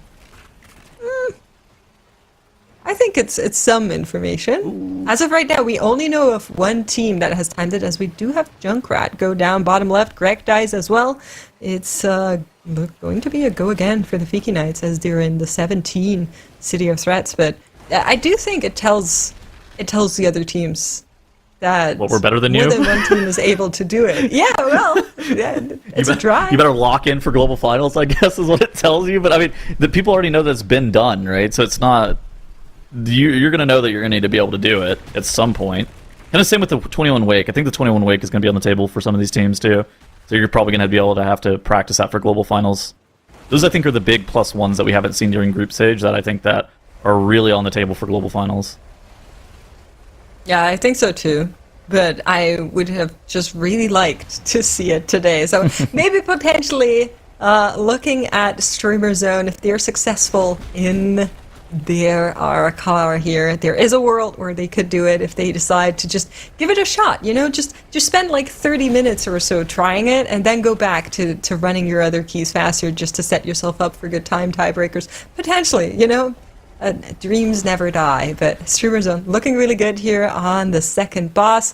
Going to be very, very fast. You mentioned that they do play a little bit of a different trash route, so it does make sense that they would be a little bit faster in the second boss split as well. Big question is, what do they do after this, and how do they pull? So we'll need to keep our eyes on them. We're about, I want to say about 10% down compared to where some of the other teams are. Going into this boss, yeah, like a lot of teams are around like the 87% enemy forces mark, and I mean they're at 79. So I think they're going to be at least +1 pull. They might be +2, but at minimum this is going to be like one more pull than other teams have been, like mandatory, and some of these other teams have been running in this in section. Yeah. And that will conclude it. 20 minutes, 15 seconds for Streamer Zone. It's fast, but they also missed some trash. So it's not that much trash compared to what we just saw from the Fiki Knights and their key. Exactly. I think that's a important thing. It's like, it's not that much more. Again, I'm talking like... It's like 2 or 3%, yeah. We're talking 1 pull, maybe 2 pulls of difference. Let's keep our eyes open for that. They're definitely going down the same route that most of the teams are. HA quickly getting stunned there, but frees himself with a fear. Makes sure he's back with the rest of the team. And then I think it's just this, and then we do the Overseers, no? Yeah, you can do the Overseers with the bugs that fly around, the wing carriers. I was learning the name of those mobs. Yeah, you can do. I keep calling them bats. Yeah, maybe they're bats. Yeah, they're bats. That's a good one. Yeah. You can pull them with the wing carriers as well, but I think they need more count than that. I don't think the Overseers with the wing carriers by themselves are enough count. I mean, I can look. Hold on. All right, while you do that, I'm gonna focus in on Cinema, because they're in their 19 City of Threats, and this pull that they're doing right now is actually pretty scary, so you need to really coordinate all of the stuns. That's exactly what they're doing. First one has already come out. Make sure everything is interrupted, and comes that knock-up as well. And you need to make sure that your tank survives, which is exactly what's happening here on Stone. And the rest of the team, of course, doing a great job at chopping away at the HP bars. Now, what has your analysis concluded? So the final 2 mobs and the winged carriers are roughly 8.87% count, 43 enemy forces exactly. So it looks like they're going to be a little bit below that after these winged carriers and these Overseers end up dying. So I don't know where they're going to get the remainder of their count from. Maybe the other wing. If not, we just run back and get some more bats. Yeah, sure. Yeah, easy. Just get a few more bats, add them right in. No, I mean, we'll have to keep an eye on that because that is something that's going to be really crucial for them. But, Tettles, you will not be able to keep a watch on it, at least actively on the desk, because we're swapping you out and we're bringing Dratnos in. And Dratnos, as you come in, we are at about an hour 15 until the end of the day, right? So the teams can enter dungeons up until that point for anybody who doesn't know, and if they have a run going, they'll be able to complete it past that point. But we're going to keep an eye, watch the action, but can you give us a little bit of a recap, Dratnos, of what we've seen so far today during group finals? Yeah, I mean, coming out of the gate fast with StreamerZone.gg, right? They managed to get their score all the way up to 57 already. Really impressive. If they can get this 20 on the board, which it looks like the count situation, we'll have to see if they actually get it from these 2 Overseers. I think they've got it with the 2 Overseers here, but we'll see if that's count or not. Then they'll be in great shape. I mean, they'll have 58 points and an hour and 10 minutes to play with at the end of the day. Then we've got ESC Gaming, who are hot on their heels down in the bottom right. The only difference there was they failed to 2-chest the 17 Siege, so they could only do the 18 instead of the 19. But Other than that, they're only about 10 minutes behind Streamer Zone, and they're going to be able to put up this 20 Arakara potentially as well if this run goes cleanly for them. So they'll be in pretty good shape there. Then we have Cinema, who are 2 points behind. How do you feel about ESC Gaming leaving that 19 siege? Oh, Elport does go down here, but leaving that 19 siege open and instead going to the 20 Arakara.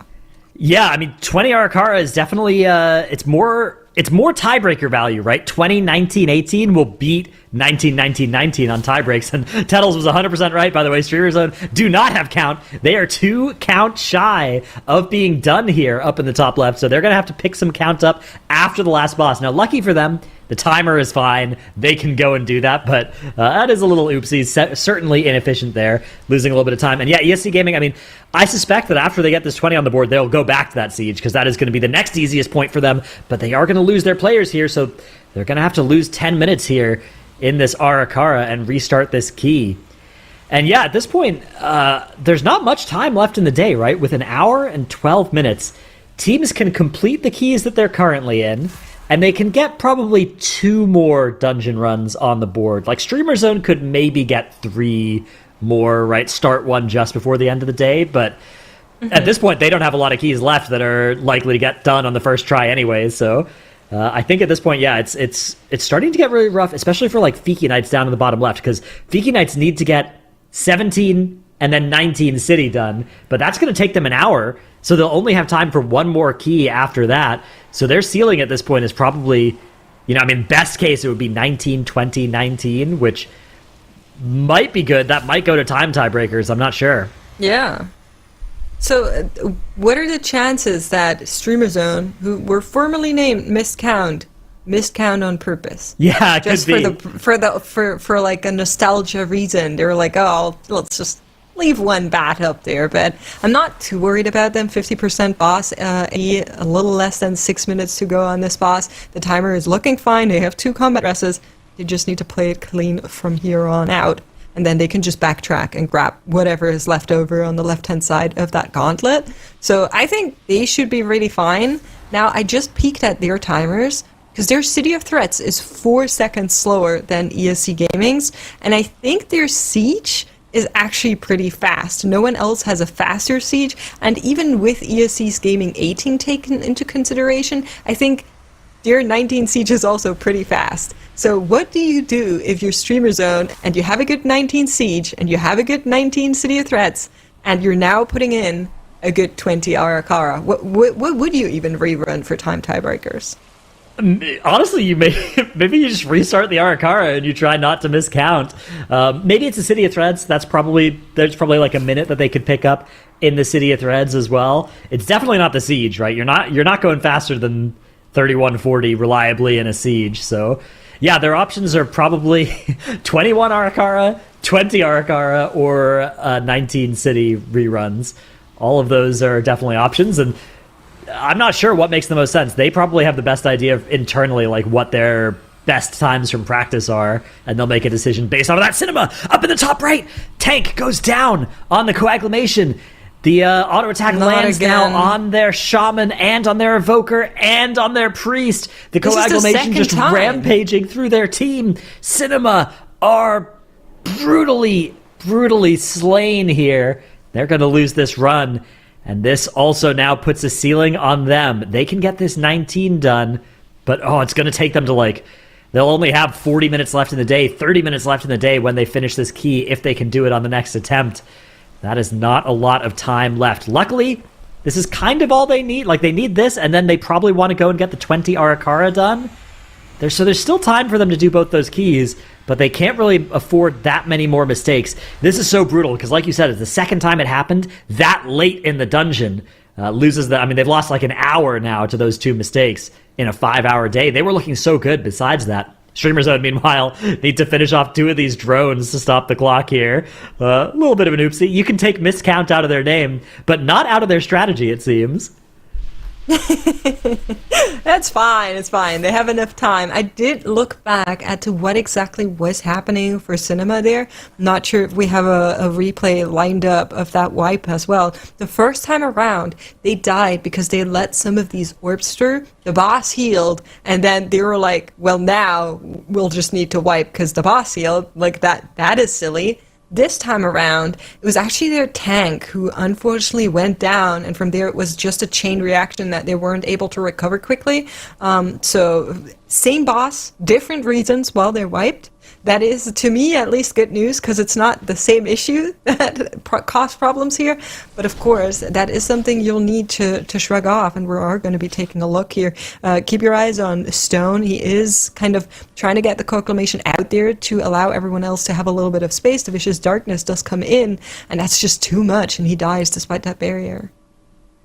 Yeah, brutal there. 3.14 million, the hit that took him out. And then a 25 million auto attack from the boss landing on the shaman there. That must have been a crit. That is tough. As ESC Gaming making their way now through this 20 Arakara. This will bring them again up to that 57-point threshold.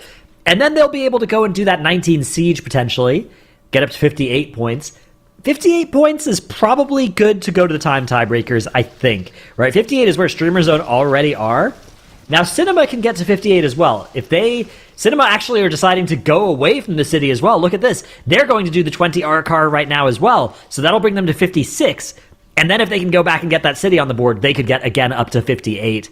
So yeah, both ESC Gaming and Cinema, I think, are pretty likely to get to 58, tying up Streamer Zone. And look at Streamer Zone in the bottom right.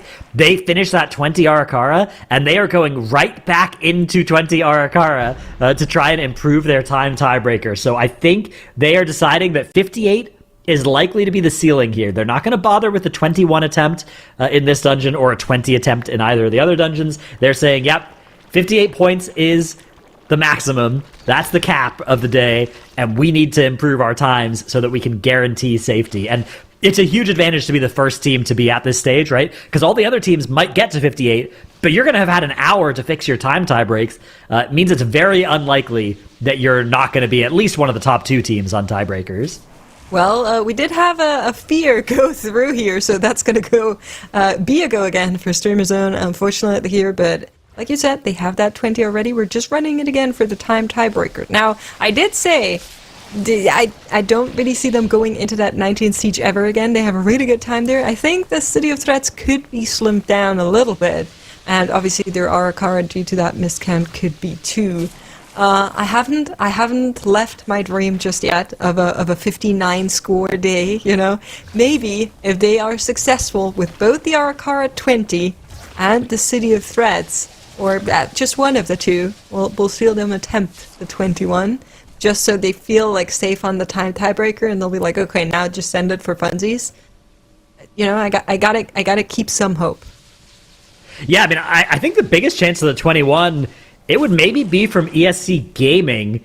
If ESC Gaming fail this 20, but their time is looking good, and they realize that the time tiebreakers are going to be bad for them, or they wouldn't have time to do the 20 and the 19 siege, then maybe the play for them will be to do that 21 Arakara that they've unlocked with the 2 chest. I think that's your best chance of seeing the 21 Arakara that I know you want to see. I actually think it is ESC Gaming. It would be an unlikely combination of events that would lead to that happening, but I don't see the other teams really ever having it be the right play to go in there.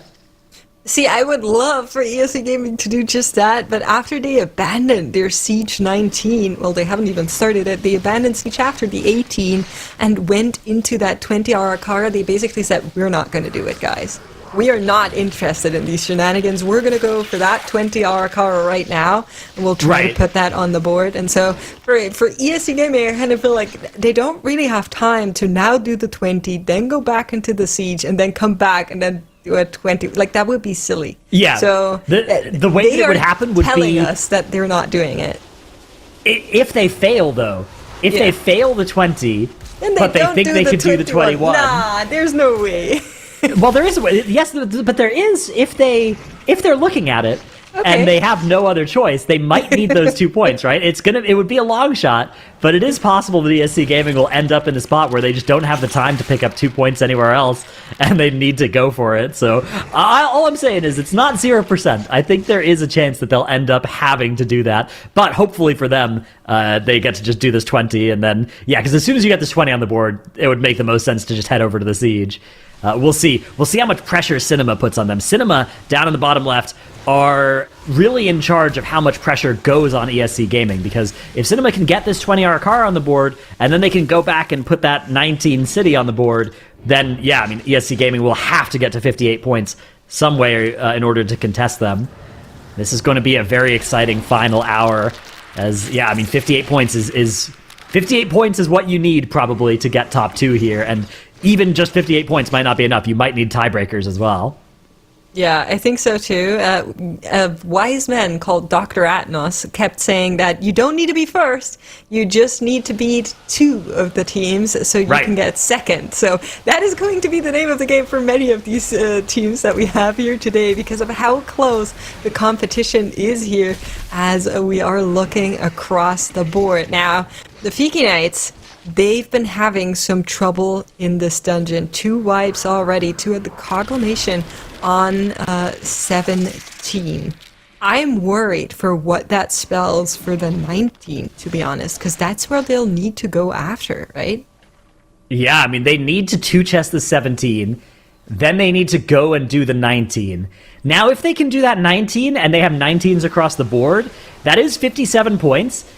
That could be good enough if ESC Gaming and Cinema both have a very bad final hour of the day. But realistically, it probably won't be. Fiki Knights probably need to 2-chest the 17, come in and one-shot the 19, and then go in and one-shot the 20 Arakawa. So it is going to be tough for them. But if they can do all of those things, they will reach that 58-point threshold. Now, the problem for Fiki Knights is their Siege time tiebreaker is quite slow relative to Streamer Zone, but it's good relative to Cinema. So, they could maybe beat Cinema out, and maybe ESC Gaming as well on time tiebreakers. The other keys that would end up being their final keys of the day haven't been put down yet. So if they're fast in these runs, they could have a shot at making it to 58 and winning on time tiebreaker against one or both of these teams. Their best shot is maybe the other teams not getting to 58 as well, which is definitely still a possibility, right? We've kind of assumed that ESC Gaming and Cinema are likely to get there, but that's not by no means a sure thing, right? They only have an hour, and these keys are very high failure rate keys that they're attempting now. The key level is just so high. Hold on. I think ESC Gaming might be cooking. Look at their split timer in Avanox. Wow. They have gotten to the full trash count that we've seen most teams get to, which is 41% here. They're on 9 minutes 29 for the first boss. That's actually insanity.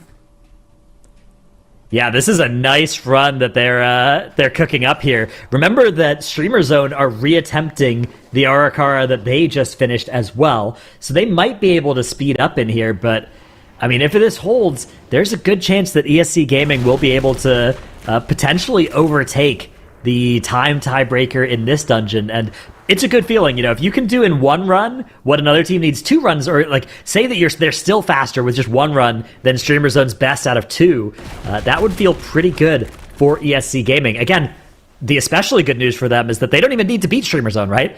They just need to be top 2. So that would be really, really good news on that front. Then the pressure will be on that 19 siege, because they probably will need to go in and actually get that 19 siege done on the first attempt, and maybe they'll need a decent time tiebreaker in there as well, because Streamer Zone have such a fast 19 siege. But the other teams don't. Here's our Arakawa splits in the bottom left. You can see, ESC Gaming, 930 Avanox, 929 Avanox. Wow. That's like plus 19 speed here. That's a minute faster than Streamer Zone's from their 20. This is an incredibly fast split that ESC Gaming are on. They're almost on 2-chest pace in this 20. Can you? Oh, wow. We knew that their Arakawa was fast, right? Based on the fact that they were the only team that got the 19 plus 2. But that is absolutely insane what ESC Gaming are putting on the board here. Just absolute speed is what the name of the game is for them. If they can keep this up, we'll have an absolute behemoth of a time tiebreaker in their favor. Yeah, I mean, the good news for them as well is that this section should be even faster for them relative to the other teams because you've got a rogue. Rogues are so good at these blood guard pulls. You just funnel so much bonus damage into those massive blood guards. It is really nice, actually, for this part of the dungeon. So I wouldn't be surprised if they stay or even gain speed in this section of the dungeon off of Speed's rogue play that they've got here. All the other teams, of course, playing that Balance Druid instead, or Fiki Knights even. I think we're using the DK in this dungeon as well. Yep. Running that DK wherever they can is the name of the game for the Fiki Knights. I don't hate it, but I do love seeing speed on that rogue multiple times during those first couple of mini-bosses. You can see something that has gotten quite rare, also something that's on the board bottom right now, which is the Shaman actually not taking first in DPS and being overrun by the other DPS player. Krona right now ahead of Arxis, but for ESC Gaming, speed on that rogue very routinely is ahead of Elbro on those first couple of pulls because he has that great access to funnel damage, because the damage pattern for Rogue is just so great on those first couple of mini-boss pulls. So very, very nice to see for ESC Gaming. Let's see how they do in their attempt. In the meantime, Cinema, they're looking to be faster than their previous attempt. We just saw it. It's like 10 minutes something. They're definitely a little bit faster than they were in their previous try with a 9 minutes something, trying to finish out Evanox before the timer hits 10 minutes. Yeah, this is a decent run that they're chefing up here. Looks like it is going to be a little bit faster, but yeah, that just goes to show how fast ESC Gaming are going. Definitely does. Now, all eyes on the Fiki Knights, because it is the second time that they are nearing the coagulation in the City of Threats. 2 times they already wiped to this boss for different reasons. First time, the orbs went through, the boss healed. Second time, we did have a death there. So we'll need to see how they do in this dungeon. Yeah, of course, this boss has been tough, not just for them as well, right? It's also been Cinema that have lost an hour to coagulation wipes. So I think of all the bosses in our 3 dungeons today, coagulation is going to be the one that has cost our teams collectively the most time. Hopefully Fiki Knights can make it work this time. Not only do they need to make it work, they also need to stay on this 2-chest timer. I think they're okay on it right now, but they can't afford to lose much time. So if the boss heals a little bit, for instance, that might cost them that 2-chest. Yeah, we'll see how it goes for them. It is a mean boss. There's a lot that can happen. You can just see it once again. So much damage, so much pre-planning needed for these teams, but we are getting very, very fast runs in these 20s as well. Streamer Zone top right. Look at that. A little bit less trash count than ESC and Cinema, I believe, both, but also a very, very fast Evanox split now coming in from the Streamer Zone team. So all of them are really saying, yes, time tiebreaker is where it's at.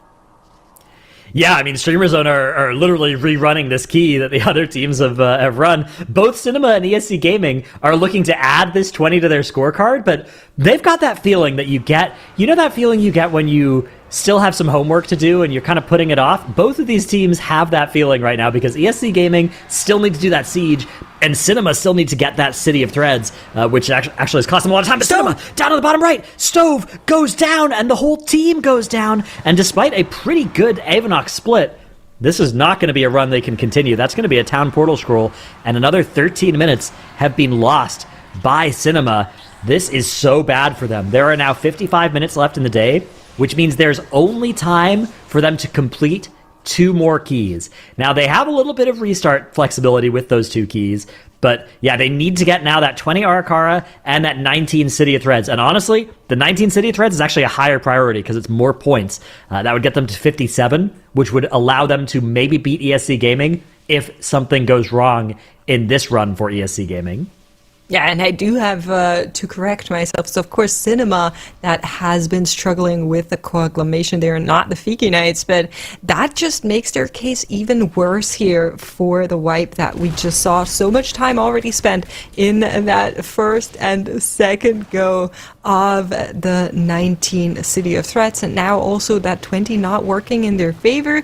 They really need to shake off whatever is going on with them right now and try to lock in. Yeah, this is when it all starts to really, sink in that you've only got 55 minutes.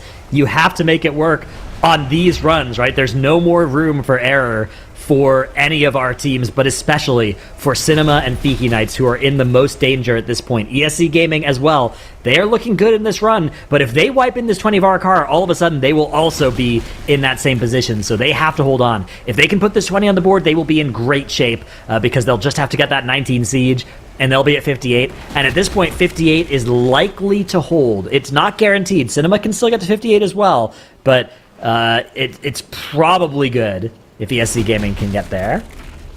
Yeah, would be really nice. Let's look at ESC Gaming. We know their first boss split was really fast. They do the same amount of trash that most of our teams do, so no slowing down here either in the middle part of the dungeon. And we know that at 22, a noob sect split timer would be really good. Of course, still a little bit more to go through on their boss's HP, but they are looking to keep that same pace here in that 20-hour car top left corner. Definitely showing off a little bit, ESC Gaming. Yeah, ESC Gaming are definitely on. I mean, this is such a fast run. 20 car is actually 2 chestable as well. Some of our Chinese teams that have put up the 21 Arakaras have actually 2-chested multiple 20s in this dungeon. So It is possible. If ESC Gaming can get that done, in theory, you could see a team walk into a 22.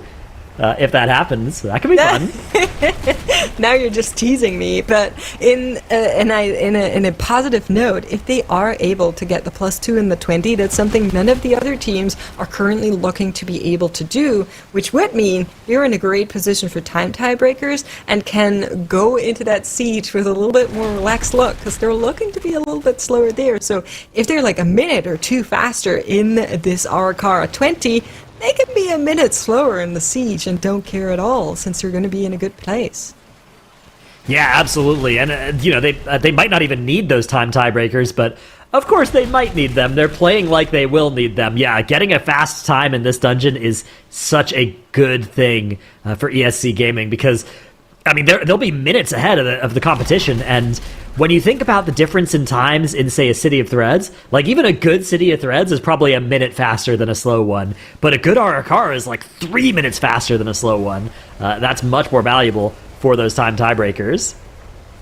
Yeah, it definitely is. Now, Streamer Zone, top right corner. Just a quick reminder, they have that 20 on the board already. They're currently leading the pack. They're running this dungeon again to have a good time tiebreaker. They're definitely significantly faster than they were in their first attempt, but they're not currently looking to be as fast as ESC Gaming is looking to be.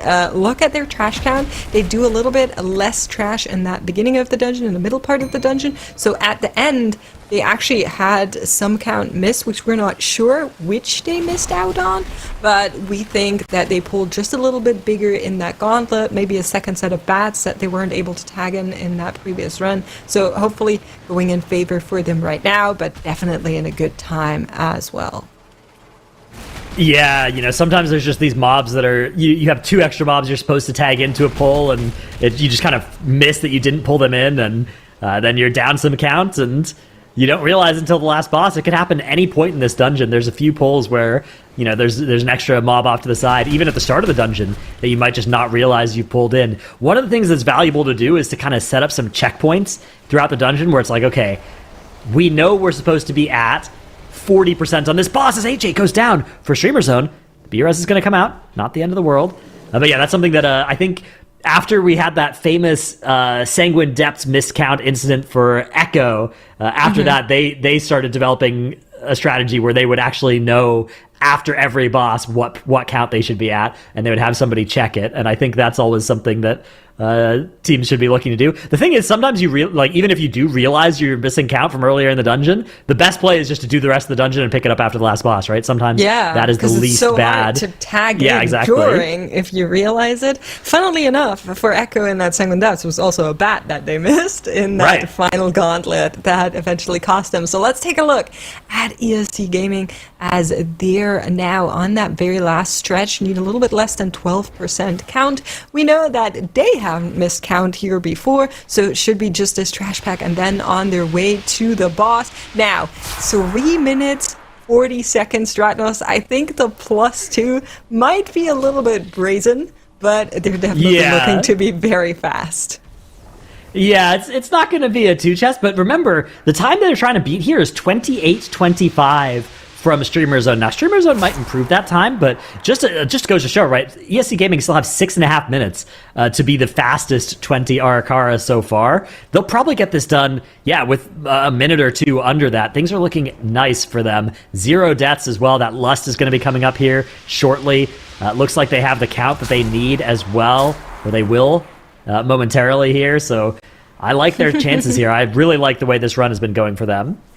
Yeah, me too. It's been absolutely phenomenal. Like I said in their pre-tournament interview, they did say that the Arakara is a dungeon they feel really comfortable in, and I think it is absolutely showing for this team as well as they are rounding out that trash. Just a quick mention, Cinema, bottom left, they're working on this 20 Arakara after a go again, so trying to put that on the board. And bottom left, Viking Knights are finishing out their 17 City of Threats. They still need to put a 19 on the board there as well. And we are within our last hour. It is a little bit more than 45 minutes for these teams to start their very last run.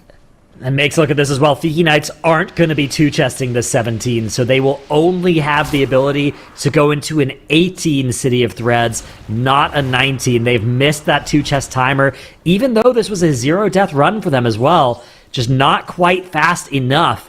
That is very, very bad news for Fiki Knights because there are only 45 minutes left in the day. So at this point, they have time for 2 more dungeon runs after this, but that can only get them up to 57 points because they didn't get the 2-chest here. So they now need things to go wrong for ESC Gaming and Cinema in order to catch up, and they have no way to contest Streamer Zone. So at best, Fiki Knights are playing for second, and it is a narrow path to second for them.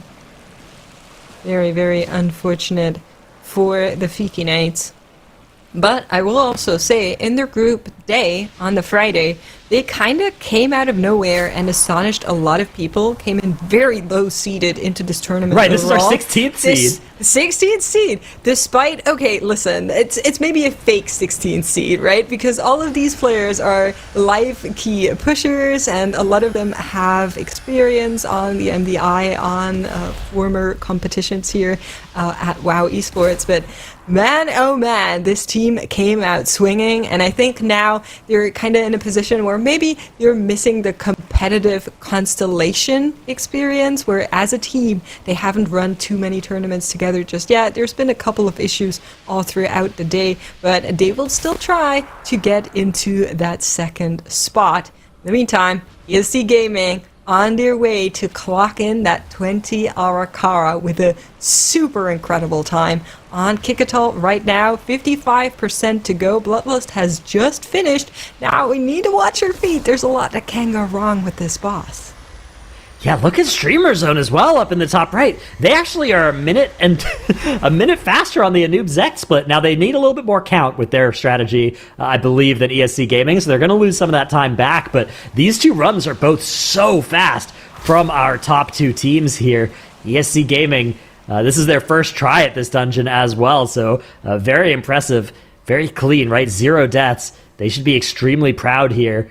But this is going to be not that much faster than Streamer Zone's previous run. 28:25 was that run from Streamer Zone. And it looks like ESC Gaming, despite coming out of the gates with a really fast Avanox split, have maybe lost some time in the rest of the dungeon.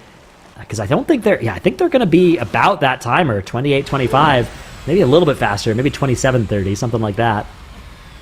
Where did we lose that time? Because they were really quick on Anoop as well. Was Yeah. it just that tail end trash pull? How did that Maybe. take so long? Hold on. Yeah, maybe the boss fight's just taking them a little bit longer. I'm not really sure. I'm not sure how this happened. That's crazy. That's absolutely crazy. But we'll see where they finish. I think they'll still be faster than Streamer Zone's run, but will they be faster than Streamer Zone's new run that they're I currently don't think trying so. to finish out? Streamer Zone are zooming here. This should be the last pull they need before they can go straight into the boss. And hopefully this time they haven't missed count. We'll see after all these mobs die. It would be funny though. It would be if Oh this no! count. Yeah. Something that isn't funny. Cinema, bottom left. We do have yet another go again for them as well. And keep in mind, time's ticking. They can only have so many do-overs if they want to get 2 more runs into the Right. day. A run takes a little bit around the 30 mark, some a little bit less, some a little bit more. But if they want to squeeze 2 in there, then they will need to start a run that is good quite soon. Yeah, they probably have another 10 or 15 minutes to reset the key, so they could maybe wipe on Avanox one more time, but not much later than that. Cinema are in some danger here, especially because ESC Gaming are looking so good here to get up to that 58-point mark.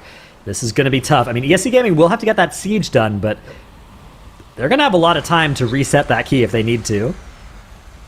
That's true. It's not too bad for them. But like you're saying, 27:45. Yeah, this is I'm gonna be still 28 baffled something. how they lost so much time, apparently. Yeah, me too. I mean, maybe it is a difference between a rogue and a moonkin, right? Maybe the moonkin is faster in that later part of the dungeon. Could be. I feel like the rogue should be good in that section of the dungeon, especially again those blood guards looked like Yeah. it was so great for that part of the dungeon. But down goes Kikital, 28-08 for ESC Gaming, up to 57 points. Now they just need to go and handle Siege of Borealis. But nicely done by them. That is the fastest run of Arakaris so far, but Streamer Zone up in the top right. I mean, they are looking like they're going to improve their timer here by quite a bit. They already have 30% of the boss's HP taken care of. They already also have all the count they need this time. This is going to be a very fast Arakara, yeah. It is. Keep in mind, though, we do have a death. Oh, no. Does come in here from Chizo. That's 15 seconds against a timer. Belarus does go out, is back with the group here. Unfortunate for them. Still very fast timer. Now, Bloodlust has run out. They will need to deal with the rest of this boss's HP on their own with just their cooldowns. Looking across the board, we do have Ascendance come up in a little bit. It looks like should line up with that PI nicely. So some more damage that can be found there, but it will slow down a little bit here, and I'm not too convinced on where their boss timer is actually going to stop yet. Yeah, I mean, the boss, I think they probably need another 3 minutes to finish this boss, so I think they're probably looking at a 27:30, something like that for Streamer Zone. We'll see, though. A lot of it's going to depend. I mean, they are getting a couple more sets of cooldowns in here. The Ascendance and the Power Infusion should be, yep, there they are, for Streamer Zone. And they'll get another set just at the end of the boss of those 2-minute CDs, so... yeah, something like a 27, maybe 27:15. That's my final answer. 27:15, final answer. Okay, we'll see if it holds true. In the meantime, we did see one thing move, and that's that tiny green dot on ESC Gaming in the bottom left on our leaderboard that tells you where the teams currently are. And that means they're going back into the siege. They're trying to get a good timer here, and it's going to be of the utmost importance that they get a fast run in this dungeon, because as of right now, they're looking a little bit slower in that Siege of Borealis. Only team to not be able to put that 17+2 on the map. Missed out just barely. But that tells you that their timer is not that great here. Hopefully, into 18, they will now get it done. Yeah, this is looking, I mean, this Hold on. is definitely... wait a second. 18? The 18? Hey, what? This is, Why are we in an 18? okay, so... the 18 would improve their time tiebreakers, right? Nah, no, we're not doing that. So the problem with this is that you never need time tiebreakers at 57 points against Cinema unless Cinema go for an 18 City of Threads after getting a 20 Arakara. But Cinema won't do that. They'll just go for the 19 City of Threads. So kind of no matter what, this doesn't make much sense to me for ESC Gaming because... Surely that was you know, an oopsie. Yeah, if 57 is good, then they don't need the time tiebreakers, and if 57 is not good, then they of course need to not do that 18 and improve their time. So yeah, we'll see if they had put in the 19 this time. They failed to reset the dungeon before rezoning in as well. Look at that. So they got to re-portal out standing again. there like, yeah, that is what we're unlucky. doing, huh? Yeah. Oh man. Okay, they got plenty of time to reset and rerun this key, but yeah, there goes that town portal. And meanwhile, Streamer Zone up in the top left. It's going to be a little bit slower than that 27:15 final answer that I gave. I should have stuck with my first answer, 27:30. Yeah, I think Still, that though. sounds about right. Still very fast. Absolutely. We have a death to a web bolt for Cinema in the bottom right. Again, that's the team that can least afford these deaths. I guess Fiki Knights also. Both Cinema and Fiki Knights are in a lot of danger right now. Both could still make top 2, but the chances are getting slim. Only 38 minutes left in our day, and StreamerZone.gg are locking up very likely a first place here as they finish off that 20, improve their time tiebreakers even further. Now where will they go? Now do you do the 21 Arakara? Or do you go fix your times elsewhere? You could probably gain a minute or two in the city. Come on. We'll see. Or you could just take the rest of the day off.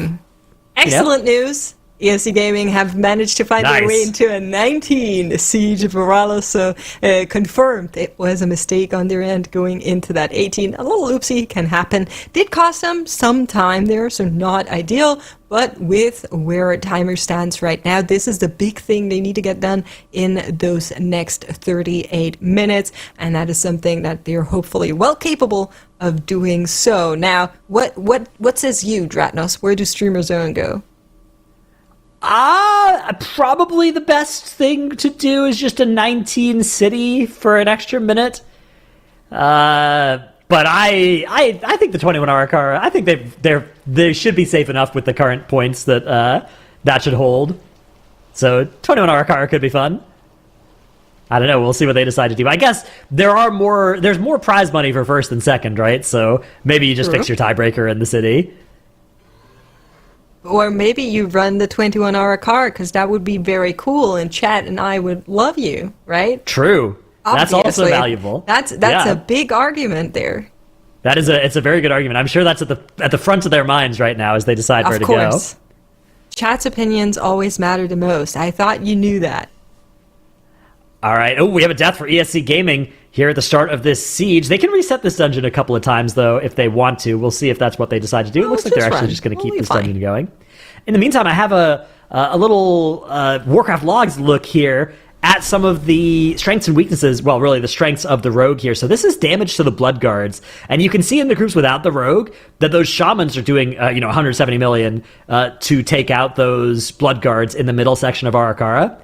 And when you've got a Frosty K in your group, the Frosty K actually picks up some of that slack. But when you have a Rogue in your group, the Rogue just does 190 million to those, letting your Shaman focus on AoE, just doing big AoE damage, and the Rogue just eliminates those Blood Guards. They do it so quickly as well. They get those Blood Guards out of the way so fast, removing that damage reduction aura. So that is one of the big strengths of the Assassination Rogue, with the way that their spec works. The way their hero talents work right now, they put a mark on a primary target, and then that target takes damage. Whenever they damage anything else, it takes like 5% of that damage. So they can do a whole lot of bonus damage to whichever target they're funneling that damage into, as you can see here.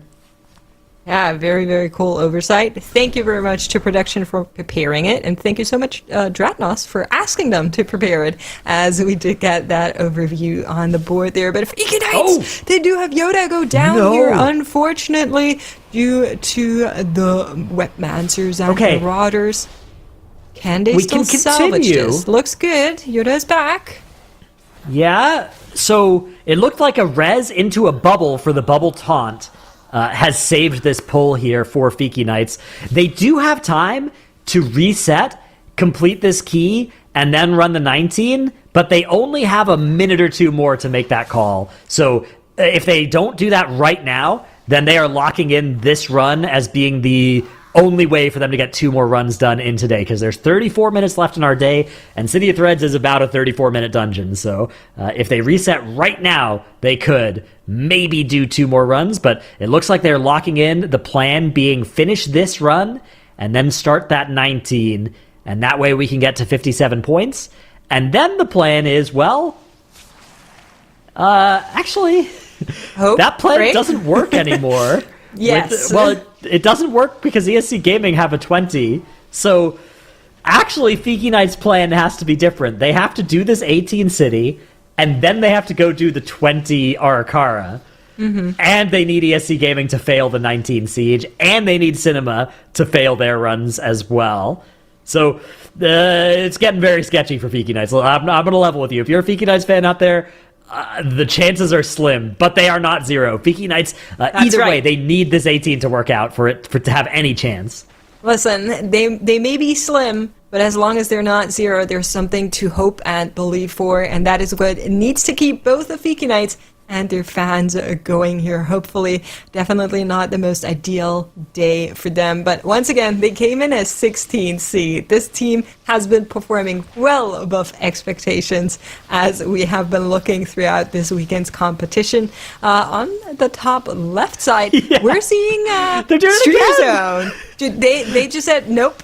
Stop it with your 21 Arakawa shenanigans, you silly goofballs. We're running the 20 Arakawa again, and I'm honestly a bit surprised that they're choosing to do this rather than the 19 City of Threats. Yeah, I mean, how much more time is there to game? They already have a 27-28 Arakawa, so they must think they can go even faster than that, but I mean, that run looked so good. The 27-28 that they put up, I guess it had a death at the end, so maybe they could bring it down to 27 flat, but I don't know how they find much more time than that, so we'll see what they decide to, or whether they're able to make that happen. I mean, it kind of doesn't matter, like they should be, their time tiebreakers are already looking so solid because they have such a fast 19 siege that's probably going to carry their tiebreakers now that they also have a good 20 Arakawa, but yeah, that's definitely an interesting decision. Maybe it's also just good practice for them, right? Just good to practice these 20 Arakawa because they are almost certainly making it to global finals at this rate. They've kind of got the rest of the day to do what they want with. But they should be doing something cooler than a 20 Arakawa. Come on, we've seen that show twice already, Streamer Zone. I would argue 19 City of Threats or 21 is what I want, but obviously they're playing and they're doing phenomenal here today. So looking really, really good in the top left corner. Now, for ESC Gaming, it all kind of hinges on being able to get this 19 on the board. A Cinema, after 11 minutes in their dungeon, unfortunately have their tank go down to the boss. Was it Enraged? I'm not 100% sure. That's I saw something on one of the death markers. Oh, Streamer Zone also wiping up in the top left. Okay, yeah. Oh, they've done this already. Yeah, that doesn't. They're fine. They can just reattempt it again if they want to. But yeah, it does seem like the boss may have enraged for Cinema. So that's tough. Oh, Fiki Knights! They're having a knife throw death on this really nasty Fangs of the Queen fight. No Onk available for Junkrat either. So they're gonna have to use their last battle res. Now this dangerous fight has become super lethal because as soon as you're down a person, this fight will just take so long, and the split damage from that Rhyme Dagger gets even nastier. Yeah, and there's not so much time left in the day, so they're kind of locked into this run as well. They're kind of in here to finish it with our clock getting closer to that half-hour mark. It is a longer dungeon, this 18-19 City of Threats. Yeah, this needs to work out for them, but here's a quick look at that replay of what happened there. Yeah, so the boss ate an ad, and they all immediately jumped off. Tragedy there. I saw the first death being to Shadow Word Death, and I was like, oh my goodness. But no, it was just a jump off. Yeah. Oh my goodness, jeez, golly. That was honestly brutal to see. It is always tough, especially as we've watched, some of the teams just come up against some hurdles that didn't seem to be giving them problems yesterday, especially Cinema. But we have 30 minutes left for our teams to enter these dungeons, and we have a bit of a reshuffle here on the desk. We're going to be saying goodbye to Makes for the end of the day, and we're going to be saying hello to Zyronic and Tettles, who will be rejoining us for the grand finale of our Group B finals. Of course, these teams have a lot on the line. The play is heating up, so I won't keep you, but Tettles, taking a look at the teams that we have now, what stakes are on the table for them here?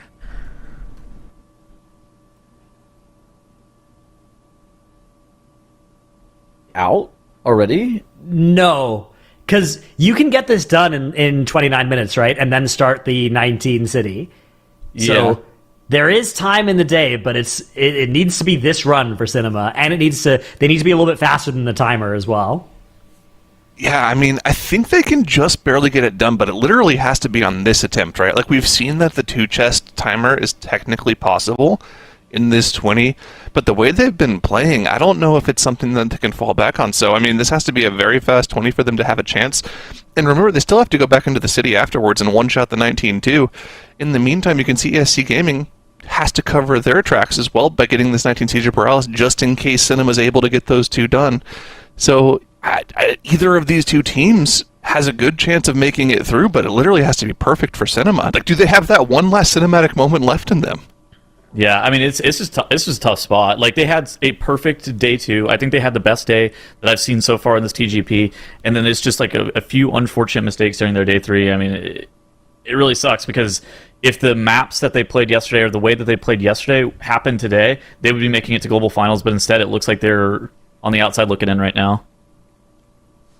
Yeah, definitely not dead just yet, though. They do, if they can put up 2 perfect runs in this last 30 minutes of the day, right? And again, they can start that last key. So their best case is starting a key with like 2 minutes left in the day and then timing it. And the problem is it's going to be that 19 city, which they've already tried twice and failed twice at the same point, which was the coagulation. So hopefully when they go back there, they're able to clutch it out. But yeah, this is getting dire for Cinema. And at this point, you know, if they lose time in this Arakawa, they might not even have time to start another key after it. So going to be very important that this run is good for them. It can't just be a barely timed key. It has to be timed with a few minutes to spare. I mean, top right, if you look at the Fika Knights, you're thinking about like prize pool implications too. If you're them, right? You're like, oh wait, hold on, this could be cash money for us.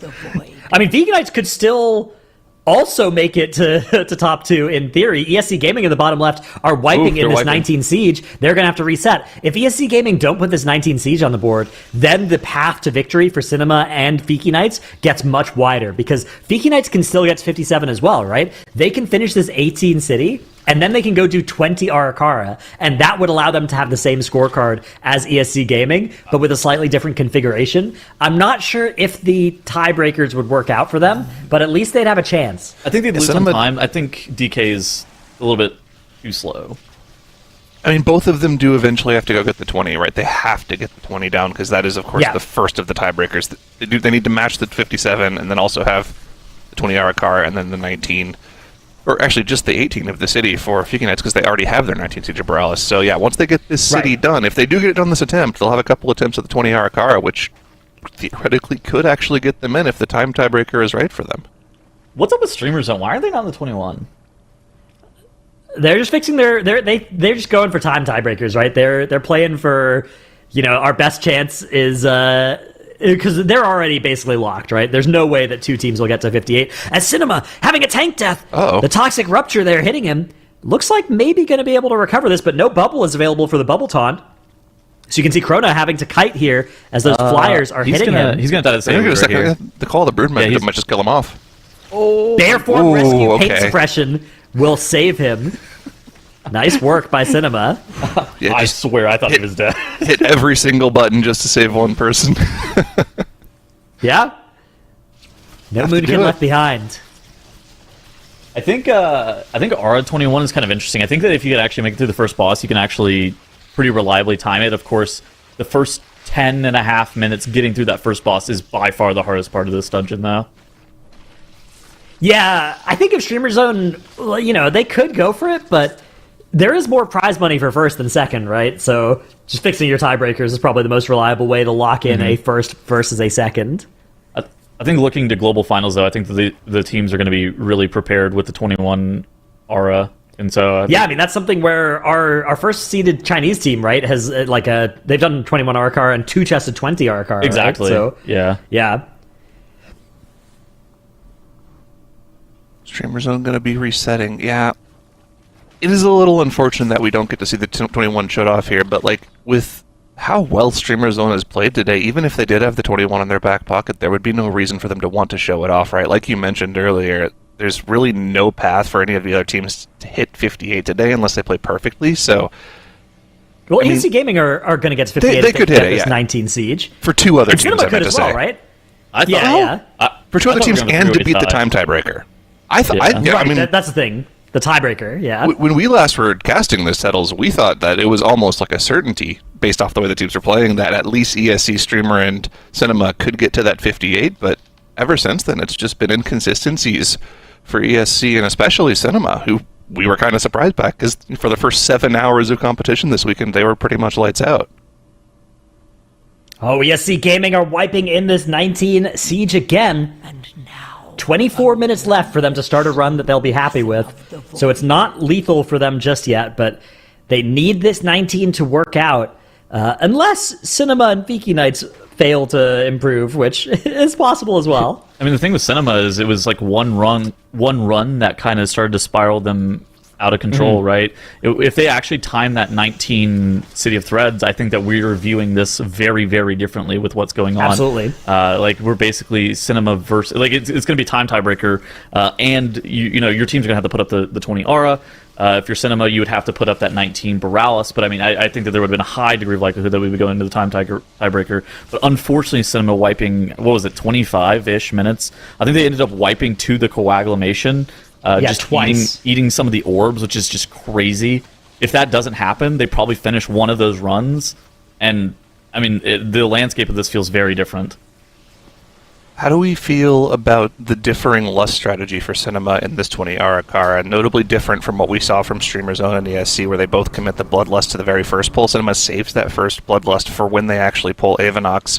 It makes sense because the boss is difficult, obviously, but I think you actually just get one entire less Bloodlust in the entire key.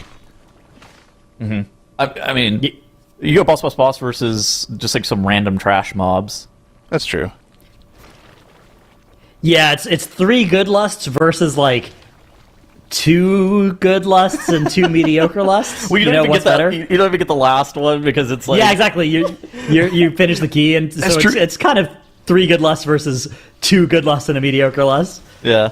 But I think it is still a little slower, maybe. I think that lust that's actually in the second area on the Bloodguard is decent. I think the first lust of the dungeon is the one that kind of sucks. It's kind of weird. Oh, really? You think the lust on the very first pull is not that great?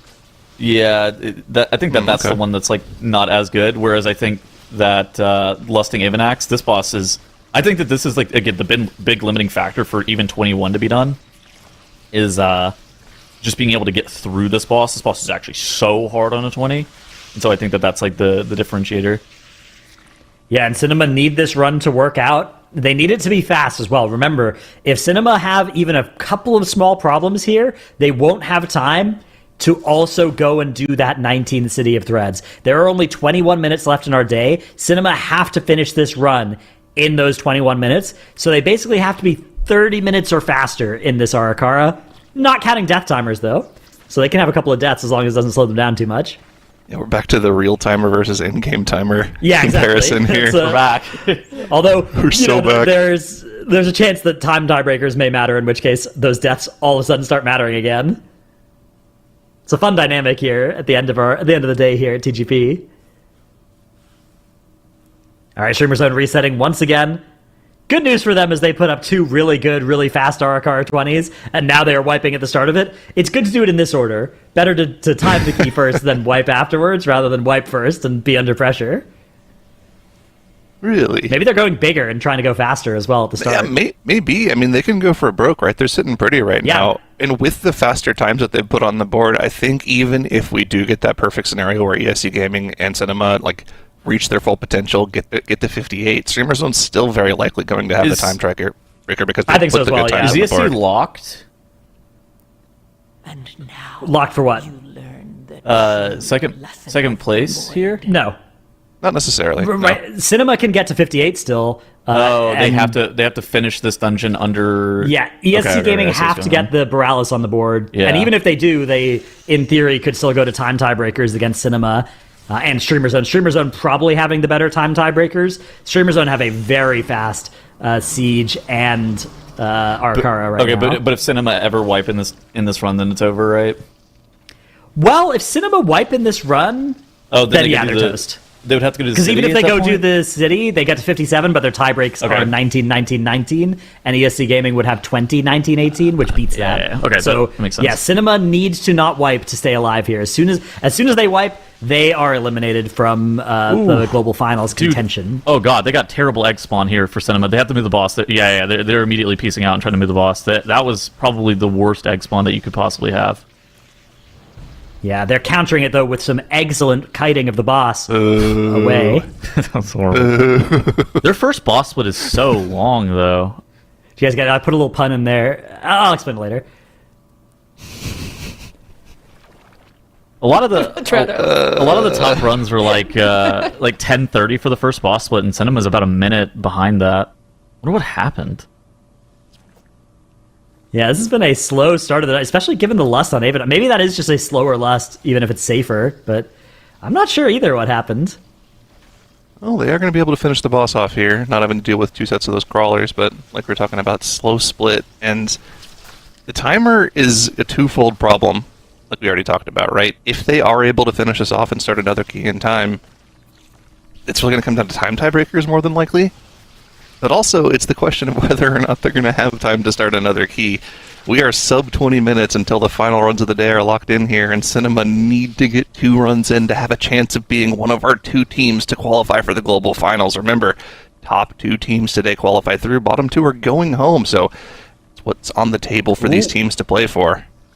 ESC Gaming having another death here on the first boss. God. They had one death, they used their B-res, they had another death, and then they all decided to die so that they could town portal out and restart this key. And if you're a fan of Cinema or Fiki Knights, this is what you need to be happening for ESC Gaming, because if ESC Gaming can put this on the board, they are going to be in great shape for that second spot. Not locked against Cinema, although they will lock out Fiki Knights if they can time this key. Fiki Knights, extremely narrow path, but it's not gone just yet. Dude, they are working on the mini boss up here. So if Fiki Knights can time this key and then do the 20 Arakara, they can get to 57 with the 20, 19, 18 tiebreakers that could allow them to contest ESC Gaming on time tiebreakers. The problem is, Tettles, like you said, that Frost Death Knight has meant that I think a lot of these runs maybe are a little bit slower than the rest of the teams. Yeah, it just kind of comes down to overall DPS. We knew the cap of the Frost Decay was slower. We knew the advantage of the Frost Decay was the fact that they are unkillable in any given situation. But it ends up, they missed the 2 chests in a dungeon because of the Frost Decay. I think that they had a 0 death, 17 City of Threads. All 3 of the other teams were able to 2 chest that 17 City of Threads, where the Fika Knights only being able to 1 chest that, but largely due to that DK, I believe.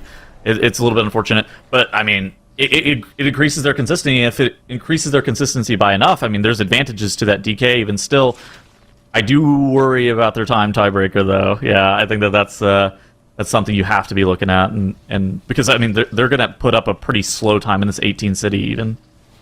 Yeah. Well, before we even worry about the time tiebreakers, we have to get to the point where that matters so far. So we'll see how it's going to go for them after this city is all said and done. And if they're even able to get to this final boss in time, 6.5 minutes on the final boss is more than enough time. But we know that this boss can be very, very dangerous if any of the overlaps aren't dealt with perfectly by your healer and your personals. Cinema's making good progress in the trash here in the middle section of the dungeon. 15 minutes, though, left on the end of the day. Do you think they can get it done? Not too sure. The other teams were able to put an under 30-minute Arakara up. Okay. But Cinema are slow by like 2 minutes on Avanox relative to those teams. What I'm worried about is that they're going to be right at the 30-minute mark. I'm worried that they're going to be putting up like a 30-30, and it's going to be too late. That's the nightmare situation for Cinema. Yeah, that would be tragic for them, given how well they did yesterday. It's already been a tragedy today. They lost an hour in 19 City of Threads and didn't put that on the board. It's so brutal. People were projecting them to win today, and they could come in 4th. Like the Fika They realistically very much could, yeah. Yeah. It comes they could come in 4th while still timing this 20 Arakara. That's the craziest part. This Group B has been way, way, way more competitive than the Group A was, just in terms of all 4 of these teams. This is wild that all 4 of them are still alive. 15 minutes with 15 minutes left. That's nuts. And the crazy thing as well, you have to imagine for these guys, they've been playing now for the past 2 days for 10 hours of just constant focus, never really being able to make a mistake, because one mistake could just wipe the group and cause you to go Kira's again. dead. Kira dying for Streamer Zone is going to be another reset for them in the 20, but it's, again, not for them. It's not that big of a deal. They're just playing for extra time at this point. They're going for the bonus points, so we'll see them running back again there. Krona going down to the Extraction Strike for Cinema is not something they can deal with, though. They have a Battle Res, but that's their last one for the next 5 minutes, and if that was during his cooldowns, that could be a huge damage loss on this pull here. That's always a damage loss because you're losing your Spy Master's web stack, so that's always like a pretty big deal. And I mean, look, their loss is coming up in 45 seconds. He was almost 100% banking those Spy Master's web stacks for the boss. Oh, a volley! 2 volleys go off. That's fine. Poison cleansing totem though. Yeah, they're chilling. You drop the poison cleanse. You had the radiance prepared for that, and that gets healed off immediately. All right, yeah, nice work there. I guess it's the web bolts that are kind of more deadly than the volley. The bolts are so much more scary than the volley for sure.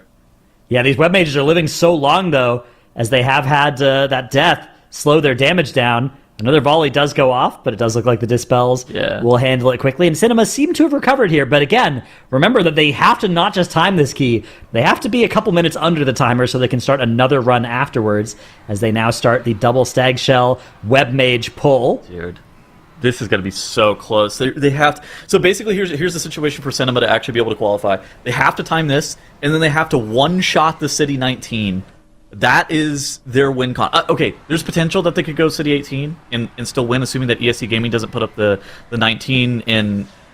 But they won't know. Morales. But they won't know whether that'll happen. They'll have to put in the 19 because they won't know whether ESC Gaming have depleted or not. Because ESC Gaming, even if they've just wiped, will be able to restart the key. I think you have to run the 19. You have to one-shot it. But in addition to that, they have to be able to do this Arakara under the 30-minute mark to have enough time to be able to actually start that key in overtime. Yeah, as you can see at the bottom left, 12 minutes left until the final runs of the day. That's not the official clock. The admins have the official clock, so but it's about 12 minutes. There's the Bloodlust. So they will get that third Bloodlust off within that theoretical timer before the end of the day, but it's going to be tight. This dungeon, the start of this dungeon has not gone perfectly for Cinema, to say the least. Well, they do have a lot of count, at least, so That's true. They will be able to pretty quickly do the end of the dungeon. They're not going to have to do any weird stuff, any weird extra pulls at the end. So that is at least working in their favor. Good news for ESC Gaming in the bottom left. They're high-rolling their bomb placements. They were all within maybe 10 yards of one another, so they're able to actually get all 3 of those bombs into Chopper Red Hook, which isn't always a guarantee for the first bomb spawn. Yeah, sometimes you have to pop one of those yourself, and you lose a lot of damage whenever that happens. Yeah, I mean, the bomb does 5% of Chopper Red Hook's health, and then it makes the boss take more damage, and so you end up losing a ton. I'm missing those. All right, Fiki Knights up in the top right are finishing off Izo here.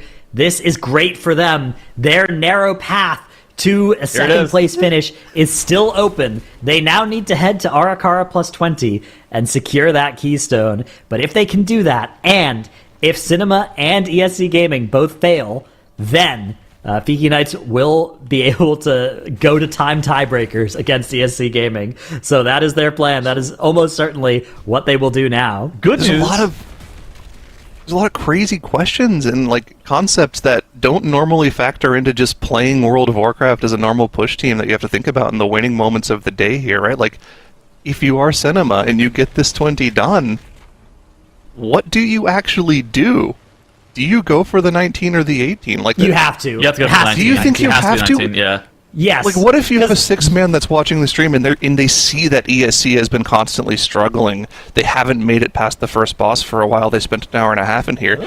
You can pretty confidently make a play of just going for the 18 if you think you have the time tiebreaker over them. I think that playing without your own destiny in mind is a terrible way of approaching Yeah, this. because you're playing a double gamble, right? Like, you need to not only have them fail the 19 siege, but you also then need to win the time tiebreak against them. I feel like that's just so much riskier than the risk of depleting the 19 on your end. Even though you've already depleted it twice, it was for the Coagulation. Like, you can do that boss. Yeah. That's true. Top right-hand corner of the screen here, we have the Fika Knights. They're going to be going into that 20 Arakara that you pointed out. This is actually one of the few teams that have actually timed 20 Ara on live, and so that's a big deal for them. Hopefully they're going to be more consistent than some of the other teams have been in this 20 Ara because they have that practice in that dungeon on live, and they have been able to time it on retail.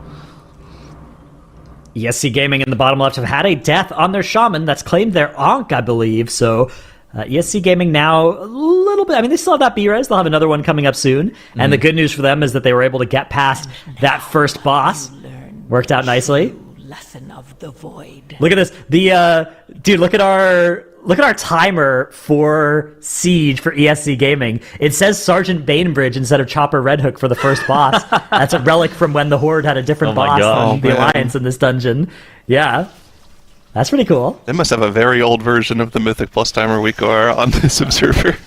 An Easter egg, some would say. That's an Easter egg. Yeah, that's a bonus Easter egg. Little reminder of days gone past. You guys remember the different Horde and Alliance starts of this dungeon? Yeah, the Horde start was way easier than the Alliance start. So the Alliance start is very similar to the one that we have right now, where it's all those Iron Tide Raiders and Black Tar Bombers. The Horde one didn't have the Black Tar Bombers, which those mobs, by the way, are really obnoxious. They were even more illegal back in the day as well, yeah. Well, that was the old Raider, where the old Raider, the current Raider obviously grabs everybody in, like you're seeing on screen for ESC Gaming in the bottom left. The old Raider would target a specific player, and that hook did... I would describe it as 150% of your HP. It was like a ridiculous ability. So I remember the first time that we saw Alliance showed off in the MDI purely because the teams just wanted to skip past as much trash at the start of the dungeon as possible, because the strategy back then was kill off as much trash as possible with the spotted artillery. That was good tech. Yeah. Yeah, this artillery you're seeing used to do damage to a lot of the enemies in here. Actually, for a while, it used to do damage to the tentacles on the last boss as well. Do you remember that? True, yeah. You could just, murder the last boss if you brought a spotter in. One of the unique dungeons that bolstering was the best affix in this dungeon because of exactly bolstering, those strats. You bolster up the spotter, and it would just one-shot everything for you. Do you also remember back in the day, the gate after the third boss took a minute longer to open for Alliance than it did for Horde? So if you were Alliance, you would always set up your route where you would backtrack while that RP was going on, and you just go kill some trash after the third boss. Yeah, good times. What a time to be alive. I think the dungeon is in a much more balanced state now than it was back then. I think it's way better to play too. Not only is it just more balanced, but I think that the changes on a bunch of these mobs, like the Iron Tide Raider change, is just way more fair. There's still some stuff that I don't necessarily, the Putrid Waters one-shotting, really? Ooh, yeah. that one We've seen that today. Hard. Yeah, exactly. I mean, for ESC Gaming, that's probably one of their biggest fail cases is their shaman or their evoker actually getting one-shot by that Putrid Waters. That is still very, very dangerous. It was dangerous then, it's dangerous now. It used to be a mandatory Destrolock dungeon because you could just Imp-Dispel every single set of them, right? That was always really good tech for this key. Yeah. They also changed Vic Goth a lot, and they made that boss way better. The boss... Yeah. Because you used to spawn up to 5 Destructor Tentacles. Oh, man. Yeah. So you just had to kill them, and you had to kill all 5, or blitz it down. Blitz down the gripping with Lust. Yeah, that fight's pretty long right now. Probably one of the longer fights of the season. Maybe 4:45 to somewhere 5:15, depending on the dungeon level. That fight used to be 8.5 minutes. Yeah. Dude, Tyrannical would be active on your key, and it would just be plus 4 minutes in this dungeon. Oh my god, that boss alone. So old. Yeah. Remember when Tyrannical was plus 40% HP in damage? Yeah. Or something like that? Oh my god. Good times. Great times looking back with Speaking those rose cinema glasses. Yeah, look at Cinema here. They've gotten through their trash for the most part, and we're at 5 minutes left on the day. If everything goes right for them on the final boss here, they should have enough time to declare that they're going to their final dungeon and get it started. We have seen mistakes on this final boss, though, so it's not all over for them here just yet. Just got to keep it clean on the final boss. I think we're going to be around a 29-30 on the skill. Which should be enough. They're still alive here, but they will need to succeed where they have failed twice before in that 19 city. Of course, before that, they need to avoid wiping to kick it all as well, this is one of the harder bosses as well. We haven't seen a lot of teams wiping to it in TGP, but we saw a lot of teams wiping to it in MDI, actually, funnily enough. We also have weird tension where they can time the key and still not have enough time to start another dungeon. So that's an important factor in where it's not just about them timing the key, but it's about them timing the key fast enough to where they're able to start another dungeon on top of that. Yeah, meanwhile, Fiki Knight's up in the top right working on this mini-boss. 4.5 minutes for Cinema to kill this boss. It's going to be close. I think they should be on the good side of it, but yeah. I feel like this fight is about 4.5 minutes, and so the fact that I have 4.5 minutes... And then they'll just immediately hearth and go City. That should be okay on that. Of course, the admins will let us know when the runs are final and not, but I think Cinema are okay as long as they don't have any deaths or substantial time losses on this encounter. Fiki Knights also make or break run for them up in the top right. If they can time this key, then they might still clutch a second place out, but that would also require ESC Gaming to choke in this 19 siege, which so far this run is looking good for ESC Gaming. Look at the coordination with which they're moving with this artillery. Yeah, everyone moving together as a squad, perfect placement. They get full uptime with their full melee comp on the boss, and it's looking good for them. But of course, they're heading into the banana section of the dungeon that we've seen cause so many wipes for so many teams. I'm going to level with you. I don't think they actually have the time tiebreaker regardless, because I'm looking at the City of Threads. ESC Gaming's 19 City of Threads is faster than the Fika Knight's 18 City of Threads. And then ESC has a 3-minute time advantage in the 18 Siege versus the 19 Siege. Okay, so all Fiki Knights have to do is put up like a 20-minute Arakara. A 25... something. 25x. I don't know what it is. Okay. It's like a 25, so them 20 saving maybe? this first Bloodlust until 6 minutes into the dungeon is not going to help them out that much here, is it? Signs point towards no, but I mean, they can still. There's still pretty big prize pool implications. Right, they can still get third instead of fourth on the prize pool, and hey, you know, there's still a chance on the time tiebreakers. Of course, never trust math done in your head caster math as a caster. Yeah, caster math is always fake. But yeah, I think you're probably right about it. I think they are maybe in trouble, even if ESC Gaming don't get this 19 siege. Of course, we'll have to run the numbers when it is all said and done here. Ooh, scary for Whippy. Okay, if he found the positioning to get into the puddle and dodge the wave. Okay, there it is. Bloodlust coming off cooldown in 10 seconds here for Cinema here. They're going to have a huge burst of damage with all of their cooldowns in addition to that Bloodlust. And they should be able to get this boss dead in the next couple of minutes, which will let them start that final key right before the end of the day. But they're only going to have just the one attempt at it. No resets afterwards. Yeah, I mean, they're going to have to be able to time this 19. And they were very close to actually one-shotting the 19. They wiped the coagulation 20-some-odd minutes into the dungeon, well, like 25 minutes into the dungeon, their first time trying that dungeon. And so I think it's definitely in the cards for them to be able to get it done with one attempt, but they're going to have to clutch up. They're going to have to play as automatic as they did yesterday and be that team that people thought were going to be able to win this group. And it's just for one more dungeon after this Arakara that they're going to have to be able to do that for. So the problem for Cinema is their Arakara is going to be slower than ESC Gaming. Yes. Their Siege is slow as well. They need a really fast City of Threads here. I don't after think this. I'm not sure their win con involves a time tiebreaker. Right, you're thinking that they need ESC Gaming to I think wipe ESC here? has to wipe here. Yeah. Okay, well, Streamer Zone having a death here. They'll be able to start one more run of this Arakara, or potentially go for the B-Res. No, okay, one more run for Streamer Zone. 1 minute left in our day here. Will Cinema be able to kill off Kikatal in time to go and get another key started? That is currently the most important variable here, as this Cosmic Singularity does Whippy have a coming place? out. Is Okay. Whippy, okay, wow, beautiful. A microscopic puddle there that he is able to find and save his own life. 8% on the boss, as less than a minute left in our day. Will Cinema be able to get another key started here? This is going to be so close here. Okay. Artsy's dropping super low, 4% on the boss. Will they have time? 3% now as the boss is going down. I think they just barely will have time here. The admins, of course, have the final say. The menuing is important here. They got to get back to town immediately. Mm-hmm. Waiting for confirmation. Right. Do they have time to start their last dungeon here? Do they have time to start one more? The instant town portals. They do have time. Okay. Apparently, as long as they get it started within the next minute. So that is looking good for Crazy. Cinema. They will have their fate in their own hand, as they were able to finish off that boss just barely in time. Streamer Zone starting up another run as well. Wow.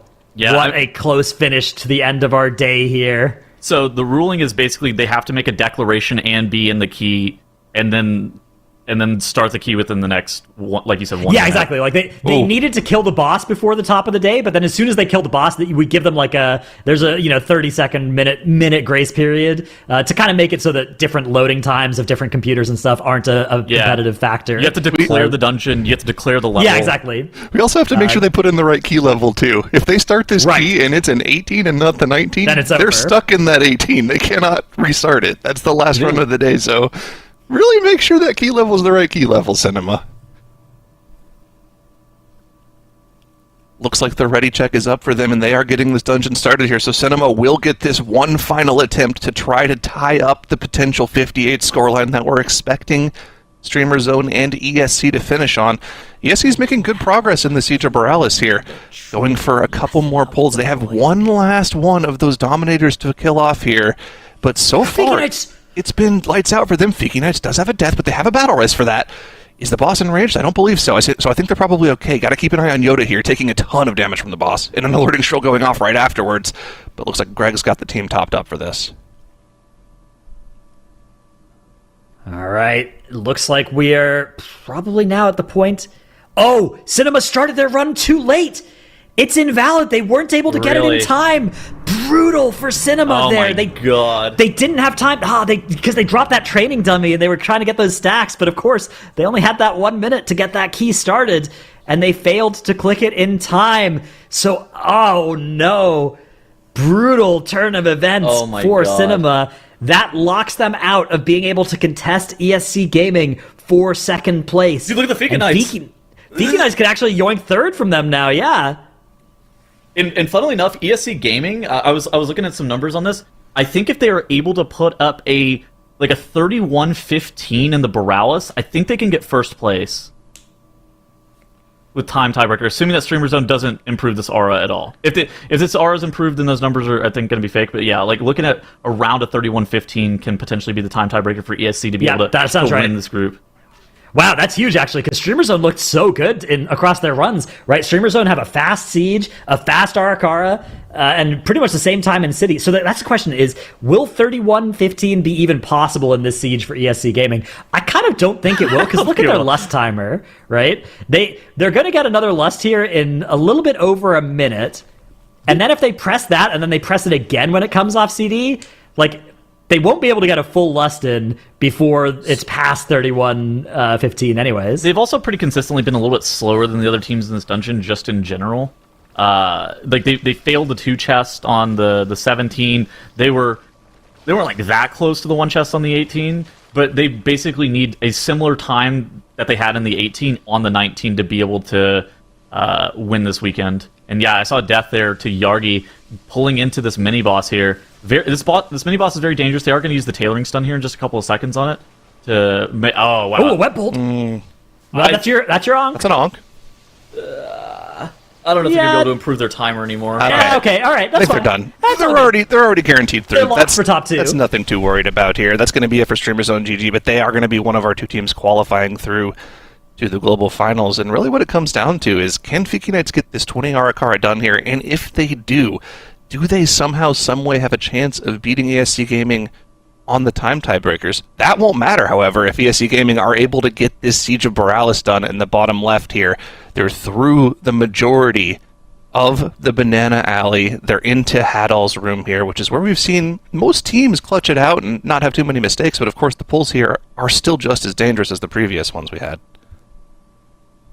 Yeah, very dangerous section of the dungeon indeed for ESC Gaming. Fiki Knights also working their way through the middle section of this Arakara plus 20. They are playing for third here, in all likelihood. They just have to time it. Yeah, as long as they time this key, they'll lock in a third place. And if they're fast enough, they could maybe still snatch a second, but we think that would require an inhuman speed at this point. 25 minute aura, I think, to snatch the second, which I don't know. I don't know about that. Oh no! Yeah, I think the third place for them is. I think the third place for them is phenomenal. Like, especially you guys said it multiple times. A 16, like they were the 16th seeded team. of course, they were a team that had way better expectations for themselves than 16th seed. We had way better expectations for them than 16th seed. If they're able to snatch a third during Group B, I think that's like a huge win for them.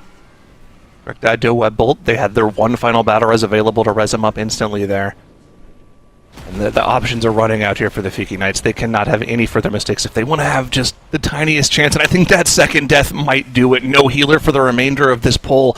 Nate is incredibly low. Maybe can Death Strike to top himself up here, but I think that's going to be all she wrote as Yoda. Looks like he's going to be going down any moment here, trying to kite it out. Do they potentially have the chance to finish off the Web Bolt's flashback? in the back. No, the the volleys, artillery the bolts. is firing, and down goes Fiki Knights. And I think that, well, okay, can you still time an Arakara with this many deaths? Maybe. I don't think they can. I don't think so. ESC Gaming have had a death here towards the end of their Siege of Borealis, and I think they're probably now no longer playing in a key that changes anything either, because they would need to get a 31-15 to get first place, right? Here's a replay of that death there. The Evoker getting taken down by the Azerite charge dot from that Ashvane commander.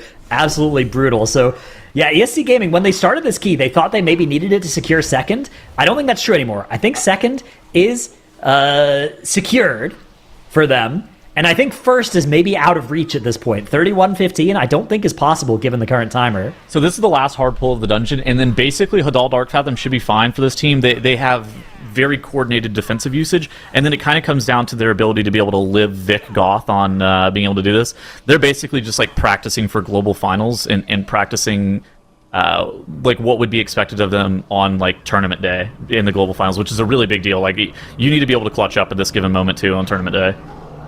Absolutely, yeah. And there is still, I mean, yeah, they're not even going to have another lust in that timer to get first place here. I don't think there's any way this will be that fast, but definitely would still be good for them to actually get this dungeon finished in this one shot, because, yeah, like you said, that is a vital skill in our global finals. Our global finals has a different format as well, right? The teams will be playing more end of days that matter, right? Because the end of day run that you do on days 1 and 2 will kind of carry over into the future days, whereas this time around we've kind of been resetting between each day. And I mean, this is a dungeon that ESC cited as like one of their worst dungeons, which I mean, they're just like slower in this dungeon. Okay, so basically for the City of Threads and for the Arakara, they effectively put up the exact same timers as streamerzone.gg. There's like basically no difference. This dungeon is like going to end up being minutes slower than streamerzone.gg, but good news is that there's a full week of practice that they can put in on this dungeon before the global finals and maybe be able to figure out by looking at other teams where they can make up some of that time. And I mean, there's no reason for them to cancel this run at all right now, because, you know, practice is good and all, but it's not really a perfect comparison to in-tournament, in the heat of the moment, stressed gameplay like we're seeing right now. I don't think anybody's like going to be watching this stream in the middle of this run either. This is the run that you have to be like, everything's closed, we are locked all the way in. There's nothing on the second monitor at all. Like, we are just 100% locked all the way in. Unless you have a sixth person that can come in and tell you, like, hey, you're good. You can chill. But I don't even know if that would be helpful for them to get that. Like, if you had a sixth person, would it even be good to tell them? Because you want the practice of the stress. Yeah, exactly. You want to play under pressure. Ooh, look at all those lightning dogs. That's good. This is good for that shaman damage. The way that Enhancement Shaman works this time around is you have different dogs you can roll. You can roll the Ice Dog, the Fire Dog, and the Lightning Dog. Yeah, and the Lightning Dog is the good one. Yeah, exactly. That's the best one. Elbro had a lot of them out there, and you can see doing 2.9 or 2 million DPS, 1.9 million DPS over more than 2 minutes sustained here. Incredible DPS out of that Shaman. Many Lightning Dogs. Many This Baldos, sorry. Yeah, there's another one. Well, there's 2 more. It's all Lightning Dogs. How is this happening? We need a competitive ruling on this. This is crazy. This just in. Your Honor, he's German. That's it. Oh, I see. Oh, look. Okay, now I see an Ice Dog and a Fire Dog. It's all right. It's fair. That's it's evened out a little bit. This is where the rogue is pretty bad. Okay, not because he died of the breakwater, but the damage that the rogue is actually doing to the boss here is. Yeah, the problem with this as well is your rogue has to commit a bunch of energy across the course of this fight to fainting as well, so you lose even more damage as a result of that. Yeah. It's great because he can live everything, but it's he would realistically want to have a bunch of small, meaningless ads on this boss at the entire time. That way he can continue to get better energy regeneration. And without that on this boss, it's hard for him to do as much damage as some of the other DPS options. Even as like a DK in here, I think that DK, this is like one of the better DK dungeons. And it's because of bosses like this, I think, is one of the reasons that like the DK is pretty good. Yeah, this is definitely a little bit better. Of course, the Moonkin as well, a classic option in this dungeon that works out pretty nicely. We think there are any other like secret pocket picks that could be potentially quite good in this dungeon over what we've already been seeing this weekend? What do you guys think of the Ellie Shaman in here? Is this one of your? I know that you guys are both on the Ellie Shaman train. Is this one of those dungeons where you'd ever play that? Can you live this as an Ellie Shaman, knowing that the enhance is going to be, kind of the queen of the group, right? Getting all the rescues, getting all the externals? Maybe not. Yeah. I don't know if you can. I think it'd be really good, like damage profile wise. There's a lot of bosses that have extra targets for you to get extra funnel from, but This boss, I don't know. on this high key level, it's kind of just a matter of living through the mechanics. So, I don't know if Ellie can what, do that if you know the enhance is going to be getting kind of babied through the key. Yeah, I don't know. It's just this boss, I think, is what it would end up coming down to, which is a big deal. What's the timer we're looking at for them to potentially overtake Streamer Zone here? You said it was 31:30 was what they were looking for? Yeah, so they're probably not. There's no way on that. Yeah. I think 31:15.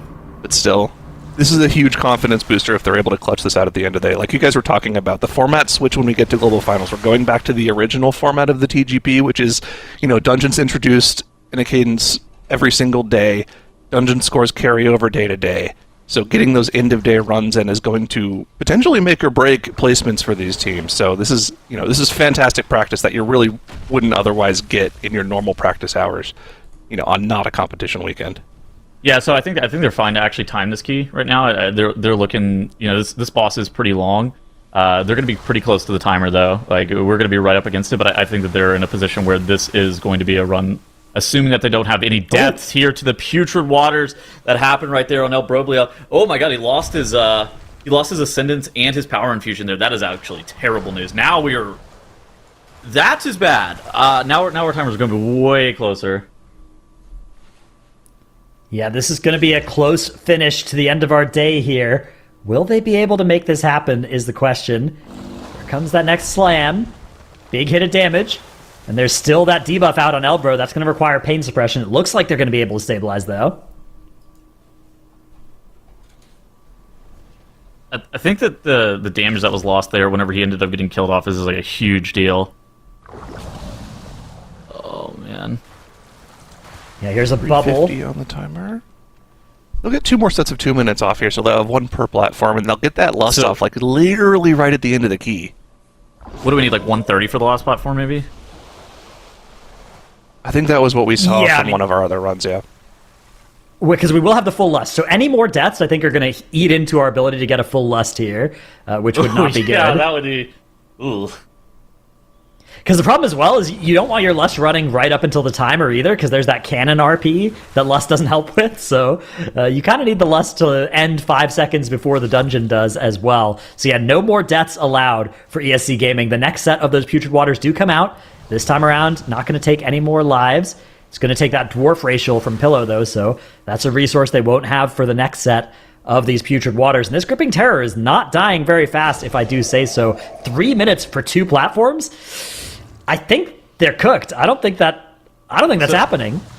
I ran some numbers on this. It looks like the Putrid Waters unmitigated damage is 9.5 million. Most of these players have about a 7-point-something million HP pool. So you need a fat DR. You need somewhere around like 15% worth of DR or shielding at any given moment to be able to live this entire thing. Yeah. You can see when they're aiming at you and pre-pop a defensive, but that's a pretty high skill maneuver to be able to identify that. So sometimes, especially if you're in melee, right? This comp has 2 melee DPS, so it might look like it's coming for the other person when it's coming for you. You actually can't DR it in the air. It's a projectile, so you have to pre-DR it before it comes out of the boss. Well, okay, yeah. Is that? I know you can immune it while it's in the air, but is it not? You can't reduce the damage while it's in the air. You can also shield it while it's in the air, but you can't DR it. Yeah, you can't. The DR so is already locked in. Interesting. They're pre-drop. That's why they pre-drop the barrier. That's why they'll pre-sack. That's why they'll press scales before it happens. Is because of exactly that. Yeah. Yaunt and Pillar are both starting to drop pretty low on mana. Wait, a Disc Priest can drop low on mana? If you're shielding too much, yeah. Oh, okay. It happens.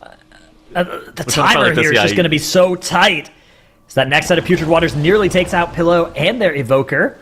Looks like they're going to be able to recover from that. But now there's only 1 minute and 30 seconds left. This Gripping Terror still has so much HP. I just don't see this being possible from here. I think this is over. I think this is over too. Yeah, I think you're right. Yeah, this is tragic for ESC Gaming. The good news for them is that it doesn't matter. Elbro losing his Ascendance with the Power Infusion, I think, was just like the beginning of the end there. I think that death by itself was 15 seconds from just the death penalty, but I think it was also like another 30 seconds or 40 seconds on top of it just due to the damage that was lost. Wow, they got bailed out here though by Cinema failing to start that key in time, because otherwise, yeah, you're right. You know, they could lose this. They could have lost this. So they could have been positioned to lose this. Yeah. I guess it's going to feel good for ESC Gaming, but it's also worrying, right? Like, it's, barely saved, as we have another death, actually, of Putrid Waters here. And yeah, this is a depleted keystone for ESC Gaming. The slam comes out and will claim most of the rest of their lives. But they will still be making it in second place to the Global Finals. But that does lock in our scores at the end of the day here. It is Cinema and Fiki Knights in third and fourth, respectively, who will not be making it to the Global Finals, and StreamerZone.gg and ESC Gaming at 58 and 57 points that will. Incredible gameplay from our Group B weekend. I mean, honestly, we thought Group A was good, and then Group B came in here, and we had so many strong contenders. So even to our teams, Fiki Knights and Cinema, who unfortunately we'll be saying goodbye to today, we really hope to see you in future seasons. I know that honestly both of those teams brought a lot of surprise to us, some amazing matches as well, and some great keys pushed, so thank you for that. And ESC Gaming coming in here, didn't have to worry about that last one after all, we're able to get it done, while StreamerZone GG reigned supreme today, proving that even up against such tough challengers, they were able to really hold their own. I mean, it's just incredible to see. But I mean, this weekend, it was something else, Tettles. Like, did this shake out like you thought it would today? I thought that we were going to have three teams that were going to put up that 2019 that you see StreamerZone.gg has, but it was just kind of similar to what ended up happening in the Group A finals, where there was one team where it was mandatory in Group A that did it. It was StreamerZone.gg in Group B that did it, and then the other teams that were vying for that second slot were really just on the fringe, and they were close to being able to put up those runs. I think there was like a Dawnbreaker that didn't get put up in Group A. There was a Siege that didn't get put up in Group B, and I think it didn't pan out exactly how I thought it would, but I think this is pretty consistent with how it happened in Group A as well, though. Yeah, I mean, interesting to see. I think it's great having so many new teams or newly formed constellations of players, as we've been calling them, coming together to kind of show what they can do in these groups. And I mean, it's great because it gives the opportunity for a lot of surprises to happen, which we've had both weekends. Seeing here with some of these, even though we have old faces on a lot of the teams. But, I mean, Dranos, we've come through both weekends now, Group A, Group B. Group B here, obviously, we have determined who will be moving on. But what are you thinking about the spread yourself with the teams? Yeah, so this is our global finalist setup now. We have mandatory and no speaky from Group A. I'm personally rooting for no speaky as our last NA representatives, with Fiki Knights being eliminated here just seconds ago. Then we have Stamp and Phoenix Gang Media coming from China, actually. If you want to see how their region went, Tettles streamed some commentary. You can play it on mute though, of the Chinese MDI. And then we have ESC Gaming and StreamerZone that made it through out of this group too, so that's of course what just happened here. Should be a really exciting end of the global finals should be really exciting. In particular, which of the Chinese teams is it that's the one that has the like 21 Arakara and some of the top keys on live? Stamp. It was Stamp. They were basically the team that held rank 1 for a very long time prior to Kira and the Streamer Zone GG team holding rank 1 for a while as well. So yeah, they should be really exciting to see coming up against teams like Mandatory and Streamer Zone. Yeah, for reference as well, Stamp put up 19 City of Threads, 19 Dawnbreaker, 20 Arakara in the China finals today. That's good. I mean, that would have been good enough to qualify out of these groups as well, huh? Yeah, I mean, honestly, the Chinese groups, we kept sort of hoping, because they traditionally have a lot of high keys pushed. So to actually see some of them come through here and not just be top contenders, but have some of these really dominant scores, it'll be interesting to see if they can pull it off in the tournament setting as well, up against these other teams. But, I mean, all of them that we have here in the mix, and by the way, everybody, do go listen to Tettle's commentary. He has a lot of great observations, even though, you know, we oftentimes tease him a bit. Go listen, because there were a lot of great things that he pointed out during those rebroadcasts that you can catch. But here with these, I mean, Mandatory we knew was going to be a powerhouse. ESC has performed well, though they've just fallen short in the past of making it to the finals. And of course, we have Streamer Zone GG, formerly Missed Count, who've been in the top 3, but I think are coming in. You know, No Speaky has a bit of an element here, Dratnos. I think, actually, we'll see here in a moment. We may have a little interview on the horizon, but really quick, Dratnos, let me get you in here. We're going to get straight into the interview. No more waiting, everybody. We are at it. Here we go. Jisoo and Speed are joining us. Jisoo, of course, being from Steamer Zone GG, and Speed from Escape Gaming. Hello. Hey, welcome. Guys. Hey. Hello. Hey, the Balkan Congrats powerhouse, on bro. I being- just saw my boy Steve. Hello. Yeah, fun fact, me and Jisoo live in the same city, yeah. Well, we had like 10 do you minutes. Oh my gosh. Oh. Yeah. Oh, nice. I could open the window, go, yell, like- and he would hear me probably. You going to meet up after? You going to, like, go get a drink, or? 100%. Absolutely not.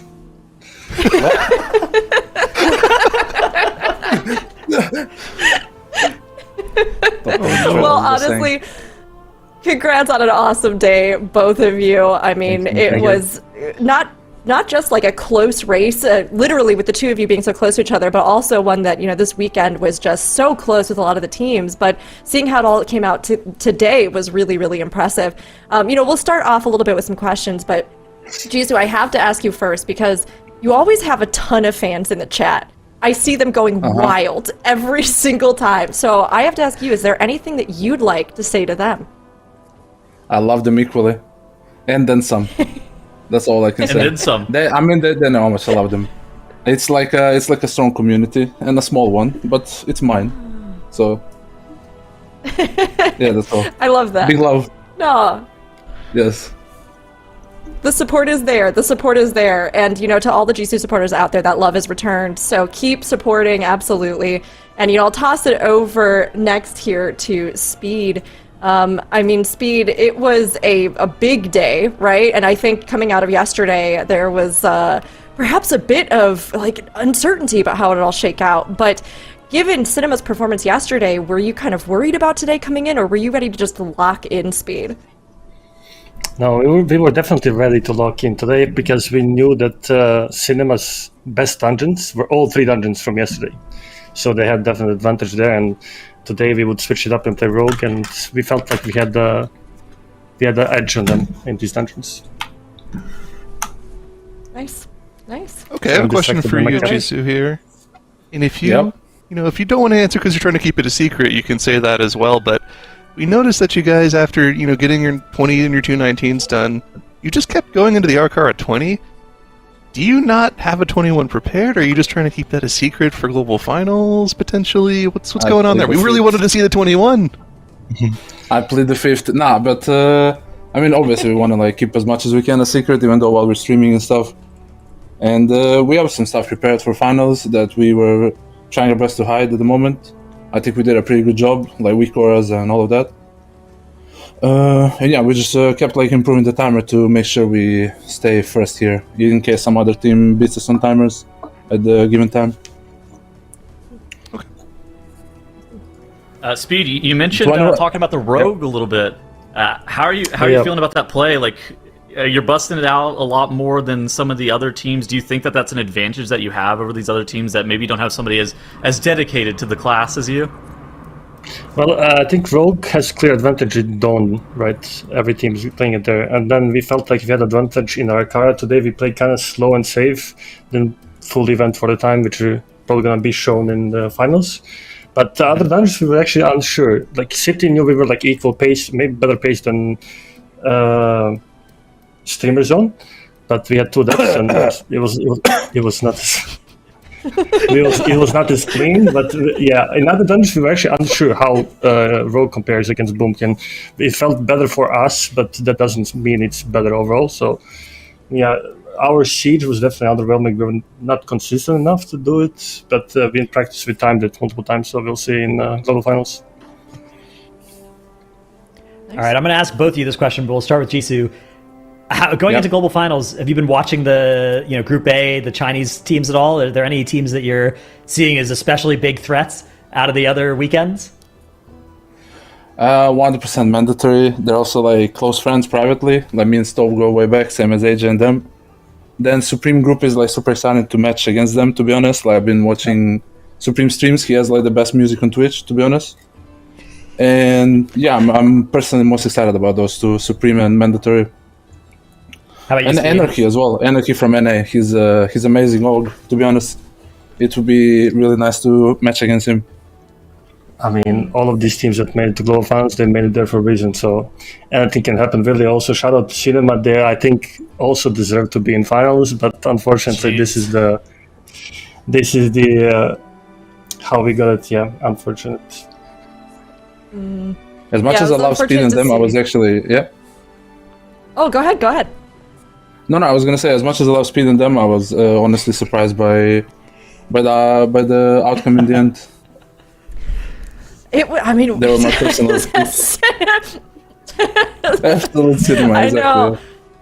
It just goes to show that things can change really, really fast. And, even though you have the whole day to do it, and especially with this new format, this kind of condensed day to kind of pull it off, I think it puts a lot more pressure on. And that's something that we also wanted to ask both of you about. And I think this time we'll start with Speed.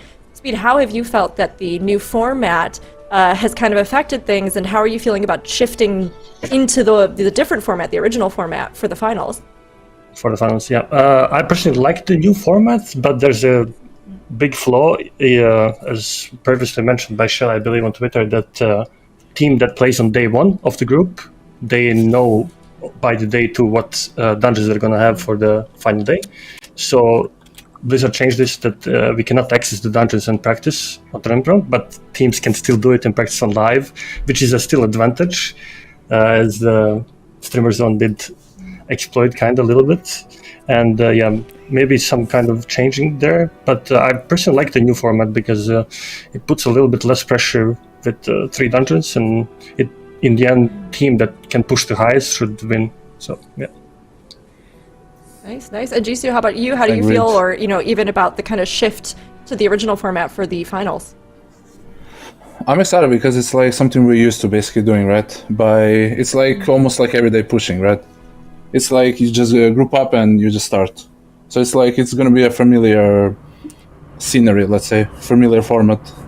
So it's going to be nice to see like teams who can keep up consistency and all of that, I think the consistency will shine in the end.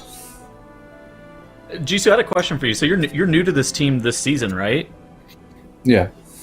How has that experience been so far, kind of jumping in with this like pre-established team, and then, I mean, obviously you guys are having great success, but like how has that process been for you to just kind of jump in like that? Honestly, it's been amazing. Like they're really welcoming, and the only one that I was familiar with to begin with was AJ. Him and I are like friends for many years. Other than that, like they just welcomed me with open arms. And at the start, during practice, I felt like I've been calling myself a buyer. Like they were like low-key boosting me the whole time. But after like we after we looked in, and it was fine. Like I found my mojo with them, let's say, and my speed with them, pun intended. And yeah, after that it was fun, like calling everything and like getting on the same page and rolling. Awesome.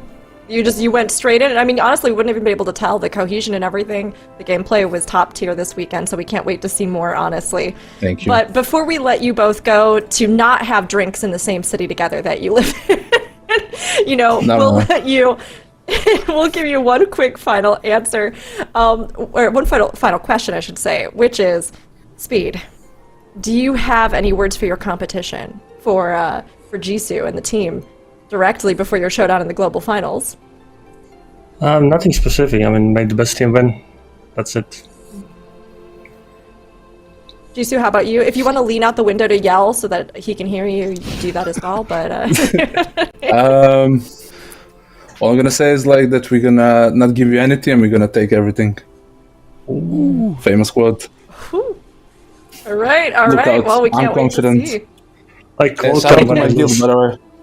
Shout out to my guild who let me not re-clear Queen Ansarek every week for the time being. I also wanted to give a special shout out to all my supporters, to the, as I call them, Jizzlers. I'm not sure this is allowed to be said. Huh? Well, it was now. Well, it has been said. That's the fan club. That's the fan club. I would also like to shout out my guild. That also allowed me to not raid. Also, their rank 1 speed clearing guild advanced. So, yeah, shout out to them. What? Shout out to my teammates. Yeah, That's amazing. shout out to my teammates for making the rogue work, because they had to do extra work because of that. Nice. Well, thank you both so much. We can't wait to see next weekend how Thanks for having everything us. shakes out in the global finals. No, thank you. Thanks for being here. Go rest. You did an amazing job this weekend, but hopefully we'll get to talk again soon. Thanks. Bye. Same. Thank you so much. Bye-bye. Bye-bye. Thanks, guys. And with that, we will be wrapping up the Group B finals. We've got both of our groups and our CN region determined and our global finals ahead of us. I mean, this has been, like we keep saying, I think a weekend that we all were kind of like, oh, maybe there's some pretty high division in skill. We might see some real top teams, some we aren't so sure about. But it just came together so well that everybody, I think, just gave it their all, which was awesome. And I mean, it's ironic looking at how the teams performed this weekend. How do you think they're going to compare sort of overall with the Group A CN finalists as well? Well, based on how the competition went out from this weekend, I feel like any of those teams that qualified would have been major contenders. But I mean, you know, they made a good point about all of the teams that qualified for the global finals. Every single one of them is pretty insane. Like, we're shaping up to have probably one of the most competitive global finals for TGP we've ever had. And it's going to be very fun to watch. Agreed. You know, Dratnos, we touched on it a little bit with the teams, but really quick before we go here, we had a new format for our groups weekends, but we are going back to the original format next weekend. What do you think this means for the teams? Yeah, it's pretty exciting. It's no eliminations, but the gameplay that you do on the first day and the second day will carry over into the rest of the tournament, which hasn't been true in our new format during the groups, right? The way that it's worked during the groups is you play Friday, and then if you make it to Sunday, that's great, but your scores are wiped, right? So having a good Friday versus a great Friday, not a huge difference. This time around in the global finals, every single day is going to matter. All 15 of those hours, plus efficient use of the overtime on all 3 days, is going to be vital for determining your placement. Yep, it's going to be huge, and even though they have a little more time, no eliminations, that doesn't mean there is any less pressure. So before we say goodnight, Tettles, any final thoughts on this weekend before we look ahead to global finals? Be on the lookout for 21 Arakara, 20 Dawnbreaker, and 21 Necrotic Wake in the finals. I think that those 3 keys can absolutely be put up in the global finals. We haven't seen them put up in group play, but that doesn't mean that, you know, some of the Chinese teams, they put up a 21 Aura during time trials. I think that that team absolutely can come in and blow everybody out of the water, and I think that we are going to have a very competitive global finals. It is going to be a movie. Cinema, but without the cinema. Hopefully next time. It's too soon. But I know, we're still grieving. But honestly, it was great. It will be great, and I can't wait. I know Makes and I have been particularly holding out for those plus 21s, and a lot of you in chat too, so we will keep an eye out for them. Otherwise, our global finalists aren't done with our dungeons quite yet. Next weekend, we won't just be giving out roses for Valentine's Day, we'll also be giving out a crown for our Mythic Dungeon International, The Great Push champion. Our top teams will finally face off with our Chinese competitors in the global finals, so be back on the Warcraft channels starting next Friday at 10 a.m. PT, 7 p.m. CET. You won't want to miss it.